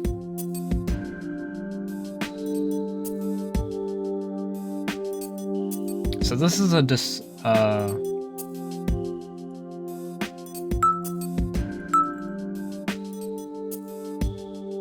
I know that this is the way to continue, because I know that the other girl has one particular scene, and this is the answer to follow her, if I remember correctly.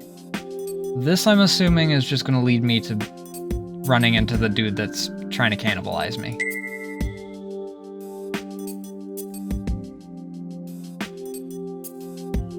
Yoshi-san is probably in the staff passage I came through earlier, but it shouldn't be a danger I cannot overcome. If I can run past him in one shot, surely I will be okay. But it wasn't. Open the door carefully with a soft creak. Ka-check. At that moment... Wow, he was fast. Sharp pain runs up from the base of my neck. Whatever bit my neck knocks me to the ground. No, not good. Gah. The air around my neck makes a squelching sound. Wow, okay, so maybe he won't be one of the answers. Cold stench of iron, the smell of blood, the smell of my blood, and the saliva of whatever's doing this to me mixing together. Choked up by the stench, I realized the air filling my mouth is hitting the bottom of my chin. Breath from my own mouth shouldn't reach the bottom of my chin. Inconsistency here is because that breath is being vented from an air hole that is open in my neck.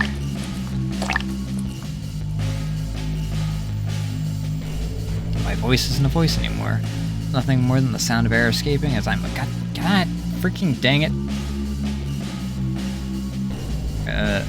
As unable to offer resistance, my body is overrun by that something. I mean, we know what it is, assumedly.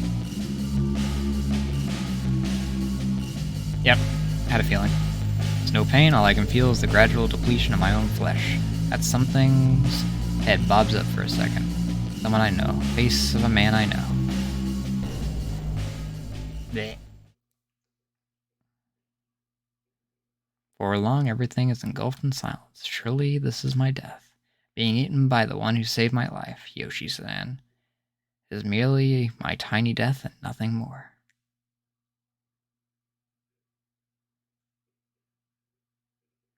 Irrational. It was.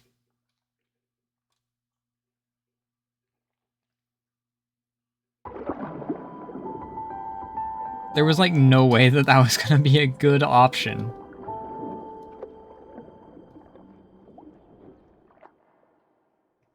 But that's what we're doing here. We're here for the...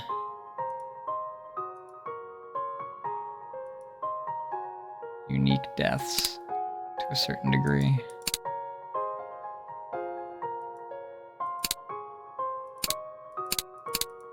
There's still a lot of freaking CGs. I think whoever said freaking 6 hours was lying. All routes being 8 hours. 11 hours on leisure. Someone's lying.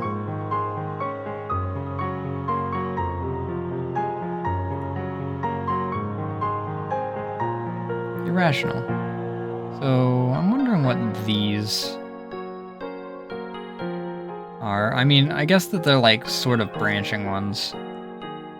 But this is related to this one.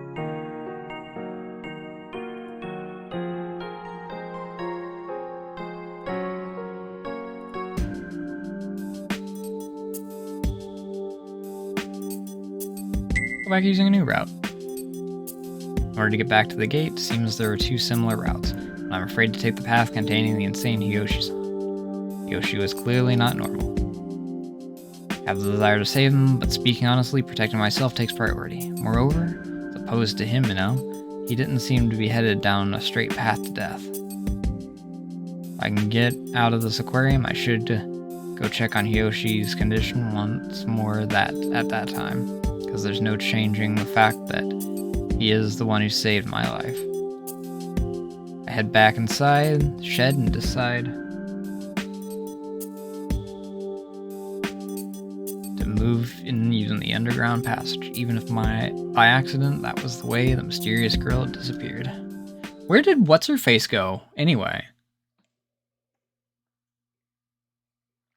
Because he's bloody insane, wanting to go after her. I thought that the office lady went the other direction.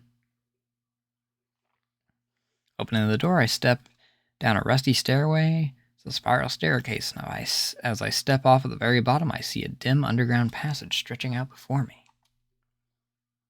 After going down the passageway a bit, I run into a door. It seems that if I do not pass through this room, I cannot proceed. Upon slowly opening the door, I see several computers and various other machines.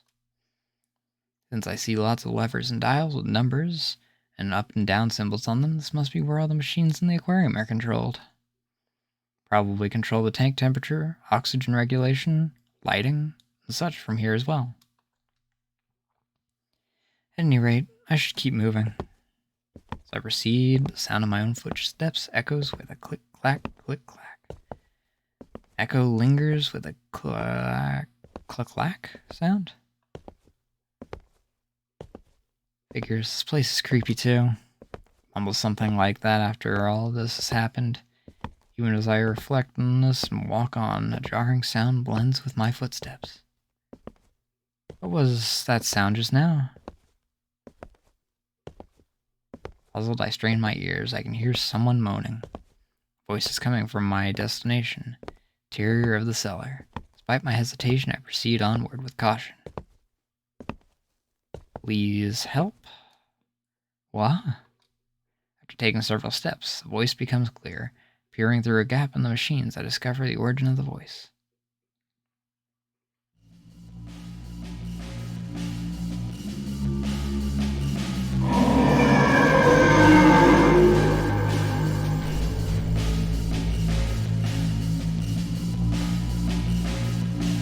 I scream without thinking. In the corner of the control room, something completely detached from reality is taking place.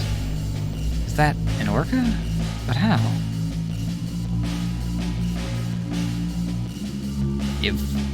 I give voice to what lies before my eyes. A plump, round body with a distinct contrast between its colors of black and white. They didn't draw eyes on it.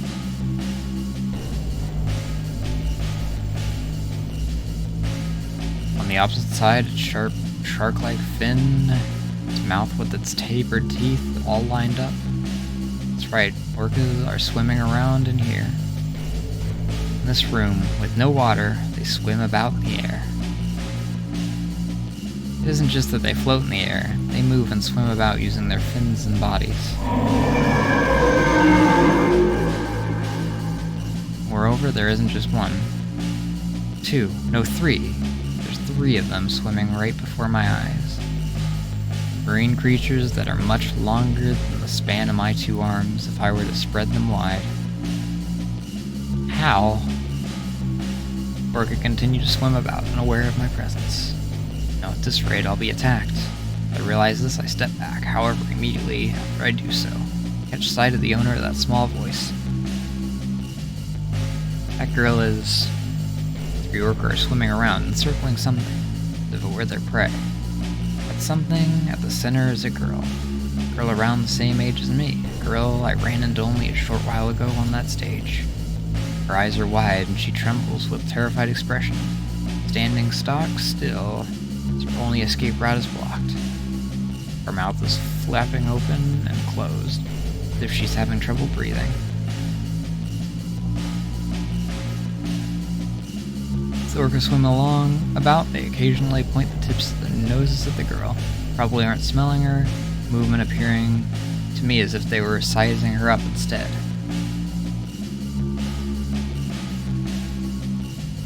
Someone's note 1. When did this change from the Manton Aquarium I was aiming for? It used to be a place to study about how to protect marine ecology, have a chance in meetings with unknown sea life. Now it's touted as an entertainment and date spot. I can't accept this. I have to hurry along. No, I can't worry about that girl right now. I avert my eyes from the girl and the orca backing against the wall as much as possible. Against the wall, I stealthily move on, a step at a time. Sorry for the girl, but I have no time to waste right now. To help Himeno as quickly as possible. Trying to make no noise, I head cautiously for the exit of the passage. Ugh.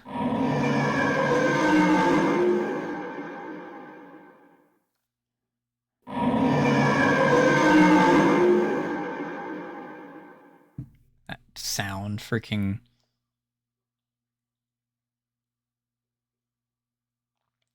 That sound sends more chills down my spine than most actual horror games have with their, like, sounds that are meant to terrify you.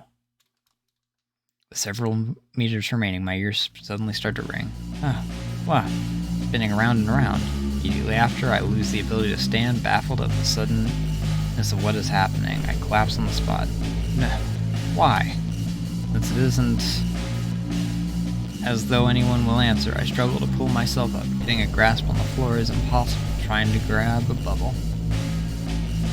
My vision is spinning, leaving me unable to grasp whether the floor is the wall or the wall is the floor. Ah.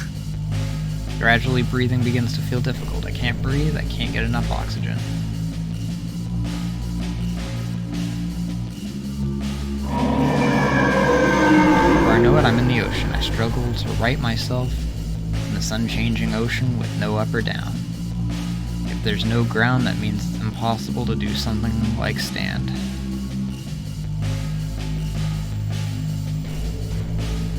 When the orca hunt, they fire off ultrasonic waves. This causes their prey to lose sense of equilibrium in the semi-circular canals.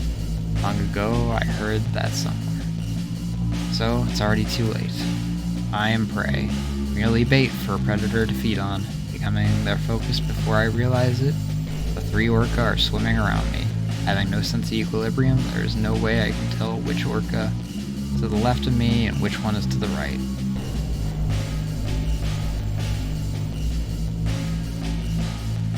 Adjacent to my spinning vision is a dark brownish red clump. Deep red liquid flowing from that clump bends with the seawater. Whether I flee or not, my fate has been decided. In this ocean where I cannot see the bottom, I await the same conclusion as that piece of meat. With me chosen as their next target, I will be eaten by those orca.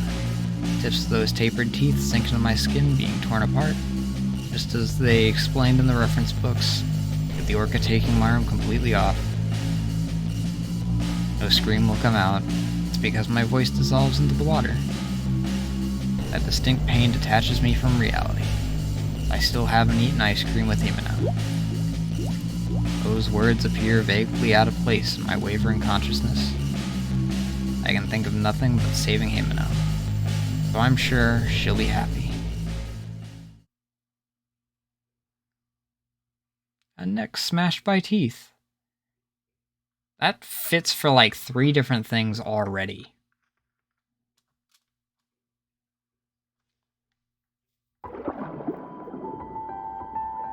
Cute.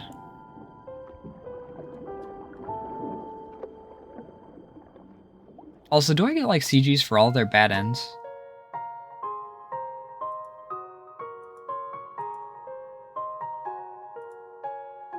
Like if I go to like page 6 or something,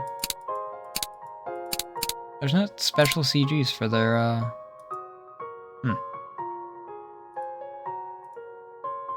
Unfortunate.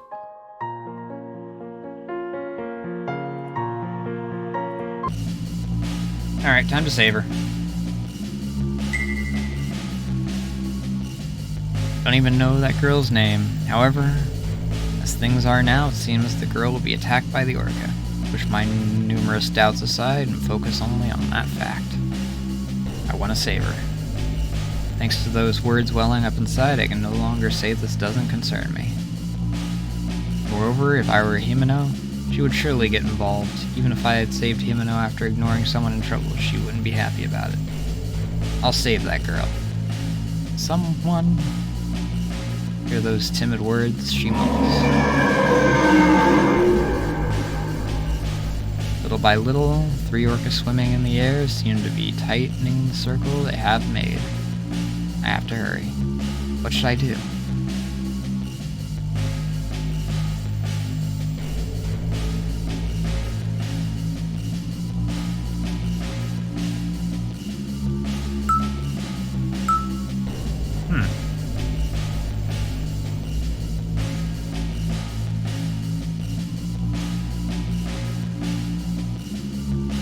That's weird. None of these 3 answers are the ones that I remember. I'm guessing this is the one. So let's go with the fire extinguisher. At the edge of the room, I discover a fire extinguisher. I can attract their attention with this. Somehow, while the orca are distracted, I would need to get away, pull the yellow pin from the fire extinguisher, and point the hose at the orca.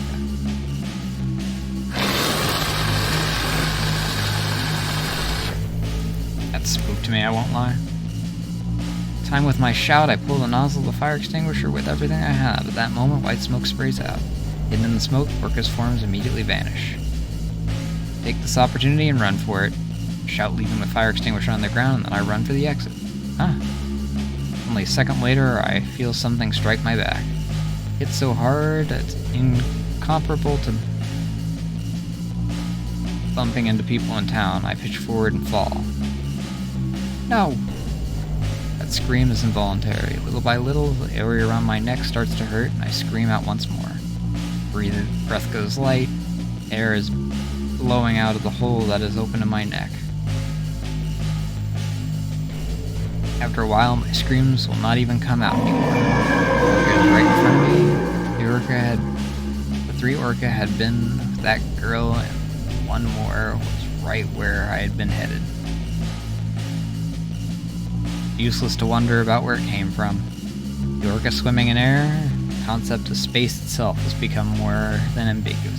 Also, giving them a smokescreen did not help you at all. They echolocate. My body is overrun with the orca's small, sharp teeth. I try to raise my voice, but I realize my mouth is full of seawater. Before I figure out what's going on, I'm in the ocean.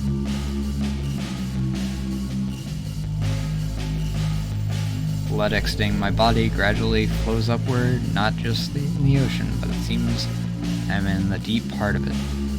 As I try to fill my chest with air, water flows into my lungs from the hole in my neck. My body will likely return to the sea. If I think this, my body, which has taken on buoyancy, seems as if it belongs to someone else.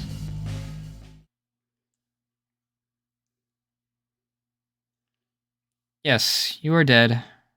Being too kind-hearted is mere foolishness. Well, I'm in a hurry. I have something I have to do.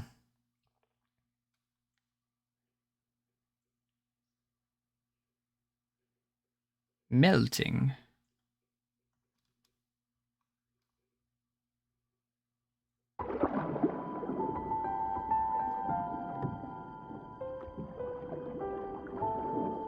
Weird, that was associated with her, and it wasn't actually, ending that...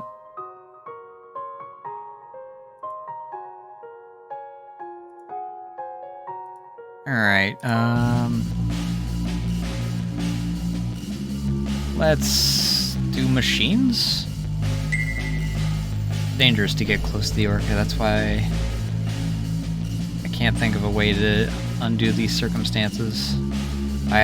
If I had bait, I could probably distract the orca.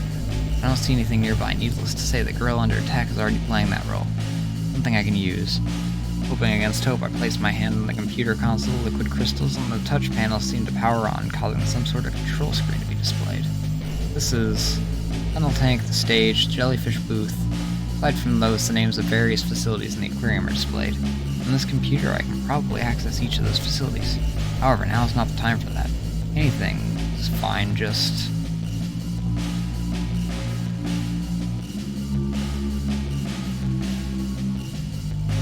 Ignoring the other facilities, I touch the selection for the basement level control room.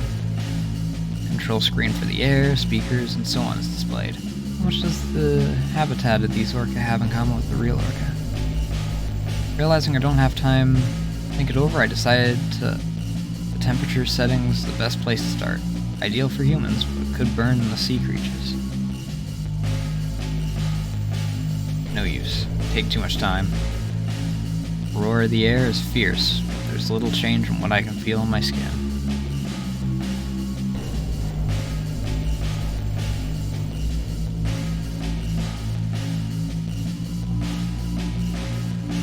Save here.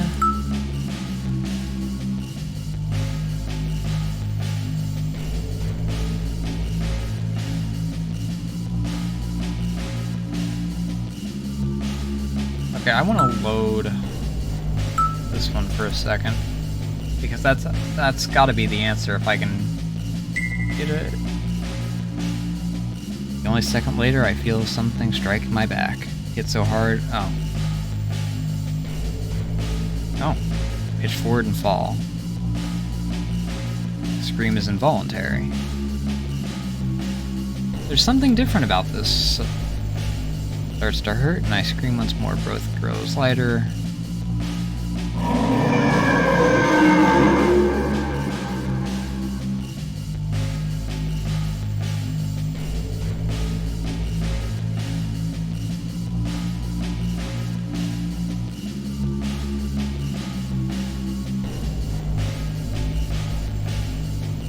What's different?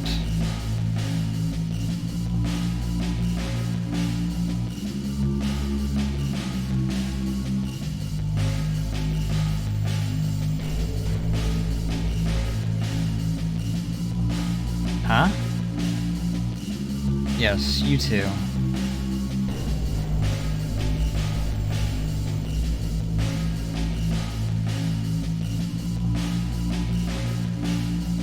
Before my eyes is one solitary red eyeball. Let's both curse this aquarium. Huh?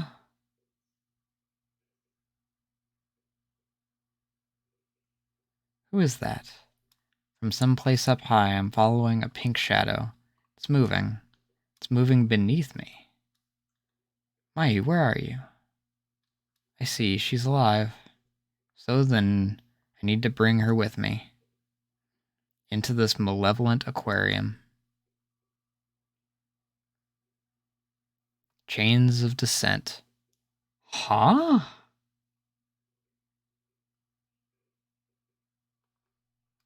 I wasn't expecting that.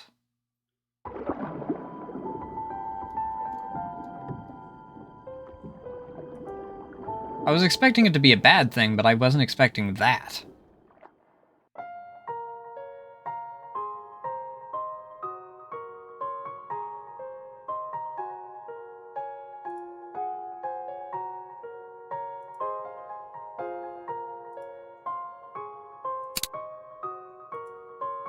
Weird.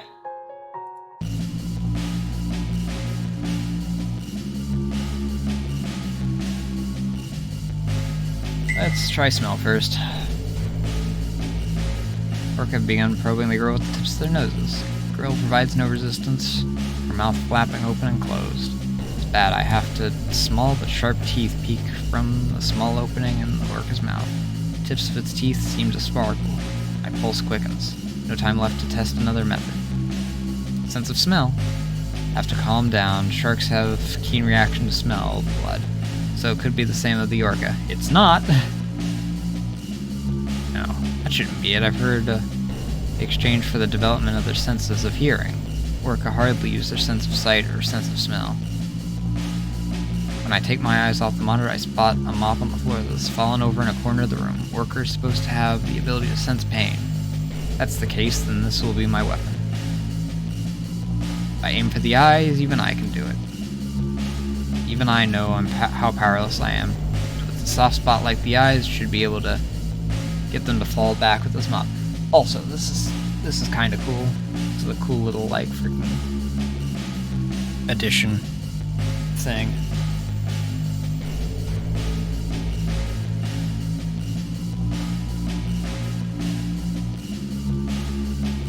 I'll save you now, ready myself, and leap at the orca. Thrust the opposite end of the mop into the orca in front of me. The tip of the wooden mop digs into the orca's right eye, which isn't drawn in. Because on a normal orca, the eye should be like somewhere in this region. Because this is just like camouflage. The eye is like around here, if I remember correctly.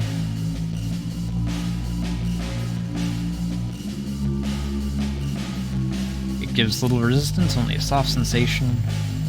Right away, fresh blood floats upward. Defying gravity, it acts like the same blood flowing into the surface. You started bleeding underwater. Orca shakes its large body as if moaning in pain. If I shout, I pierce the orca's left eye with the mop. Trembling against the squishing sensation, put all my strength into it. Even as fear takes over, it isn't as if I can stand by without taking action. Even after seeing blood spout from its left eye, I continue to stab it. Nerves inside the eye are connected to the brain. The mop handle being as long as it is, can I reach the orca's brain? Kill the orca. Despite the fact that I am one doing the attacking, I scream. If I had just seen such a big creature at the aquarium, I would have thought how cute it was. But I have to kill it now. Push the mop into its brain, twisting as I do so. Looking away, I twist the mop faster and faster. I'm scrambling its brains with my own hands. If I don't resolve myself to do this, we will both die. The orca gives no resistance and stops moving. I pull the mop out, its left eye dangles from its still connected red muscle. Did it, somehow I killed one. Now I just have to do the same to the other two. Steady my quickening breath, and ready the mop. I'll save you. When I turn back to the girl, I am shoved up against the wall. What? Before my eyes, the large body, pressed against my abdomen with strength that contrasts with its cute exterior. No, it can no longer be considered cute. Having lost both its eyes, the stench of blood rises from those hollow black cavities like steam. My face is dirtied, showered in that fishy-smelling blood. Left eye dangling from red muscle glares at me. Why? The stench of rotting corpse is already wafting off the orca's body. Reddish brown mucus spills from its mouth. Suddenly it feels something, as if something touches my hand, something the same feel as scrambled grains. The mop is easily broken by the orca's body and floats around me.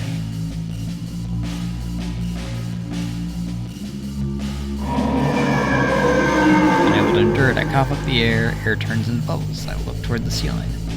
No, there's no longer a ceiling there. It's underwater. If it weren't, blood wouldn't float upwards and the mop wouldn't float about. Instead of air, I breathe in water. It's salty seawater. I can no longer breathe. Dull sound resonates, called by the sound two orca follow. God dang zombie orca.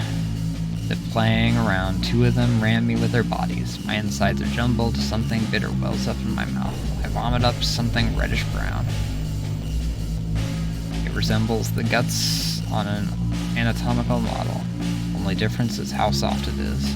Orca bare their fangs. If they're finished playing, little by little my body is diminished. I am becoming part of the orca. Unable to be properly consumed by the orca I was supposed to kill, my flesh spills out from its eyeballs. That's right, the eyes and mouth are connected. There is one more thing I realized. I'm probably already dead.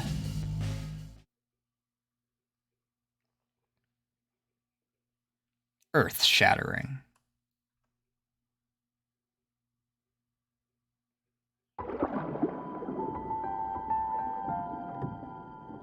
So that means that those are both probably... Because the other thing that was mentioned was the sense of pain.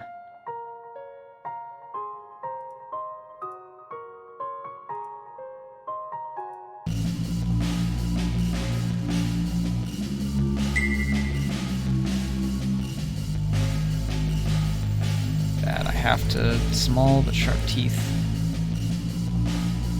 Sensation of pain. Fish have no sense of pain, but orca are mammals. Same as humans. No doubt they would have the ability to feel pain. Take my eyes off the computer and glance about my surroundings. I spot a mop that has fallen over in the corner of the room. I approach the mop and grab it, deciding this will be my weapon. If I aim for the eyes, I can do it, and then it gives me the skip option, which means that this leads nowhere. Yep, exact same ending.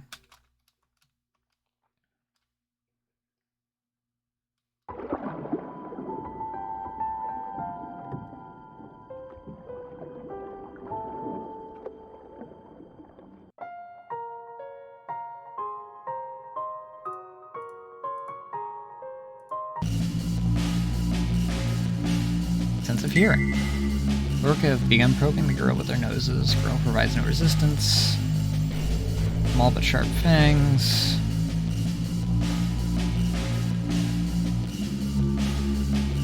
Speaker. Discovered the volume setting on the liquid crystal display and hazily recalls something inside my mind. Sound, ultrasonic waves, sense of hearing. I remember something I saw on TV about orca and their environment. Dolphins, whales, and other similar species use sound for communication.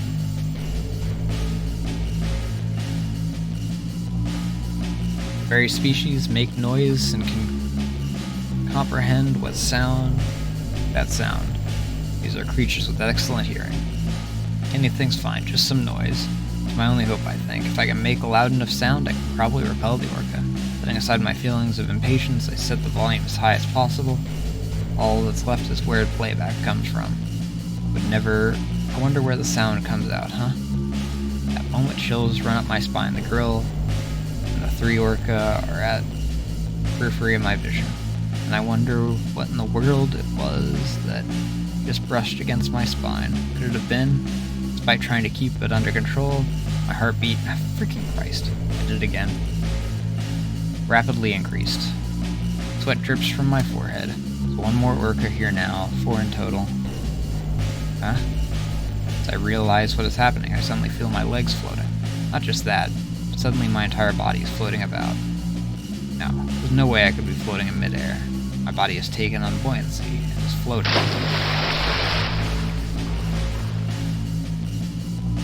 I'm sorry, what?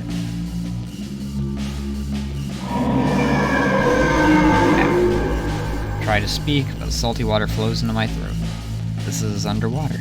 Without realizing, I've ended up in the ocean. Unable to breathe, I am suffocating. This is bad. Not only does it seem like I will drown, but the orcas are at my back. My eyes are finally grasped their enormous stature. On the other hand, the backdrop of the basement has disappeared. The computer and machines, I can no longer see any of it. No good. Things stay as they are, I'll be attacked, become the orca's helpless prey. My hands wriggle about, seize a long, narrow pole. I'm prodded by the tip of the orca's nose, my body gives a violent shake. Giant orca has the intensity of a semi-truck. Force from being pushed causes the pole I grabbed to spin about. Orca opens its mouth right before my eyes. The fangs, which I have only seen from a distance, seem very large at point-blank range.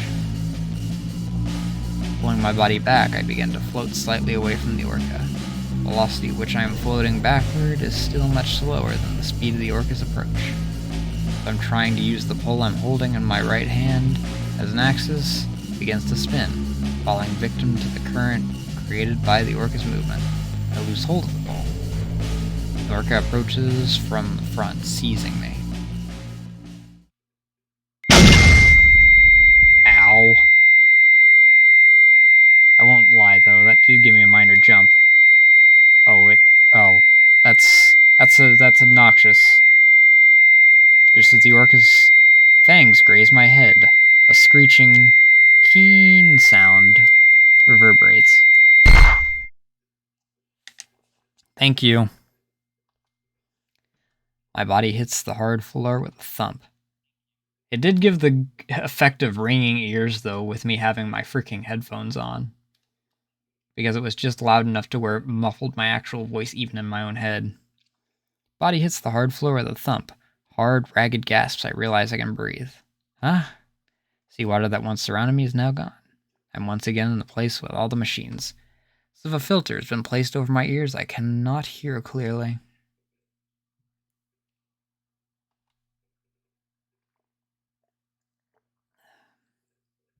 Huh?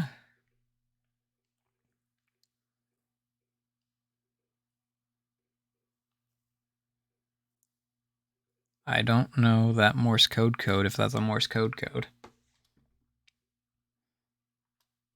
nothing where my eyes land. Seeing that a shadow has fallen over me, look over my shoulder.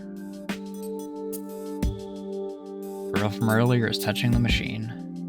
It seems as if she is talking, but I can't understand what she is saying because I cannot hear. As if someone has covered my ears. Top of the computer is a microphone spun around the type connected directly into the machine. Right, I accidentally... The howling and the clicking sound you may a bit of a hearing. Filter over my ears fades, I am able to understand the girl's words. Clicking sound, ultrasonic waves the orca emit. Loud volume of that sound has probably repelled the orca. Illusion of being in the water is also gone. Somehow, seem to have escaped danger. As I stand up, I start to feel relieved. Good. Don't start feeling relieved on your own. If you look at the big picture, our situation hasn't changed all that much. We're not immediately dead, and that's what matters.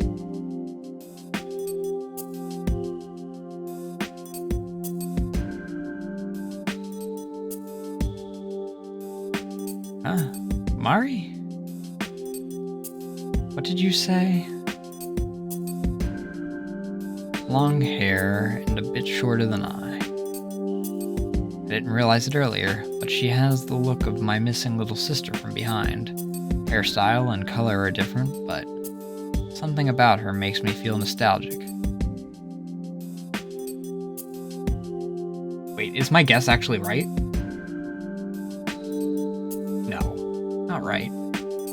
Because she was in the overworld, before everything went to hell.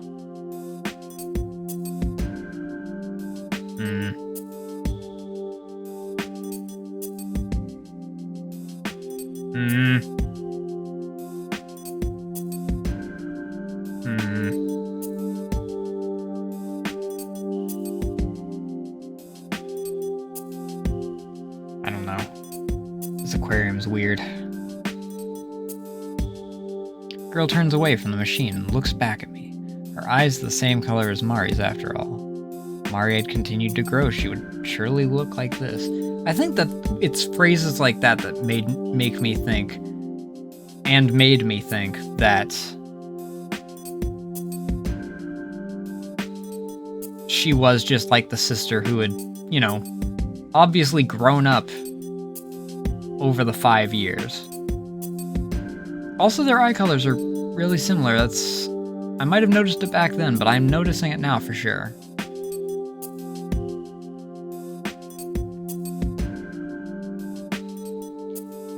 If you're gonna cause a disturbance, don't involve me. Well then. Wait a second. I refuse. With no concern for me, the girl begins to walk away. She must know something. My intuition tugs at me. Wiping the dust off my butt, I follow after her. It isn't that I'm trying to cause a disturbance. If I truly believe this girl to be Mari, then I may have to deny what I see before me. I only want to speak with the girl, however, in spite of these thoughts, my words will not come out.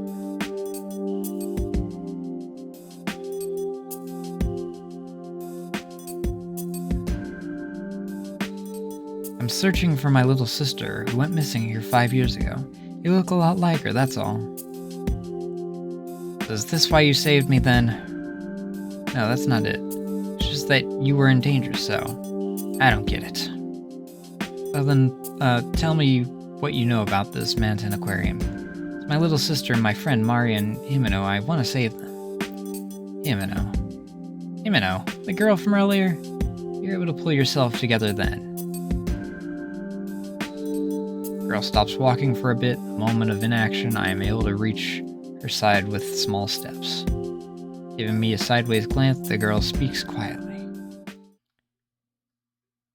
I'll pay back my debt now. Debt? Did I owe you for saving me? I don't see it as something you have to pay back at all. I think it is. Besides, I don't know when either you or I will die. I should pay it back while I'm still alive. So within this malicious Manten Aquarium... Malicious Manten Aquarium? Place where we're standing, it was born from the incident 5 years ago. A malicious alternate dimension existing alongside the regular one. If it weren't, such bizarre phenomena couldn't occur. Huh?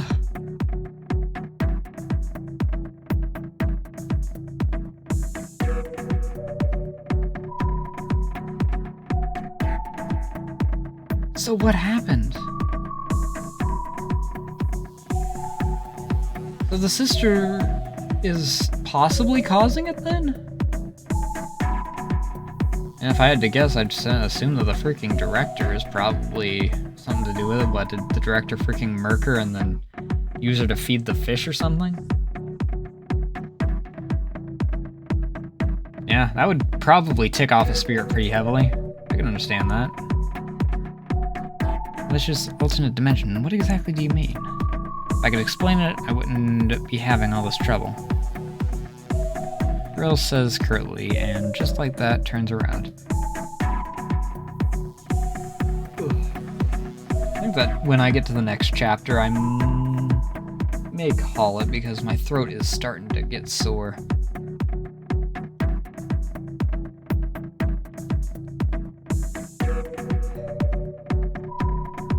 Plus, I'd already kind of planned to do this for 2 days. Minimum. I'm not all that worried about that. Our words only deepen this mystery further. Alternate dimension world. Could it be like the parallel world Yoshi-san was talking about? Paying no heed to my being deep in thought, the girl starts walking again. Wait, at any rate, could we at least say we're trapped in this aquarium? To my knowledge, I haven't tested that theory. Getting out of here, together with someone precious to me, because I will save Himeno. Do what you want. Don't you want to escape as well? If you do, let's go together. We'll go together. There's no need. I don't want to run away from this place. Girl rejects my proposition flat out, giving me the impression that she would never accept. Quickening her pace, she walks back in the direction of the previous room. But I was planning to go this way too. Right, in the end, moving forward means our destination's the same. Moving at a trot, I follow the girl.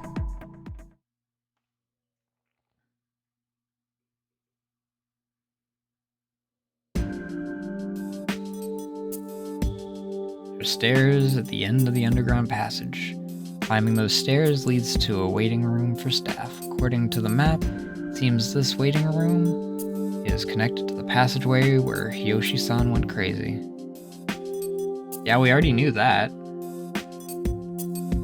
However, I cannot hear any particularly strange sounds. There are various things scattered about this room, and they seem to have been left this way for some time. Doesn't appear to be in disrepair the way the stage is. Why are you following me? Because in order to find the clues to escaping from this aquarium, I have to keep moving forward. Is that so? By the way, can you tell me your name? If you're gonna ask someone their name, you should give yours first. Right. I'm Nakanobe Mayumi. I'm usually called Mayu. How about you? There's no need for me to tell you. Bitch. Girl mixes a sign with this brief conversation, thinking that I'm the one who feels like sighing. Somehow, conversation has come to a close. Though her attitude toward me is cold, she has shown no outright aggression, reassuring me that I am no longer alone. Feels like someone was here recently. I mutter on spotting someone's clothes, in particular partially consumed sports drink. If having reached some conclusion, the girl returns my glance. This aquarium, each room is completely different, being completely ruined or being in use like this room. You think so too, then? Surprisingly receptive to what I said. Girl sits down on a sofa in the staff room, motioning for me to sit opposite her. Seems to be telling me she wants to talk everything over thoroughly. The phenomena of Mountain Aquarium. You mentioned how every room is different. I think that each door you take is different. What exactly do you mean? I hoped you'd be sharper, but you're a blockhead after all. You have no experience opening a door to find things have changed, am I wrong? You have also experienced opening a door to find things have changed. Yeah, I have. Things like hearing strange voices or having a normal person go crazy. Girl places her hand on her chin, a serious expression appearing on her face. I didn't think she would listen to what I had to say at all. Apparently, Mountain Aquarium is the exception.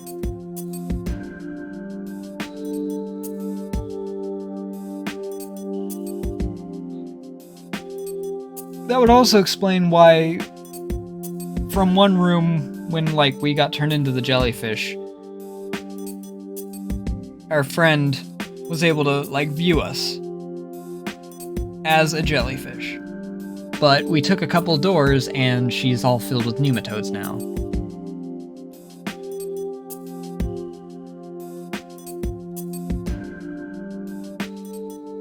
You said also, does that mean that you have as well? When I entered one room, I was choked by the stench. Thought it was from tanks not being filtered, but no matter how many rooms I passed through, I realized the situation in each room was completely different. It was the same for me. Thinking I didn't completely grasp the situation, I tried going back the way I came. When I did so, the situation was completely different, the first and second time around. First, the fish in the stinky tanks were swimming around. Do you get it? When you open the door, circumstances of the room change. At the very least, the doors are the key. After hearing your story, I'm convinced. After saying this, the girl rises and adjusts the hem of her skirt. Well, I'll be off. Wait a minute, shouldn't we share information like what things are in each area? There's no need. Changes each time you open a door, so all of our experience up to this point are in the past. Got a point. That cold attitude, the girl puts her hand on the exit door. Somehow I feel that trying to stop this girl from going alone is pointless. Slumping my shoulders, the realization I will once again be alone, I discover a book lying on the sofa. Where you were sitting just now, is that a diary? Diary?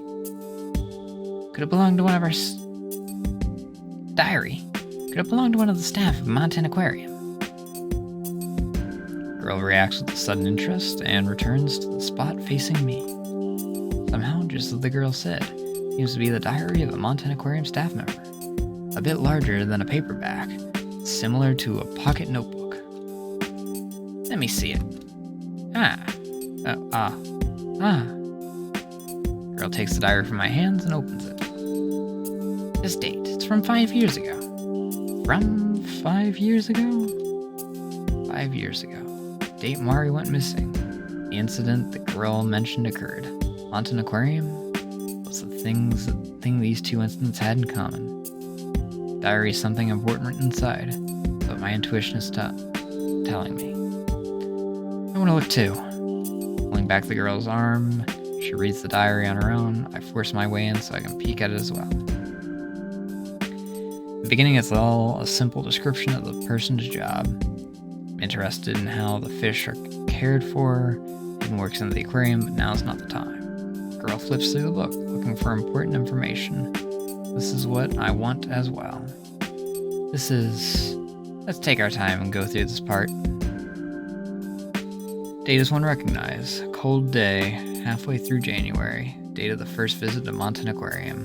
A day of destiny.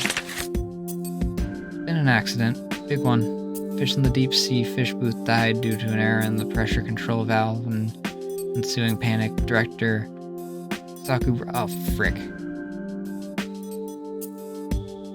Sakuragi died as a problem.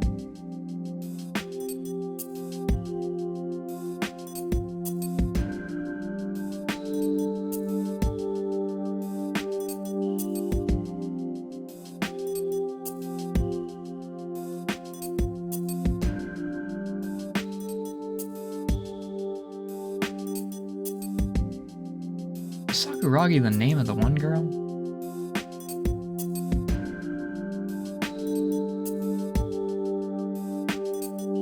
Staff room.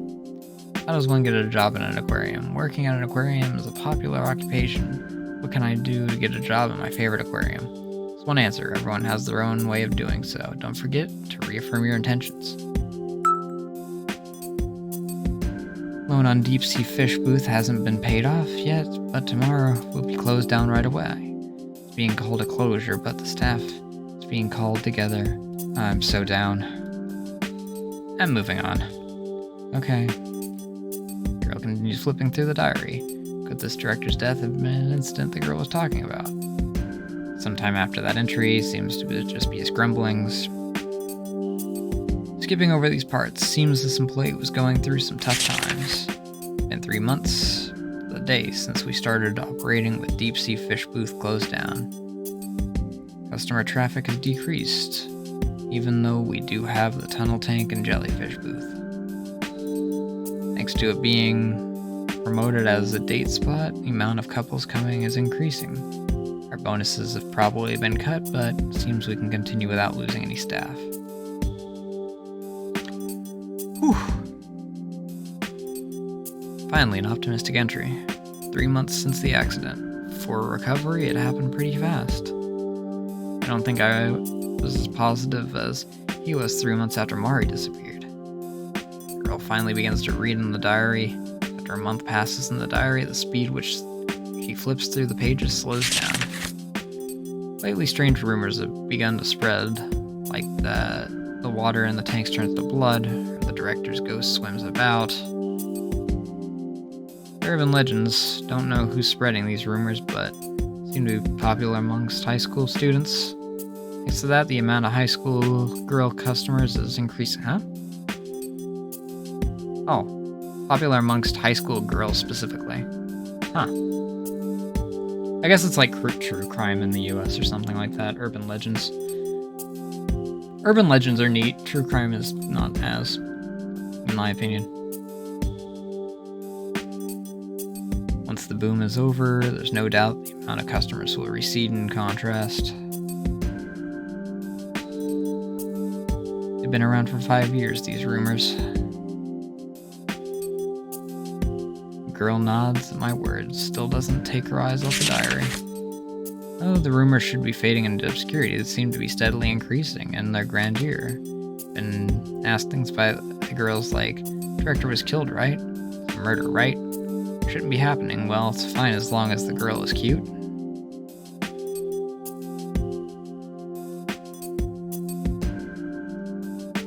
For a second, a scowl appears on the girl's face. Staff person's candid thoughts aren't really reassuring. Would probably be impossible for anyone to remain neutral about this, so I can sympathize with the girl's sullen expression. Even amongst the staff here, rumors have begun to spread. Even those who are decent adults are keeping them alive. I want Kozuki to stop with there are so many fishy things about the accident in the deep sea fishing booth and playing detective. Girl pauses briefly as she thinks something over, and she realizes I'm looking at her and she flips the page noisily. Kozuki's been out for 3 days now, pushed his luck too far by encouraging these rumors. Doesn't seem to be just someone skipping work. Girl's puzzled expression gives a hint of something more. Ever since he came back, he's gotten weird. How are the fish? How is the ghost? I'm the only one that's actually listening to him. From here, the writing gets messy. It does. Don't play around. Stop messing with me. What's going on? Kazuki drowned to death in one of the tanks.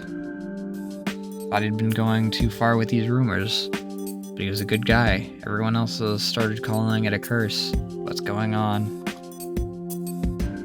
Again, someone died in Montan Aquarium. He was a person who was active in spreading the urban legends. With that, the rumors would become easier to swallow for children and adults. Something is weird. Lately, deaths amongst the creatures we have on display have increased. After all, our work is to recover management. Is hitting a slump again. Weird rumors aren't going away either. Why can I see the ghost of a girl inside the aquarium? It's so over the top, I don't get any of it. Two of us continue to read in town. Lately, I'm seeing fish everywhere. As if seeking prey, I have a voracious appetite. Come to think of it, started to think that rumor in particular might be true. After the closing of the exhibit, I've seen a girl with long hair. Even though it's June, she's wearing winter clothes. There's no doubt about that. What? Without my noticing, the word slips out. No, that's wrong. Denial appears in my mind. The girl notices that I've fallen into a strange state. Curtly says, concentrate. Either way, I'm already concentrating. I take a deep breath and steady my breathing, squinting to follow the words of the diary. I've gone crazy, or so many of them say. What's crazy about me? I haven't the slightest idea. This is an aquarium, so it shouldn't be weird for there to be fish everywhere. Look, even as I write this, they swim around me. There's a clownfish. This is probably the same phenomenon as I experienced. Yeah. Fish swimming around, even in places with no water. Had to be connected to the phenomenon in the underground control room. Even with this girl and I having experienced being attacked ourselves, it feels like I'm still resisting this for some reason. Lately, I feel like I'm gonna drown. I wonder if my body is weakening. Nevertheless, everyone is so cruel. Even if I were to start drowning in this room, no one would help me. Drowning with no water. There, that's... Yes, the same phenomenon. And by this room, maybe... the room we're in right now, this staff room. I'm gonna go ahead and quit. I'm at my limits, fish are swimming around everywhere. No matter where I go, I feel like I'm drowning. No matter what, no one believes me. Ever since Kozuki died, I'm miserable. Next entry is the last. Yeah, let's take a look. I wonder if my past life was as a fish. Recently, I feel no resistance in the water. Wonder what that means. Who knows? Girl closes the diary and places it on the table with a dull thud. Last entry in the diary was July 10th, around the same time of year as now. Wonder what could have happened. The staff member after that somehow know the answer. Surely he met the same end as the one called Kozuki. I mull over my doubts. I notice a half-plastic bottle on the table. Juice. The expiration date is from 4 years ago. There's a calendar on the other side, but it's also from 4 years ago. Thought this room seemed to have been recently in use, but it's a Montan Aquarium from 4 years ago.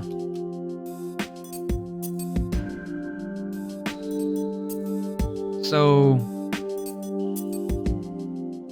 if the diary's from the same time period, that means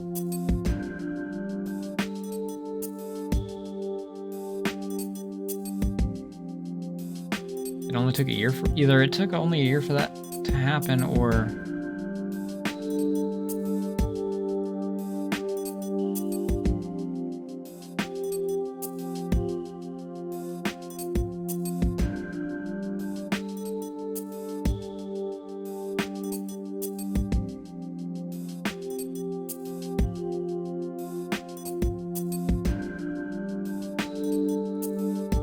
Okay, yeah. So, all that took place in the span of like a year. Yes, prices in the pamphlet left are also 200 yen cheaper than they are now. There's no doubt about it. Despite my lingering doubts, I believe what she says up to this point. I've seen time passing in a weird fashion here many times. Rather than being in awe of the fact that we're in the Maten Aquarium of long ago, I'm more caught up in the realization how many years have passed. Once, 4 years ago, Maten Aquarium closed down for about half a year. It was right around July. Surely that was when this employee died. I had no idea. It wouldn't have been that big of a deal. There are other things for people to do for fun. Anyway, current urban legend about Maten Aquarium possibly came around this period. And they aren't merely rumors. You're saying there could be others that wound up in similar circumstances to ours? Yes. Oh, God.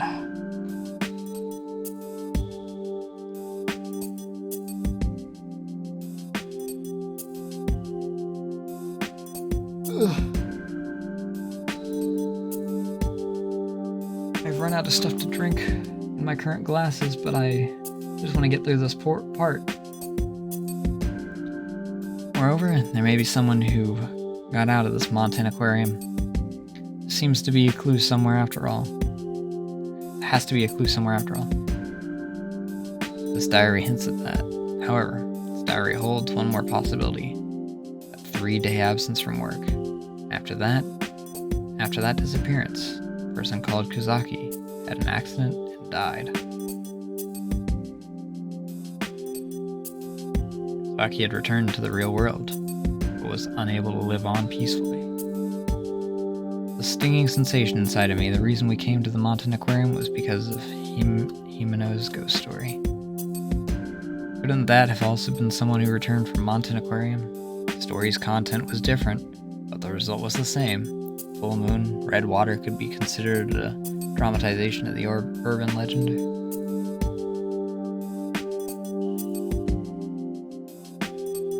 There's something bothering me. It's a ghost story I heard from Himeno. Ghost story? Having caught the girl's attention, I tell her the story as we sit. Forget some of the finer details and mix up the order, but I give her the same general story. You heard that story from this girl Himeno. You don't know any more details. That's all I heard. Himeno insisted that was a rumor, so she probably doesn't know any further details either. I see.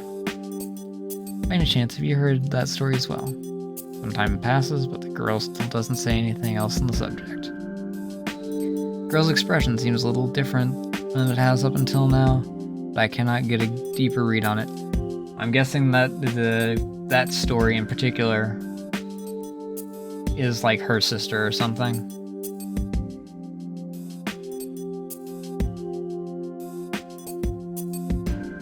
Not allowing the silence to continue much longer, the girl speaks without looking at me. Thinking about it won't do any good. Well, I'm going. Wait, didn't I tell you, I have no desire to run from Maten Aquarium. Girl says this over her shoulder, putting her hand on the door to the staff room. According to the map, side the girl exits from leads to the gate. Girl having turned down my request for company, I can see that she's no longer going to stop to help me, so I don't try to make her. Now I am alone once again. This room has neither the sound of machines nor that of ventilation fans, so I can hear the beating of my timid little heart. I remember another rumor the staff member wrote in that diary. Girl with long hair and winter clothes. Girl was referred to as a ghost. She wasn't in the story Himeno told. What it may have hinted at was that Mari had already become a ghost, so the Mari that had appeared before to me was... One part of me agrees with that thinking, but another part of me rejects it. I'm torn between the two. The inside of my eyes grows hot. There's no use in thinking about it. I have to move forward. If I falter, nothing will change, right? I am alone again, but it's not as if I don't know anything. But it isn't as if I don't know anything. It isn't as if I can't do anything. So,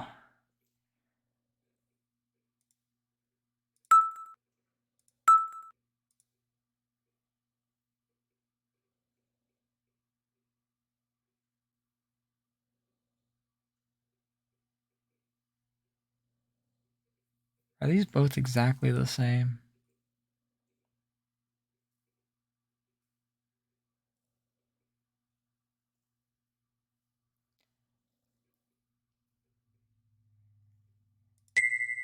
I have to save Mari. If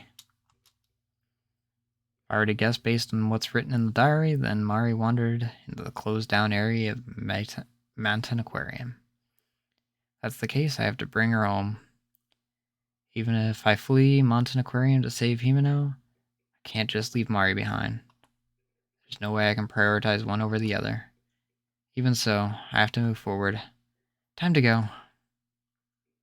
As I say this, I reach for the door to the staff room. Alright, and now chapter's complete. I had a feeling that it would be after, like, that big exposition dump. I mean, it's a visual novel. It's all exposition dumps, but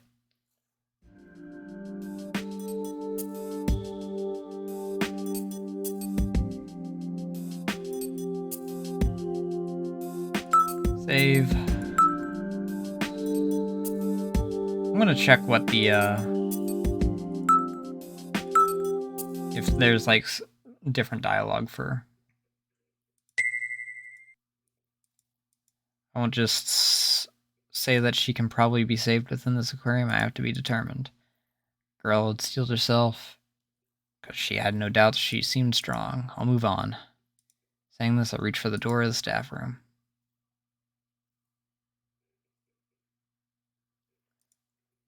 That was definitely the first time we switched seats in 7th grade.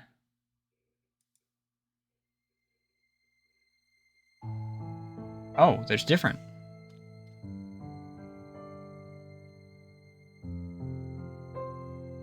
Okay, who I sit next to? Nakabe-san, was it?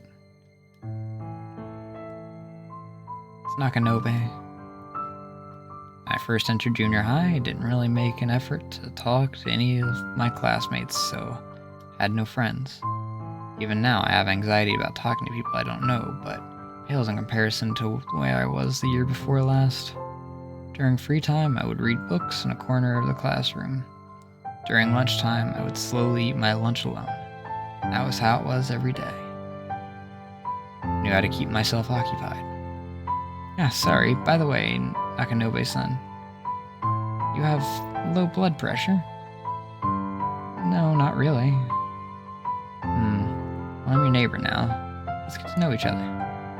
Himeno was the last one in the row closest to the window, and I was next to her. Himeno ended up with no one else to talk to, so she did all she could to talk to me, or at least that's how I saw it.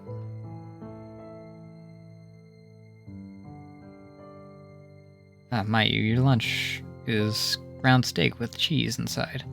Just love it. Let me have a little. My side dish. Okay, I'll give you the pork from my yakisoba bread.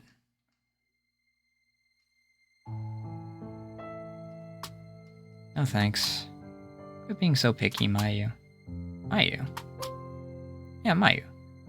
You're Mayumi-chan, right? So I thought I should call you Mayu. You remembered my name. This exchange took place 2 days after our seats changed. Still hadn't opened my heart to Himeno. Undaunted by my curt manner, Himeno would do things like reach for my boxed lunch. Up to that point, I'd never told her my first name, but Himeno called me Mayu.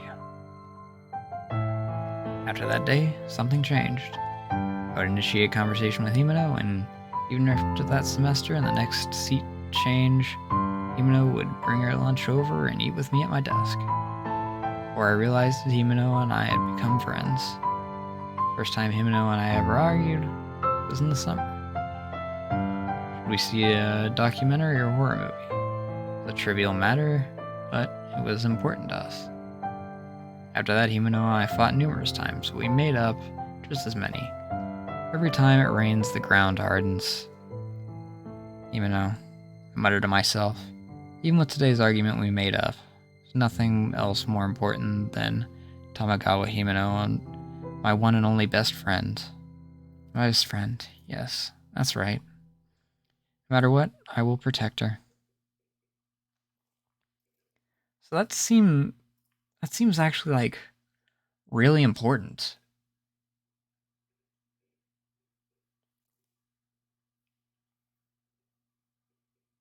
So that might be like a path change. I'm gonna save this one in a different slot.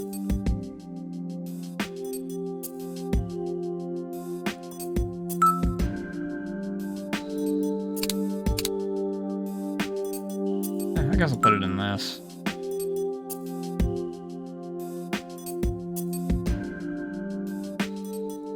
I don't remember what this was for.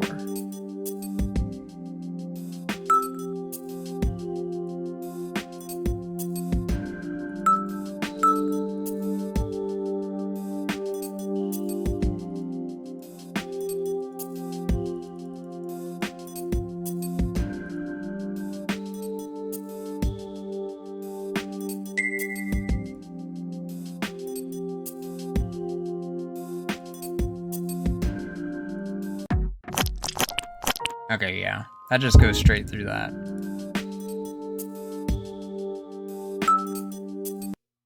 So there's no actual, like, important information. Important change by going slightly faster. Hup. And hup.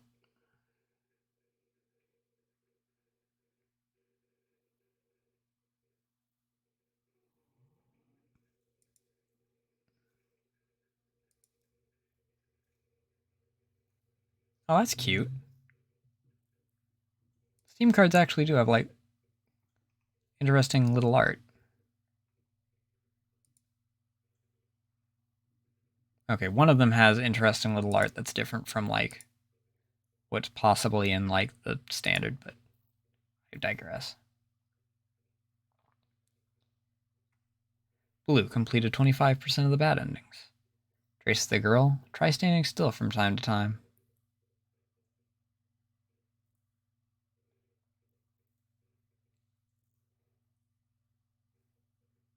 Memories. Seek out one of the gems.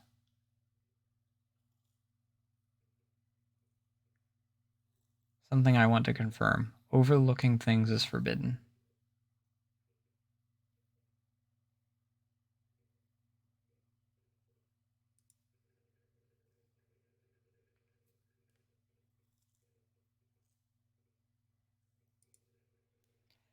Let's lower this down.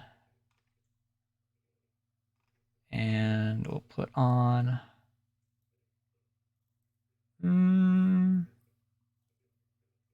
alchemy.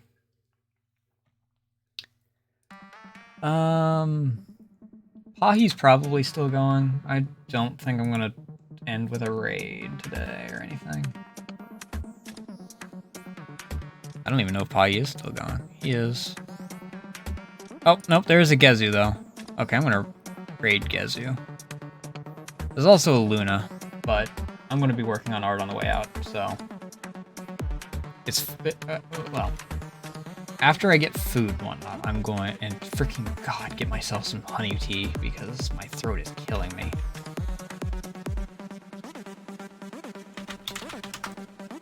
There's the socials. I'll be continuing this tomorrow. Wednesday is anime night and art night, so it's gonna be the same as usual. I will not be streaming. Thursday, I will, assuming I do get through all of this by then, be doing, what did I say on my schedule?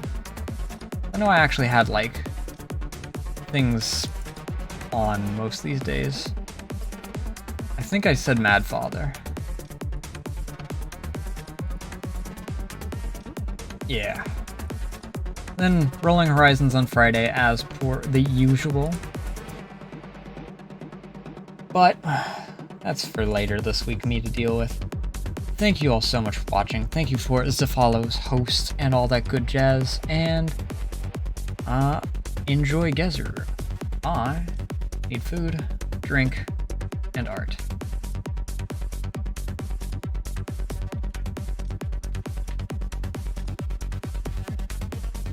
Let me start the raid. I will see you tomorrow. Bye.